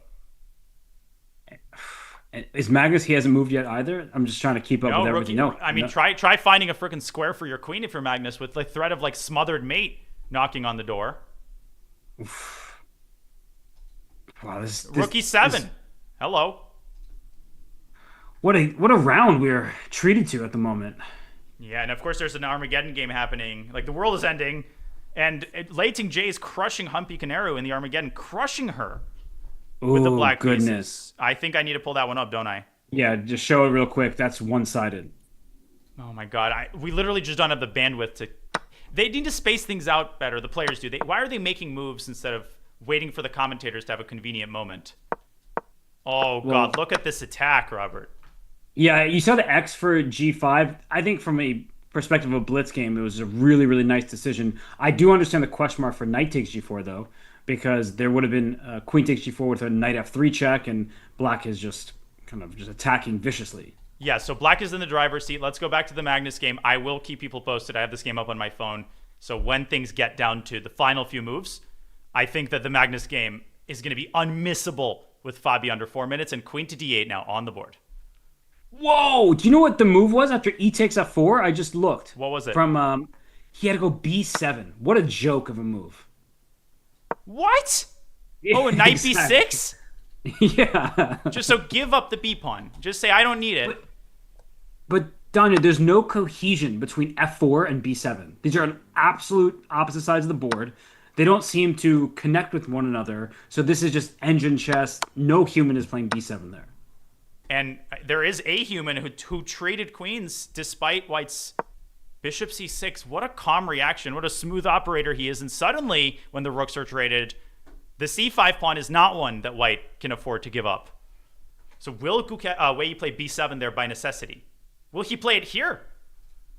I think that he can play it now, but to go knight b6 is you're pointing out that square, and it's such a hard call. Rook takes d7, bishop takes d7, the knight moves back to b2, rook takes c5 is what you're indicating, and it still looks messy to my eyes, but maybe black is on the happier side of that mess.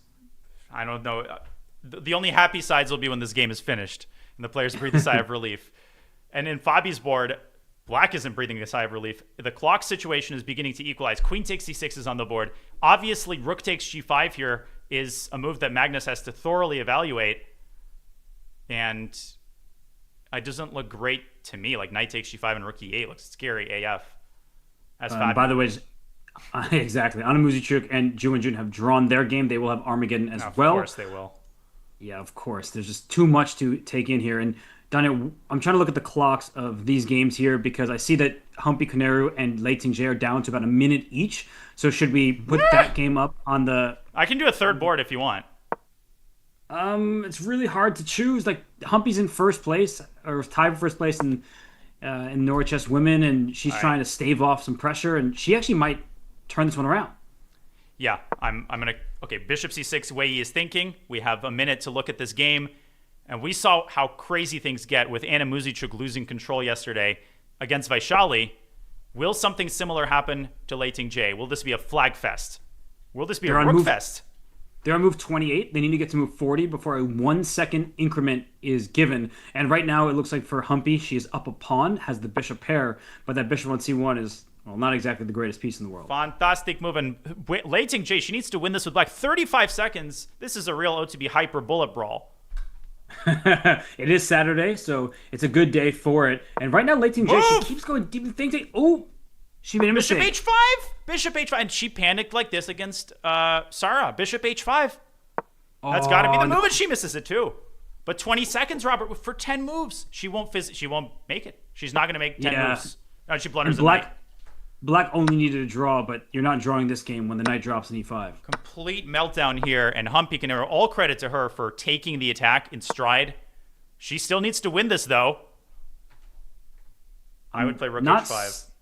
Yeah, rook h5, bishop h5. Just go for the attack against the black king. Wei has traded queens, which is the only serious move. We'll get to that game momentarily. Literally momentarily. In a maximum of 40 seconds from now. Yes, there's just too much going on at the same time. Appreciate everybody who's trying to keep up like we are. And Hikaru is heading towards a draw, probably, we're being told. I will, on my screen, look at that. He is heading toward a draw. Wow. He messed it up. Wow, we will, of course, show that too. So Arjun Erigaisi, he had his back against the wall, and he's been able to come up with good ideas and try to survive this game. And it looks 10 like seconds now for Humpy. Look at this. It's going to be an all-out time scramble. Queen takes b3. Rook g5. Queen c5 coming. Is there mate? There's mate. There's mate. It's over. There has to be mate. Unreal. Rook g8 and bishop b5. Woo!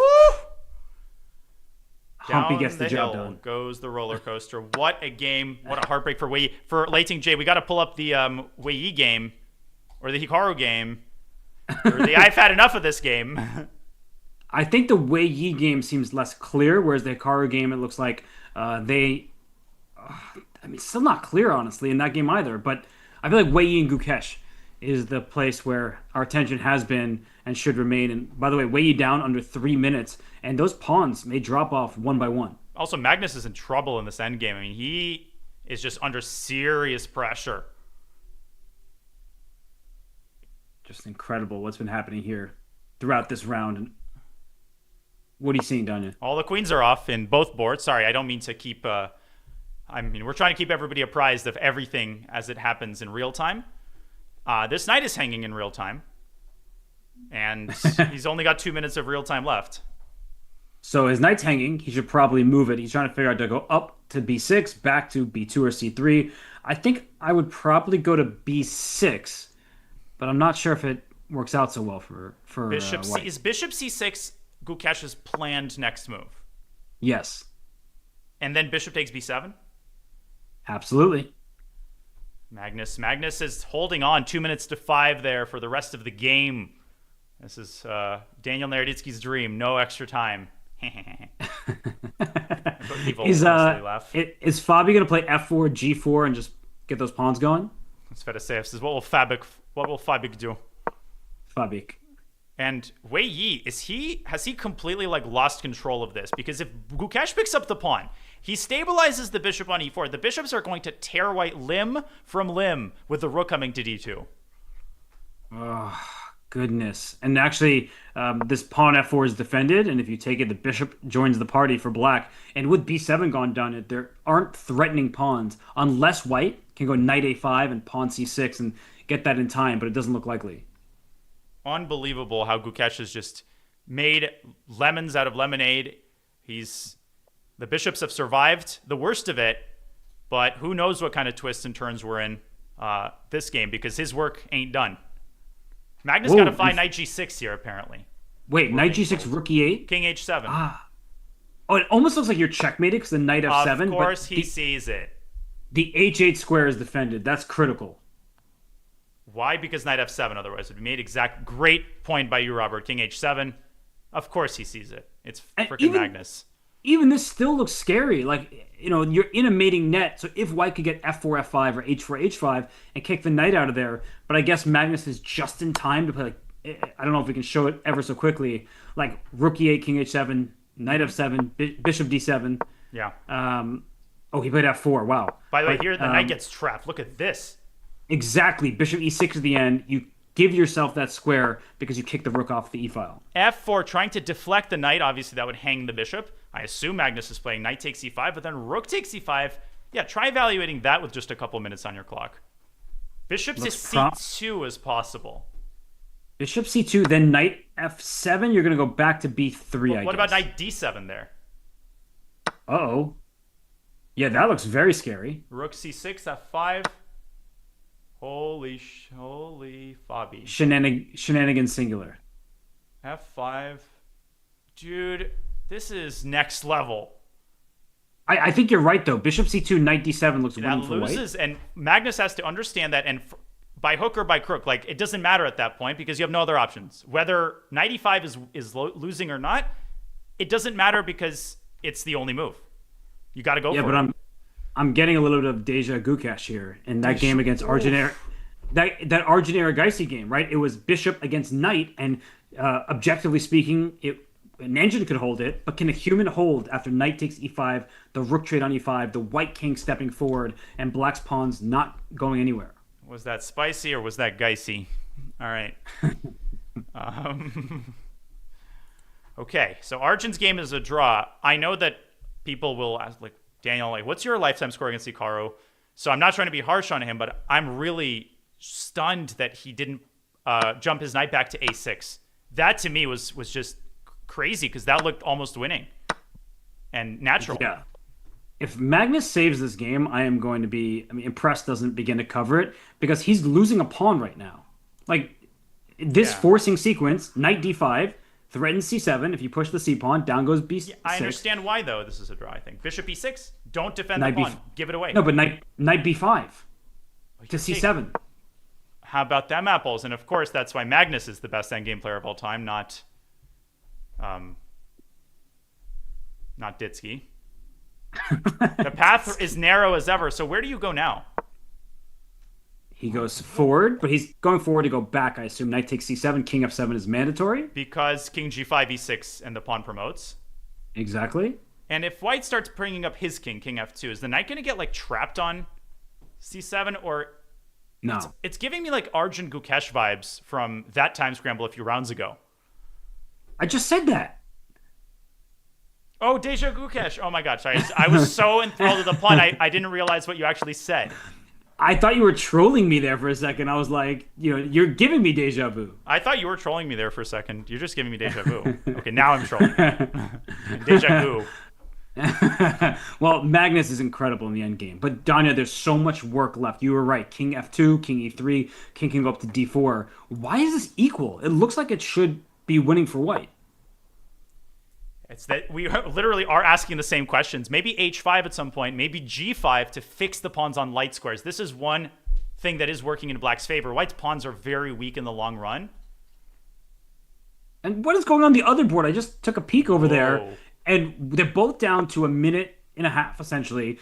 Gukesh's bishops are out. Oh, a blunder by Magnus. g5. I mentioned this move. Never trust a commentator. And he's fixed white's pawns on weak squares, Robert, but he's fixed his own pawns on weak squares as well. Does Fabi play king e3, or does that run into h5? Can you play king h5, e3? H4? I don't know. Wait, but h5, e6 check is something to calculate at the very least. No, so easy to miss. It's winning, of course, for white. It has to be, right? That's winning for white easily. King e3, you just bring your king up. 30 seconds for Fabi, though. Oi, Fabinho. Is he going to find the king? I think the king march is straightforward, but how scary is h5 even after king f3? You can just bring your king back around. 25 seconds. Caruana una na. No, knight back to d5 he goes, allowing the black king to step forward to e6, knight b6, bishop b5. What's so wild about that, Danya, is that white is going to be 2 pawns ahead for at least a turn, and yet it's the wrong decision. But how can he have missed? That can't be what he missed. That's... No. This clearly is... What was the downside of king e3, Fabi? I guess bishop c6 he didn't like. He's going for the h6 pawn. He wants knight g8. Should I give this the benefit of the doubt? But wait, Robert, king takes e5. Of course, the bishop also hangs, so careful. Bishop c6 first. Sorry, a mistake by Wei Yi on the other board. It's so hard to keep track of everything. Well, he wants to go rook e8 check and knight c to d6 check. Gukesh is under a minute. Oh, that's a mating This net, isn't it? this is taking like years off the players' like lifespans. Maybe H5, just a little prophylaxis. That looks like a good decision from Gukesh, just trying to get some space for his king.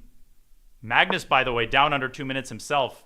Maybe Oh, I need to shush and watch Fabi do his thing.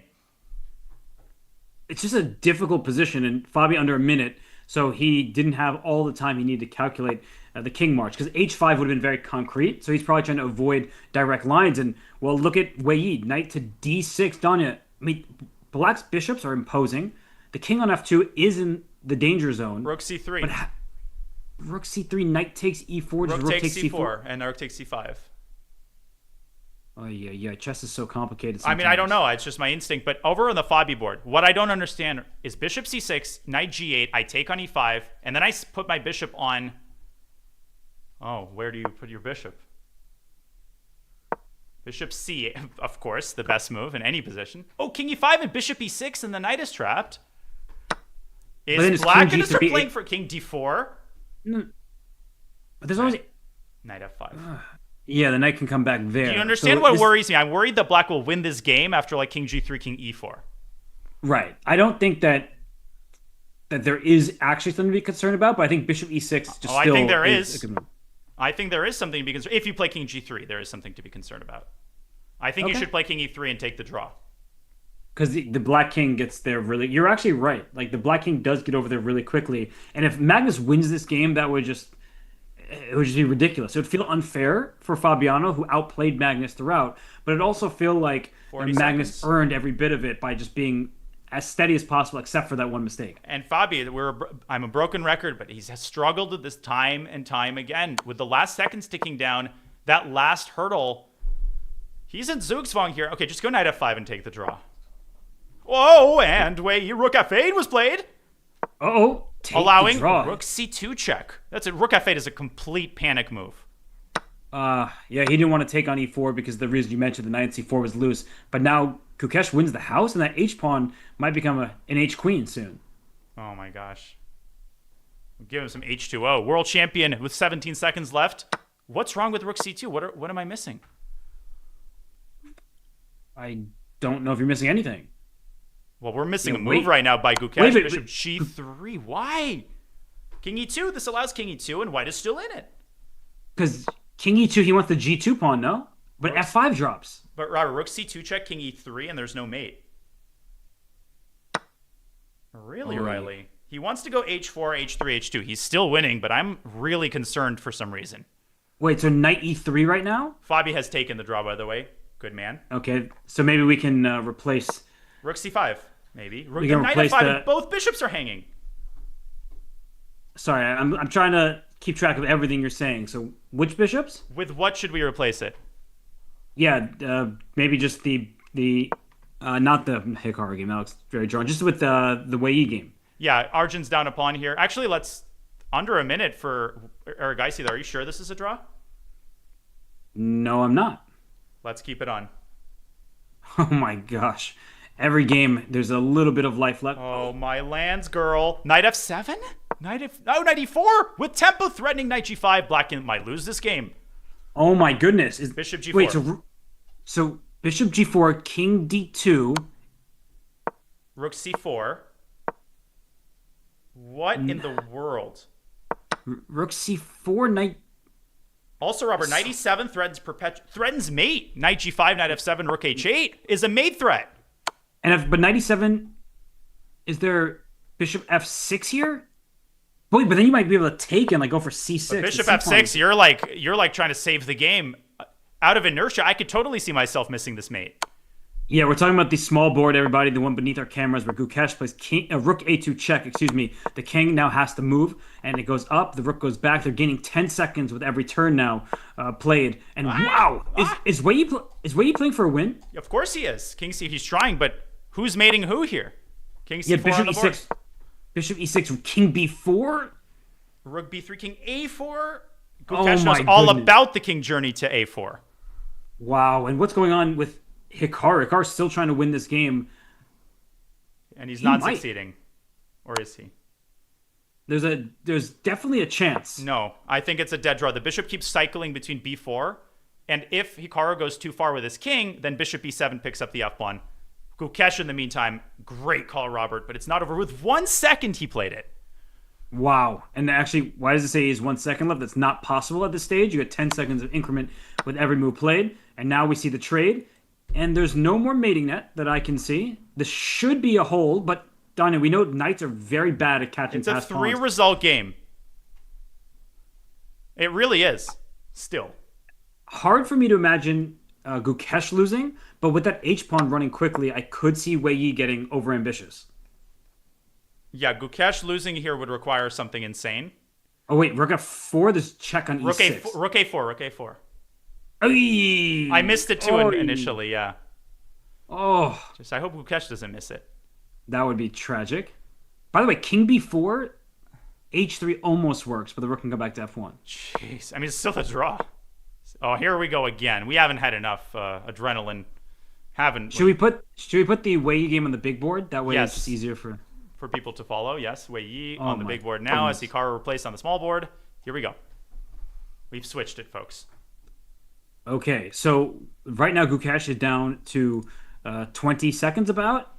Wei Yi's already there. So, okay, what do you do as black? It is feeling a little bit dangerous if you allow that pawn to get to c7. Muzichuk and Oh, of course. Ju and Jun, who saved her classical game, aren't in Armageddon. I think we can entrust this to Arjun. Uh, Yeah, it's a draw. Should we? It looks like a draw. It's a just dead based on draw. what he's That's doing. it. There's nothing to black can do. I'm making the Okay. executive call. I trust you. And right now, Wei Yi down to his remaining 10 seconds. He still is doing everything right, as is Gukesh. But Daniel, who are you more worried for? Myself, king h6, black's king, and c7 is coming. I'm definitely more worried for Gukesh here at this point. But there will always be like rook g2. Yeah, it's a Oh, but draw. there's 90. But No, but rook g2, 93. Oh, what a the king d4. No, but king bishop d4 b6 here. check. Bishop b6 check. No, king d4. Instead, he goes awkward move, knight f4. He's trying to stop rook g2. Wait, rook g2 anyway? Okay. Oh, rook g2 was a blunder, and that would have been crazy. Oh, we don't have time to show it, but there's an amazing tactic there. It was doesn't knight have time g2, h2. period. Yeah, 93, h1 equals queen, rook h2 check. Oh my, with 93 bishop b6 check. But okay, rook g1. What does white do? I don't have the answer to that. F3? He might take this pawn at some point. He has to, but then he might have to defend because I don't see a way to promote. Now I'm more worried for white. Oh my goodness. 2 I think he seconds. should take that pawn. He goes king d4. Rook d1 check. I mean, the thing is, if white takes the pawn, that option exists, but that's a last resort unless you can force black to equivalently give up the minor piece for the c pawn. Wow, what a brave move. Knight to d5. The bishop and the rook for black both cover the promoting square, whereas the h-pawn, king h4, king g3 looks scary. There was a Dubov-Niemann game where this kind of thing happened, so he puts the rook on c6 and no, you're not. And white says, rook on f2, you got this, brother. And we might have a draw in our hands. What a combative draw it would be. And this is not the same, but somewhat reminiscent of their game in the Olympiad, Danya, that classic where Gukesh won in the end. And look at that king on e5. Avoiding If repetition. if the rook were on f8, you get your king to f4, you start feeling a little bit hopeful, but there is no way to set up a But mating look net. at this. Gukesh playing for the win here. He had a repetition. He goes for king h4. Now 1 second for Wei Yi. Did he flag? Nah, no way. I have a hard time believing that. I think it's just DGT not catching up to the player's moves. Well, okay, black's move here. We're not catching up to... Arjun and Hikaru did draw. You are correct. Yeah, no, that game is over. I saw Wei Yi played it with 1 second, literally. Wait, rook b6 here. Oh, 1 second again! He drops his pawn. That is a huge moment. I think Gukesh has serious chances if he takes. I think Wei Yi wants king f4 there. Oh, and then knight f5 God, check. Careful for Gukesh. Don't get mated. That's scary in a blitz game to see. Where do you put this bishop? Because rook f7, knight f5 is, of course, the point. I think you'd go for that and just take the knight on f5. Yeah, and you then go get a checkup by the cardiologist. Wait, bishop g4. Oh, he plays bishop c6. Okay, he goes in that direction. Bishop g4 is sick. So you need to get your rook to the g5. Rook Knight h2. f5. Rook h2 is possible. Bishop d7, knight g2, for instance. Oh, that's a funny. But then king h5 and The Okay, show goes on. it's a draw. It's a draw. If Many the rook were on different ways. the G file, white is winning. Rook h2, But you rook can't get h2, there. bishop g2, knight e3, forced draw. Or this.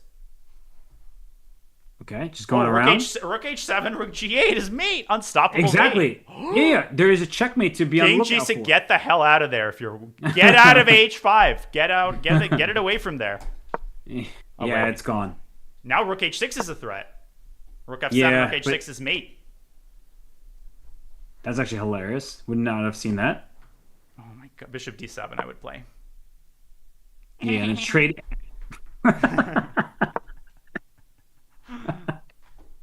Oh Ay, my ay, ay. godness. Thank you for bringing some levity to a very stressful moment. Oh, I'm better than bringing some Levitov to a stressful moment. Oh, yeah. What a game. Wow. We're killing it, aren't we? Can we just get more Wei Yi versus Gukesh? Like, I'm not saying that Wei Yi is going to win the candidates and play a world championship match, but they always produce entertaining games. But will they produce 50 moves in a rook versus rook position? No, because it's not a title Tuesday. No, this is a draw, which means we'll get Armageddon, which means we'll get more chess. We are spoiled. Yeah, a draw is a fair result if there ever was one. A handshake by these two gladiators. And an intermission. Very much an intermission because they will be back at the board very soon.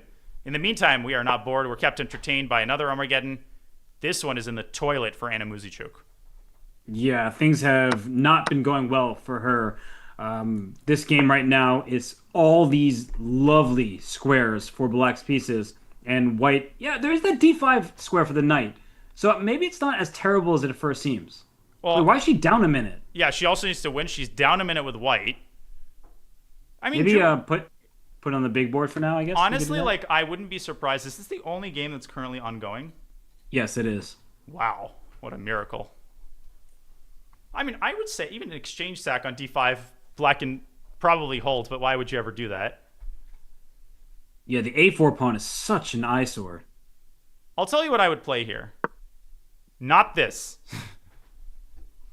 What's this? f6. Because you never play that? Yep. Yeah, very good. I feel like this isn't correct, but actually, black only needs a draw, so what can white do? g3, f4, a very slow build-up position. But And then? rook d5 maybe is exchange sacrifice and king gets to c4. No, but what if black does nothing? That's my point. Like, what if black seriously does nothing because your rook can't leave a2 without a4 dropping? Okay, c4, Okay, I pass. g3, Which is what she's doing. I pass again. f4. I pass again. You're annoying. I still pass. Just kidding. You're lovely. You're great. Aw. No, but in all honesty, I think this is what Ju Jun is doing. Like, she's saying that you can go f4, you can do all this stuff. I'm going to shuffle my king, or shuttle, whatever word. Oh, she moves her knight back, but it doesn't matter. Like, her knight will go back to c5 when it needs to. Yeah, she was, yeah. 6 and knight c5. I think Reddit was really enjoying the Gukash Ju and Jun selfie. The selfie you never knew you needed. The world Yes. champion, the women's world champion in one photograph. That was awesome. Yeah, but today it's been all about throwing axes at your opponent. Not literally. Well, I just think there's nowhere to get into. Like, you need to Accelerated lead. dragon. Nice. Did you come up with that? I did. Wow, I'm proud of you. But yeah, I see Shadow Sprite saying that Anna has to get Jun lower on time.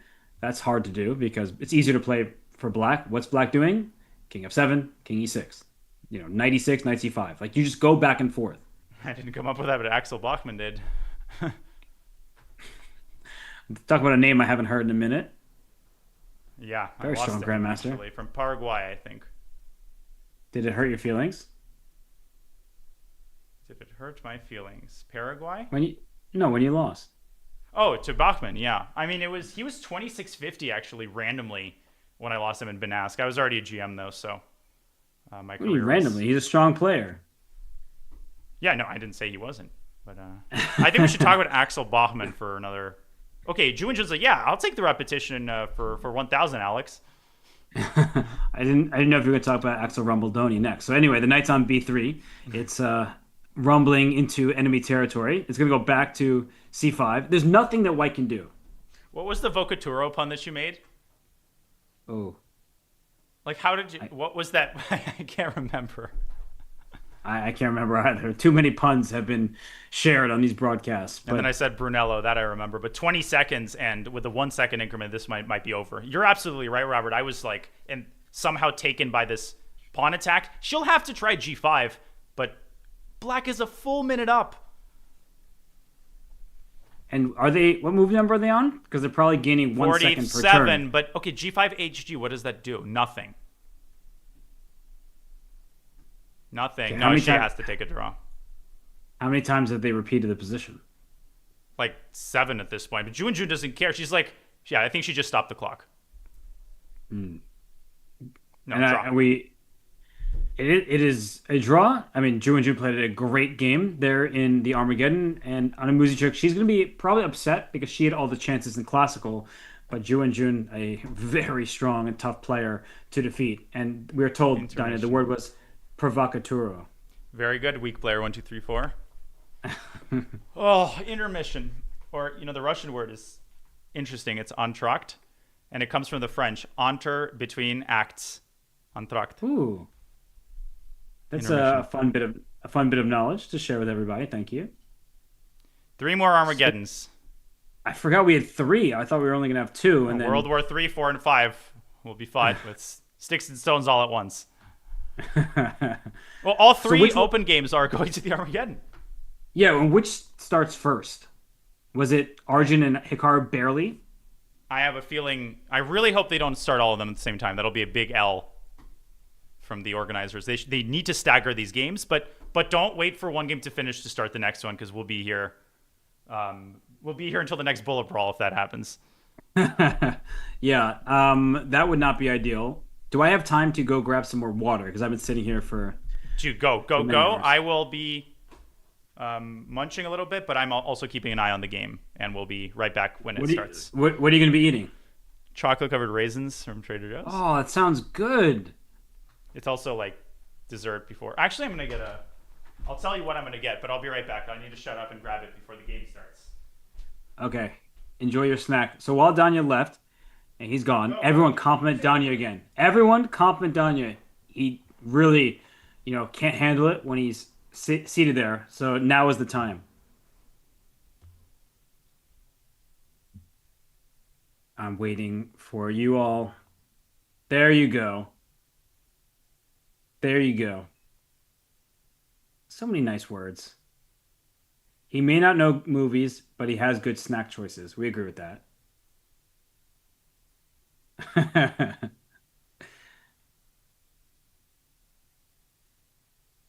Danya, people are telling you you're funny, just so you know. And you are amazing. And you're a sweet person. And you're the best. I'm just reading out the comments here.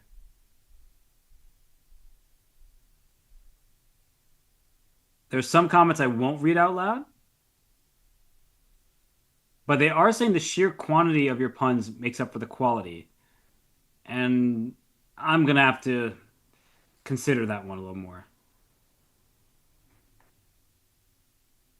Ooh, that's a good question for Danya. Who is Danya's favorite Robert of all time? He's going to say like Robert the Bruce or something. He's going to give you some obscure historical reference that nobody else remembers or knows. De Niro? He's definitely not going to say De Niro. Actually, it's possible because his movie references are pretty old school, so he's going to know some of De Niro's early works, but nothing past like. Well, Robert Hess is my favorite. Do you know some old school De Niro movies? Like Taxi Driver? Yeah, exactly. Were you talking to me and making me all those compliments? Yeah, I was. And did you hear what I was reading out loud? I did, and I did not take them well, just like you predicted. Have you seen Once Upon a Time in America? No. Speaking of De Niro? Oh, okay. Once Upon a Time in Norway, these Armageddon games, I think we have 3 minutes or so at least. All right, then I'm going to go grab some water. But Once Upon a Time in America is an extraordinarily long movie, and it's got your, not just Robert De Niro, but your man's Joe Pesci. I'll tell you about a funny reference I made when you're back. Okay, I'm keeping an eye on the games. Okay. Go take a break. Okay. I will as well.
Danya, you there? Yep. Oh man. Just quickly grab some water. Waiting for these Wow, this has been Armageddon games to start. this has been like five thrillers unfolding simultaneously. I'm just gonna grab a napkin and then I'll be fully with you. Oh, a game started. Oh Oh. wait, or is that? Yeah, that is a game. Why does it say draw again? Oh, let me switcheroo Magnus onto the Oh big no no board. no. You're correct. No game has started. Sorry, that was me looking at an old game. A game should Whew. be starting because just because it should. So Magnus on the big board is what I'm gonna do. Okay, sounds good. Okay, give me 30 more seconds and I'll be fully with you. Were you brushing your teeth? What was that? I'm eating a root beer popsicle. A root beer popsicle? Dude, it's you have to try it. Is that some Trader Joe's stuff too? It's new, yeah. Oh man, it's not for me. I'm not a big root beer guy. I'm not either, but like it's really good. Wait, how did you decide on it? Like, if you don't like root beer, I do how did like you root beer. choose I that? just don't allow myself to drink it, but how Okay, can you hear gotcha. me right now? I don't know. You're on a microphone of some sort. I'm like very far away. Okay, well, you feel very close, don't you? I don't know what to say. Only children don't enjoy root beer. That's just not a factual statement. All right, chat, let me hear it. How many of you like root beer? Go. I'm waiting. I don't believe that most people like root beer. I see a bunch of nopes. I asked my dog if it likes root beer and just kept barking at me. Oh, yeah, With yeah. barks. I got it. You didn't have to explain it, but I'm reading the YouTube chat saying, not a root beer guy. Sure, it's fine. It's okay. Not good. Yeah. Knock on the door. Someone says I hate all beer. That just feels like a mistake. Ha. Just a moment. Let me check Do we? who's at the front door. Oh, Actually, do I want to know who's at the front door? No, I'm not expecting anybody. it's me. Am I expecting anybody? Oh, No, I'm not we expecting have we anybody. have we have We have moves. games. We have moves. Okay, that person can wait. We've got a little Italian game from Fabi. Okay. C3. Expect he might play A. Back to his roots, as it were. Yeah, he might play for A4 at some point, just to expand on the queen side. I don't know how he's doing this because I mean Hans hasn't released his best-selling course in world Oh, history. oh, What? Danya, I like the choice though by Fabi because by Oh, bringing the it's bishop you're out here reacting to Bishop G5. That's something actually interesting had happened. Sorry, go on. No, no, no, just this game, back into the Armageddon here. Because G5 is the move that black is supposed to play, but G5 can often be a choice you regret in speed chess because you can't figure out all of the complicated lines of when you Ooh. play for it or not. And What's up? we might see long castles here because if I remember correctly, this is like Gukesh Ding from Tata Steel. This is like Bogdan Diac against Gukesh. He had a couple of games here where black plays G5, then just says, guess what? Queenside castles. Looks like a 960 game after that. And What that's was why the white game plays we B4. what was the game we saw recently, like an Armageddon game where white played D4 to sacrifice a pawn? Was it Lei Oh, Tingzhe? yeah. It was Lei Tingzhe versus Sara Kadem, but it was the classical game. Got it. Very, very good reference. And knight to D8 was what triggered it. I don't love this for white. This is so much easier to play for Magnusian. Well, what is your plan now? You're going to play for G5, like knight H5, things like that? Magnum Carlsen. No, G5 and H5. Pawn H5. Oh, you're going to go for the full attack. Okay, full attack, full shebang, full 9 yards, full action once again. I think it's the same idea, and what a reference you made, Robert. It's exactly the same idea. E takes D4, E5, I think, by Fabi. He also, if he doesn't want to give up Fabic. material, he could play bishop takes E6 and just take back on D4 in the next turn and say, my pawns in the fourth rank look menacing. Johan Hjardarson here would probably play G5 and then simply play Bishop G3 and sacrifice the pawn on E5. Can white play DE, knight takes E5? That's actually not crazy. Not totally crazy, I'll put it this way. But I don't think it works.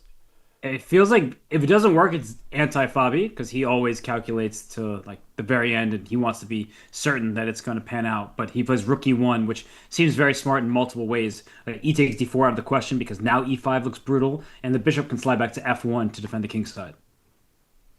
Bishop to G4, pinning the knight by Magnus. He clearly is... He at least wants Fabi to think that castle's queenside is a serious possibility. Bishop F1. I don't think I could possibly castle long if I were playing with the black pieces. I don't like knight F1, but I don't know why yet. And it's not because Can I of ask you? Edabar. Can I ask you a broader question? Sure. So right now, Fabi has maintained his 3-minute lead, and we're only moved 14, so that we're a while away from getting a 1 second bonus time per move. Do you feel like this is the right type of game from Fabi in a must-win scenario? Absolutely. I mean, you got to know, you got to play what you know, and you got to play something open-ended. Keep as many pieces on the board as possible. It's really as simple as that. And knight is coming to E3. I was worried about the H pawn moving forward, but looks like Magnus is just saying E takes D4, and then Fabi could still play E5 and take Wow. B7. Wow, Queen F3. You're saying just take D4, E5. I That forbid gets you. crazy. I forbid Fabi from playing GF. I forbid you. It is forbidden. Thank you. Yeah, that looks really terrible, especially in blitz chess, exposing your king like that. So here you're saying E5. That would be indecent exposure for sure. E5 now or never, because black will put a knight on E5. And that doesn't look fun. So CD4, bishop D4, rook AD1. Is there knight E5 there? Or bishop E5, but that allows knight E3. I understand what you're going for. Even that is unimpressive, but you have to go E5. And every second is just being wasted by Fabio right now, because we all know he's going to play it at the end anyway. Well, E5 just it feels wrong, right? Because black can just take even with the knight there. Queen takes B7, castles kingside, and I'm not sure you have enough in the firepower there for white. And he's not going to Ooh. play it. Okay. He's like, shut up, Daniel. Well, I think the best part of what he just did is he didn't go in the think tank for like 4 minutes, because that's often what happens when you're feeling uncomfortable with your position. You start spending all your time. The way he wins this game is by using the clock as a weapon. Okay, so he only just went in and out of the Brookings Institution. I see. Okay, so Queen B3. I'm very much skeptical here. Am I like a Fabi hater, or do you feel like my skepticism is well founded? I'm certainly not a Fabi hater. No, I think you're right. Especially after this move bishop to a7, because knight e3, you're just going to snap the knight off the e3. So this is well done by Magnus. You were correct. You also had a very good think tank reference. Don't think I didn't notice that. So I'm looking at this position, and I am in agreement with you, partner. I mean, it feels like Fabi, he lets the end of the classical game sometimes impact the beginning of the Armageddon game, and he just releases every ounce of it. I mean, he is such a hard worker at the board and off the board. It's great because he's not talented. They have started. Yeah, his game against Hikaru Nakamura has started, so we see that on the smaller board, and that position looks very closed for the time being, but White has a bit more space and more development so far. Okay, so in the women's section, that's it, I think, right? Yes, that is done. Hampi has beaten Lei Ting-Jie in the Armageddon, and Jun defeats Anna Muzichuk. But we also have a third Armageddon between Wei Yi and Gukesh. That one has not started yet. Nope, we'll get that one. That was an awesome match in the classical, and it's promising to be exciting in the Armageddon. But Fabi has brought his knight to e3. It's snapped off there. And Danya, I mean, the engine doesn't disapprove of Fabi's position. So double negatives aside, this e4 to e5 push, bishop h4. Oh, and a mistake by Magnus.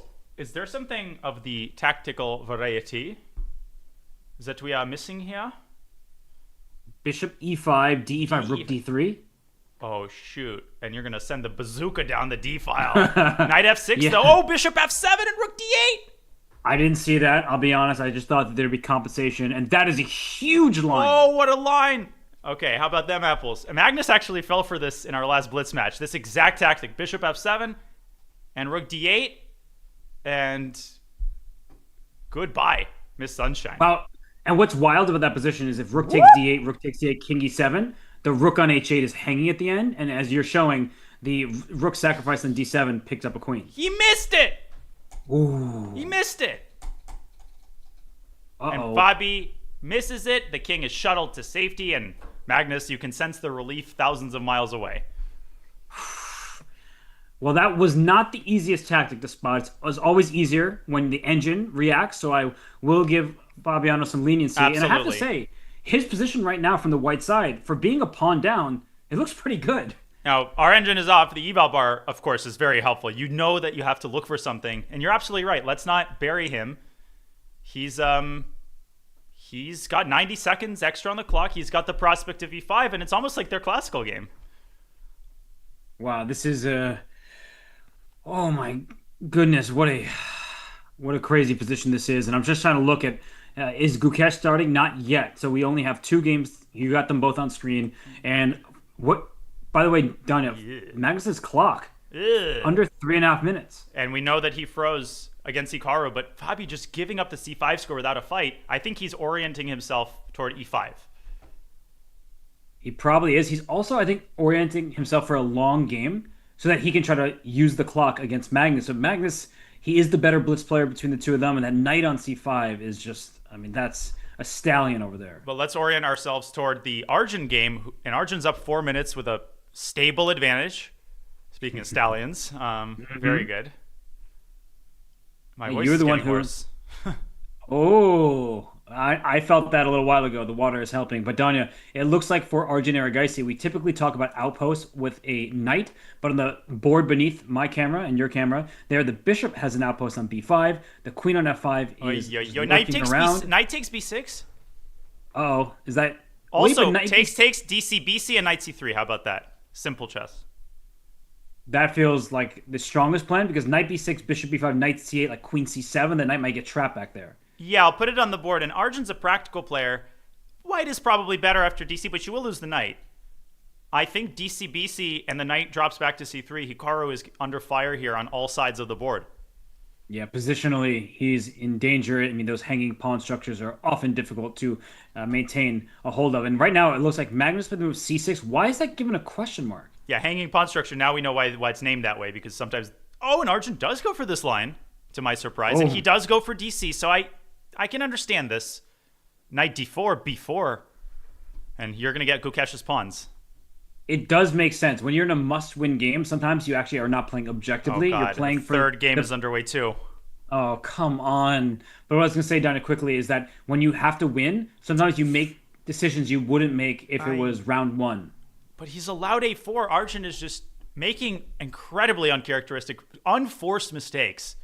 And it's still a good position for White, but this could have been borderline losing for Hikaru. Instead, he's better now. Arjun is Wow. playing very poorly today. It's just not his day. But he still has plenty of He's still time Arjun. on his clock. Yeah, he's still Arjun, but Hikaru has put up great defense. And whoa, what happened with Fabi there? Knight takes a4 by Magnus. The rook on e3 is loose. Queenside. What, playoffs? What queenside? For, win on demand? Fabi's going to be drawing on like a miracle here, and he's definitely living on a prayer now. I Well, don't. the biggest And he's going to be kicking himself when he realizes he's missed this tactic earlier. The problem, though, is for Fabi mostly is that he's no longer up on time. So he needs to win. He doesn't have any advantage over the board, that's clear. But he also no longer has the lead on the clock, and he's in big trouble. Actually, not a single one of my puns, I think, today has gone over your head, which is one of the many things that makes commentating with you a joy. I appreciate that. And the Jim Moore reference is always appreciated. I'm just trying to wrap my head around all three games going on at once. First of all, this decision to have them all go on at once is. That's the one that we have to wrap so- our head. We'll never wrap our head around. Where do we turn our attention? I guess we should stay here. I'm keeping an eye out on the Wei Yi versus Gukesh game. It's still early stages there. Wei Yi with 9 minutes and 19 seconds. Gukesh under 6, but White starts with 3 extra minutes. So, Danya, as we look at the boards, No, Rook look, D1 Arjun is just. I mean, this is crazy what he's done here. Wait, why not knight takes c6?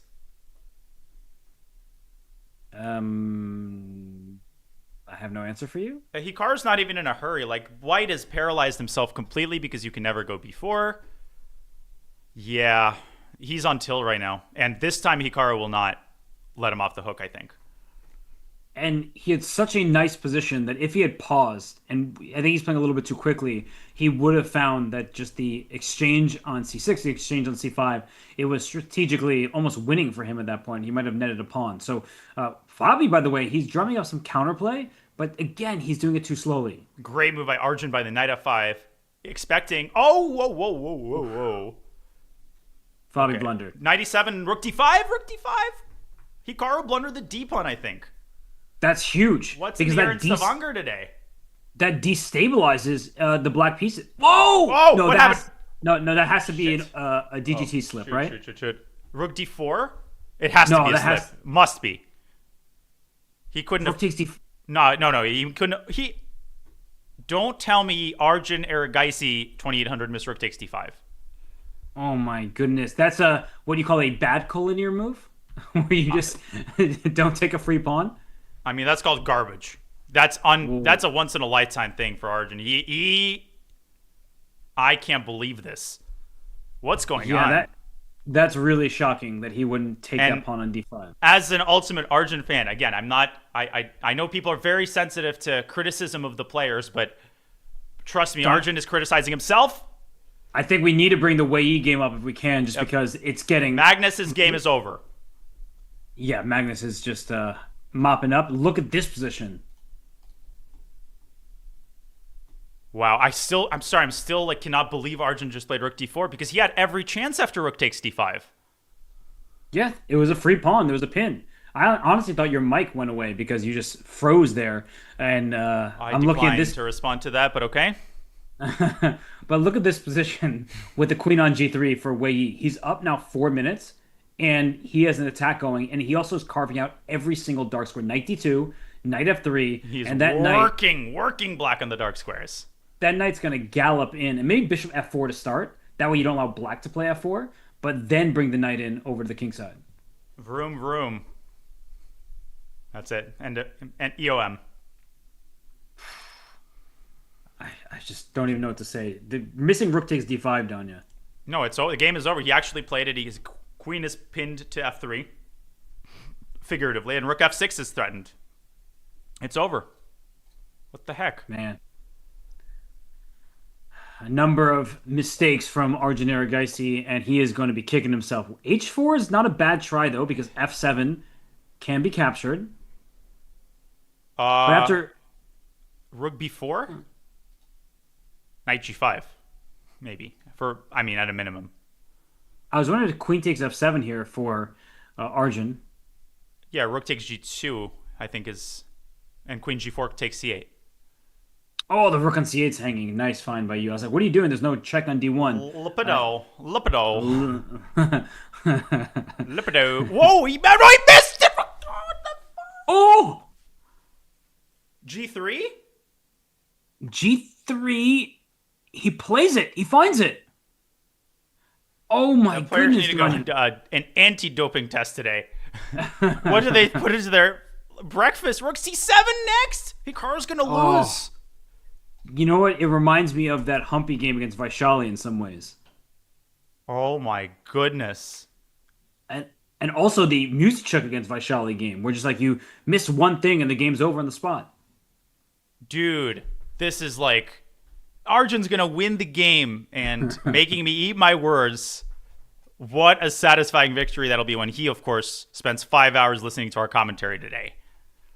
I mean, missing rook takes d5. First of all, Hikaru allowing that, and then getting to this position because Danya, it looked like any which way Hikaru, he didn't need to get his own king in danger like this, but he missed it. Hikaru missed rook g2. He doesn't miss rook g2. That's just doesn't happen ever. That's just insane. Well, he missed g3 from white. That was the only move that wins the game. So there was just an oversight here in a critical moment, and now Hikaru is going to be very upset. And he is very upset. He's incredulous, and I'm incredulous. This is you cannot spin this any better. Oh my god! I haven't gotten up yet, and I'm very bad at knowing what to say or remembering English words. Will Wei Yi remember how to convert? I think he will. And by the way, Magnus, he has already won his game. He actually won. It wasn't even a draw against Fabiano Caruana. So Magnus takes 1.5 points from that Armageddon. So, Wei Yi in the driver's seat, but opposite colored bishops in the big board. But Danya, I think our attention, the last 35 seconds for Hikaru, that's where everyone is focused on. Agony for Hikaru, who just says, you've made it in chess when the worst game of your life is a win. And Erigaisi, this man deserves some luck. Now, can he figure out the victory here? Okay. Where's the win? Not so easy, because Black's next move will be queen rook takes g7. But I'm saying if you go queen f7 to pin the rook, queen e6 for Black, I think. Ooh. Dynamite. Okay, now what? Rook takes... he's got 3 minutes, so plenty of time. Oh, there's a really nasty tactic here. There's a really nasty tactic that you see. Yeah. What is it? For Arjun. Rook g6. Rook queen g6. Queen g4 check. Oh, no! An f4! Puzzle rush. And he's done his puzzle rush, as has Grandmaster Hess. Well, loose pieces drop off. And G4. for Arjun, right? Boom. Yeah, he's got it. Boom, boom, boom. The pawns deliver the death blows to the black queen. And Hikaru will extend his hand in disbelief and resignation. Arjun wins. Never thought such a phrase would be this surprising to utter. Well, you thought it likely when Black played bishop c6, Hikaru did, and then extraordinarily unlikely when Arjun just allowed Black to get that pawn on a4 to stop White's progress. So a very odd game. Both players will be upset with the quality, and I'm sure Hikaru is not going to be happy about the outcome. But Danya, he's going to love doing the recap today. Oh, Magnus has won, of course. He will be a very unhappy recapper. But Danya, look at the game that we have remaining. Wei Yi with the white pieces up a pawn. f4 is loose, but a2 is also hanging. In the presence of opposite colored bishops, that should still give Gukesh chances. But if I'm Wei Yi, I'd probably play a4 and then b5, but he instead goes right for the pawn. And the final wonderful and potentially blunderful act of today's action is yet to be written. It's being written right in front of us.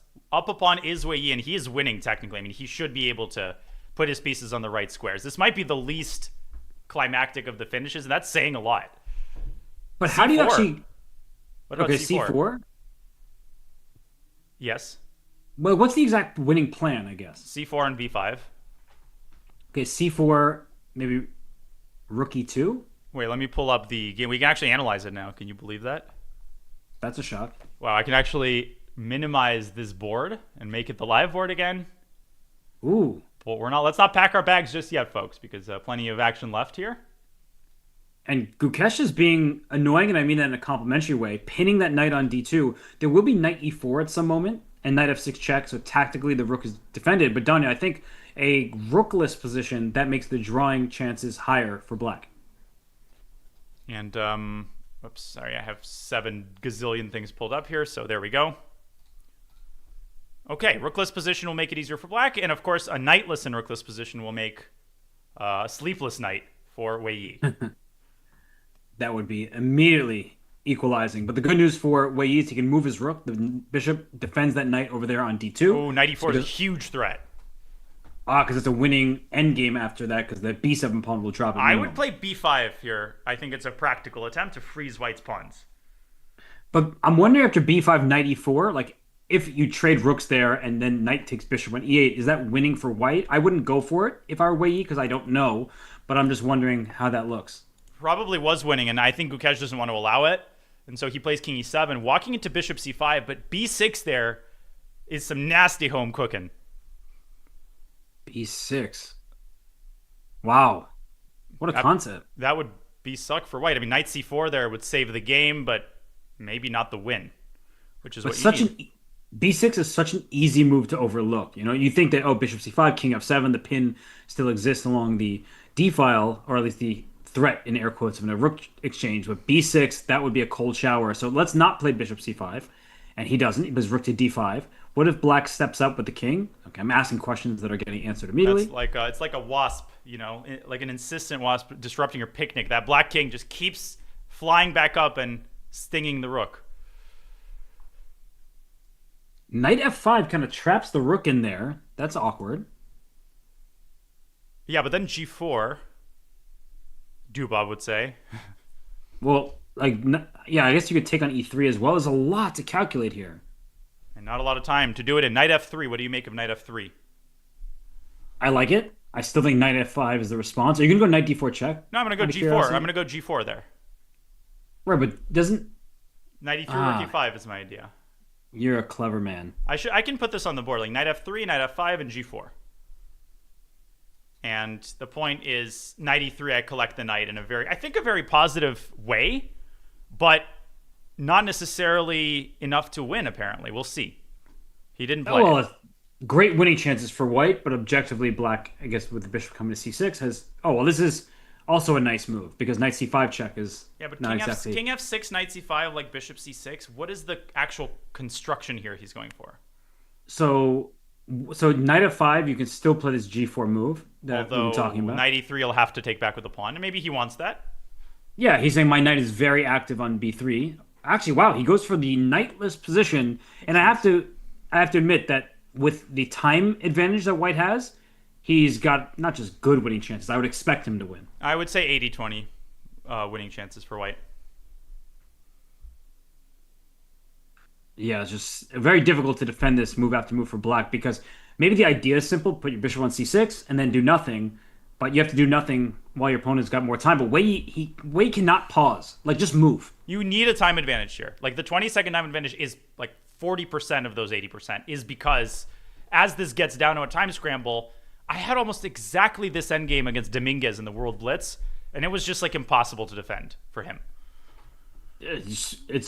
Already from a chess perspective, it's difficult. But then when you put the time advantage here, Linear. King E7 can't do that. Bishop D4 threatens rook F6 check. But rook E6 would be a forced draw. Oh, so don't be like me. Don't just go for one move threats. Oh, King H4, King G5. It was essential to spot that. Now the king smells blood. But there is the G2 pawn hanging, right? Yep. So do you start with pawn H4? Well, first you start with h4 for black, but then the king will step back to h2, and you'll start surrounding that pawn. Yeah, then rook d4 back. No, Oof. it's over. It's over. Look at the clock. Bishop Yeah. d4. I mean, white. Oh, again, I blundered it. Jesus. It's been a long day. I think white should play h4 at some moment. Oh, he goes rook d8. He's just going to win on time, is what I think way he's going for. Right. Yeah, I mean, if you were Daniel, you'd probably just be playing for the clock here at this point. But, If you were me, it would also be the same. Well, now it actually might just be winning, right? Because the king's cut. Wait, rook g7? King King f5? f5. No, but And then I'm trying to get rook e7 there, yeah, but okay. bishop d4. Like, am I getting the bishop pawn? d4, and then you zig and zag the rook to f6 and bag the pawn on g6. That's what he's going for. h4 check should be tried. You have to play h4. Right. King And takes even king h4. h2. Yeah, but either way, I think is going to be good for white. Yeah, king h2 is prudent. And down to 20 seconds is Gukesh. He does get 1 second with every turn, but I think it's too late. What a luxury. Wait, f3 threatens F3. mate? G5. Rook f7? F3, G5. Ah. So I would start with h4. That's a very Wei Yi move. h4 he will play. I think that's a Karpov-style endgame move. I'm voting h4. But then maybe king e4. The king slips out. Wait, what about f3, g5, then h4? And that is not a Karpov move, but it is the correct one. Although after exchange on h4, rook g6, like this is not that simple. Even before an exchange on g4. But Gukesh is in a holding pattern. Well, not literally. We'll see. Well, now down under 40 seconds is Wei Yi, but if with Gukesh under 10, good luck to you holding on to this game. Yeah, the plain truth is that king h4 and g4 is the plan eventually. h4, you called it, Robert. That's a devastating blow to the black's pawn structure. He's going to drop another pawn and lose the game. Yeah, rook g6 is now met by Rook e5. just king f4. rook e5, king f4, g3. There's king takes f3 at the very least. Rook e2 is possible. Rook e2. Ah, rook e2 is just classy. Can't go rook h6. That's why he... Can you take that? Rook takes g2 is a trap by Gukesh. Don't take on h5 here. What a move, mate! Oh, what a move! Still, Gukesh won't give up. No, but it's winning. Rook f6, bishop f5, g3 check. Oh, same concept as Arjun Aragaisi. That is No, he didn't. So nice from Wei Yi. I gave him a golf clap. That was sick. He's got black tied up in knots at the end of the game. And he will not take no for an answer. Wei Yi wins the Armageddon. And the final move is a pawn move in both his game. Arjun's final move was g4. How symbolic is that? I mean, that is just a great demonstration of how to use the clock to your advantage because Gukesh was playing amazing defense, Danya. Mm-hmm. He got pretty close to like fully equalizing, in fact, in a rook and opposite colored bishop ending. But without time to consider your options, you're not going to hold against a player of Wei Yi's caliber. And it shows you need to appreciate the bigger picture, right? It's like, yeah, 0.8. Like the small swings of the eval bar are nothing. As long as the winning side avoids a big blunder and keeps a time advantage, it's basically over. And can we talk about Wei Yi for a second in Armageddon? He draws Magnus Carlsen with black to win that Armageddon. He then defeats Hikaru in Armageddon with the black pieces. He made that draw. Oh, sorry. He actually beat Magnus, maybe. I don't know. Whatever. He won against Magnus. He won against Hikaru. He's now beaten Gukesh. Maybe Wei Yi's the player you don't want to face in Armageddon right now. He's a better blitz player than people realize. He doesn't play a lot on chess.com. He plays occasionally, and I've always struggled against him. And I think you just saw why. Okay. So good. Okay. We can breathe now. It's allowed. I don't think they're allowed to do this again to us. This is not permissible. Wei Yi is just... I mean, that was a great finishing touch to a fantastic day. G3 check, small little pawn move that wins the game and nets him the 1.5 points from Armageddon. So, Danya, I mean, my head is just full of variations, and I don't even know what to say after the day we just had. Yeah, we just got more punishment than like Hikaru's hotel room will. I mean, this one, just a painful Armageddon to lose for Nakamura. Who also had every chance in the classical. It's enough. I think we need an entr'acte because indeed it's an intermission. The next round will be tomorrow. Whew. So what are actual standings? Like all this stuff happened in a flurry there, so I'm not even sure. I think Magnus should be in first because he did win the Armageddon, and Yeah, I can replace it with a big board. There we go. All right, Magnus okay, in so first, Carwin in second. All right, got it. and how about in the women? I guess June has been storming back, By the but way, she it's doesn't have already second round of the round robin tomorrow, isn't it? It is indeed. Sorry to cut you off. It's Hikaru Fabiano again. Well, that one is going to go really well for Fabi. Well, Fabi has been playing better chess since that opening loss in classical. He's been playing really well, and it looks like Humpy is still in first despite her loss in Armageddon. Yeah, that's the thing. You do get that half a point, which puts her ahead of Anna Muzichuk and Sara Kadem, as well as the world champion challenger Lei Ting Jie will have some coming back to do. Vaishali having a solid tournament. She's had some her ups and downs, but winning convincingly in the classical today, those 3 points will be very, very helpful. And That's the thing about this. The football scoring, soccer scoring, like 3 points for a win. It means that even if you struggle in Armageddon, or even if you lose a single game, right, you just start scoring those classical victories, and you're going to be able to contend for first place. And Magnus beating Fabi. He now faces Gukesh in the ultimate grudge rematch. You got like Dubov Hans, except like the world champion against the former world champion. And this is going to be big boy action tomorrow. We don't rest on the Lord's Day.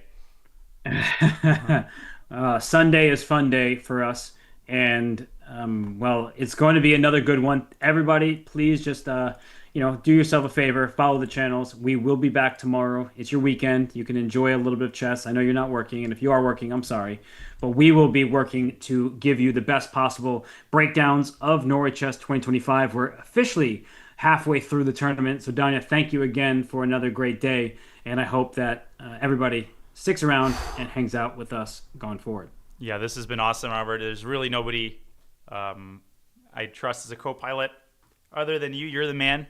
Thank you for tolerating my puns. Thank you to the chat for the support. Thanks for encouraging this project and keeping it going. It was an exhausting day.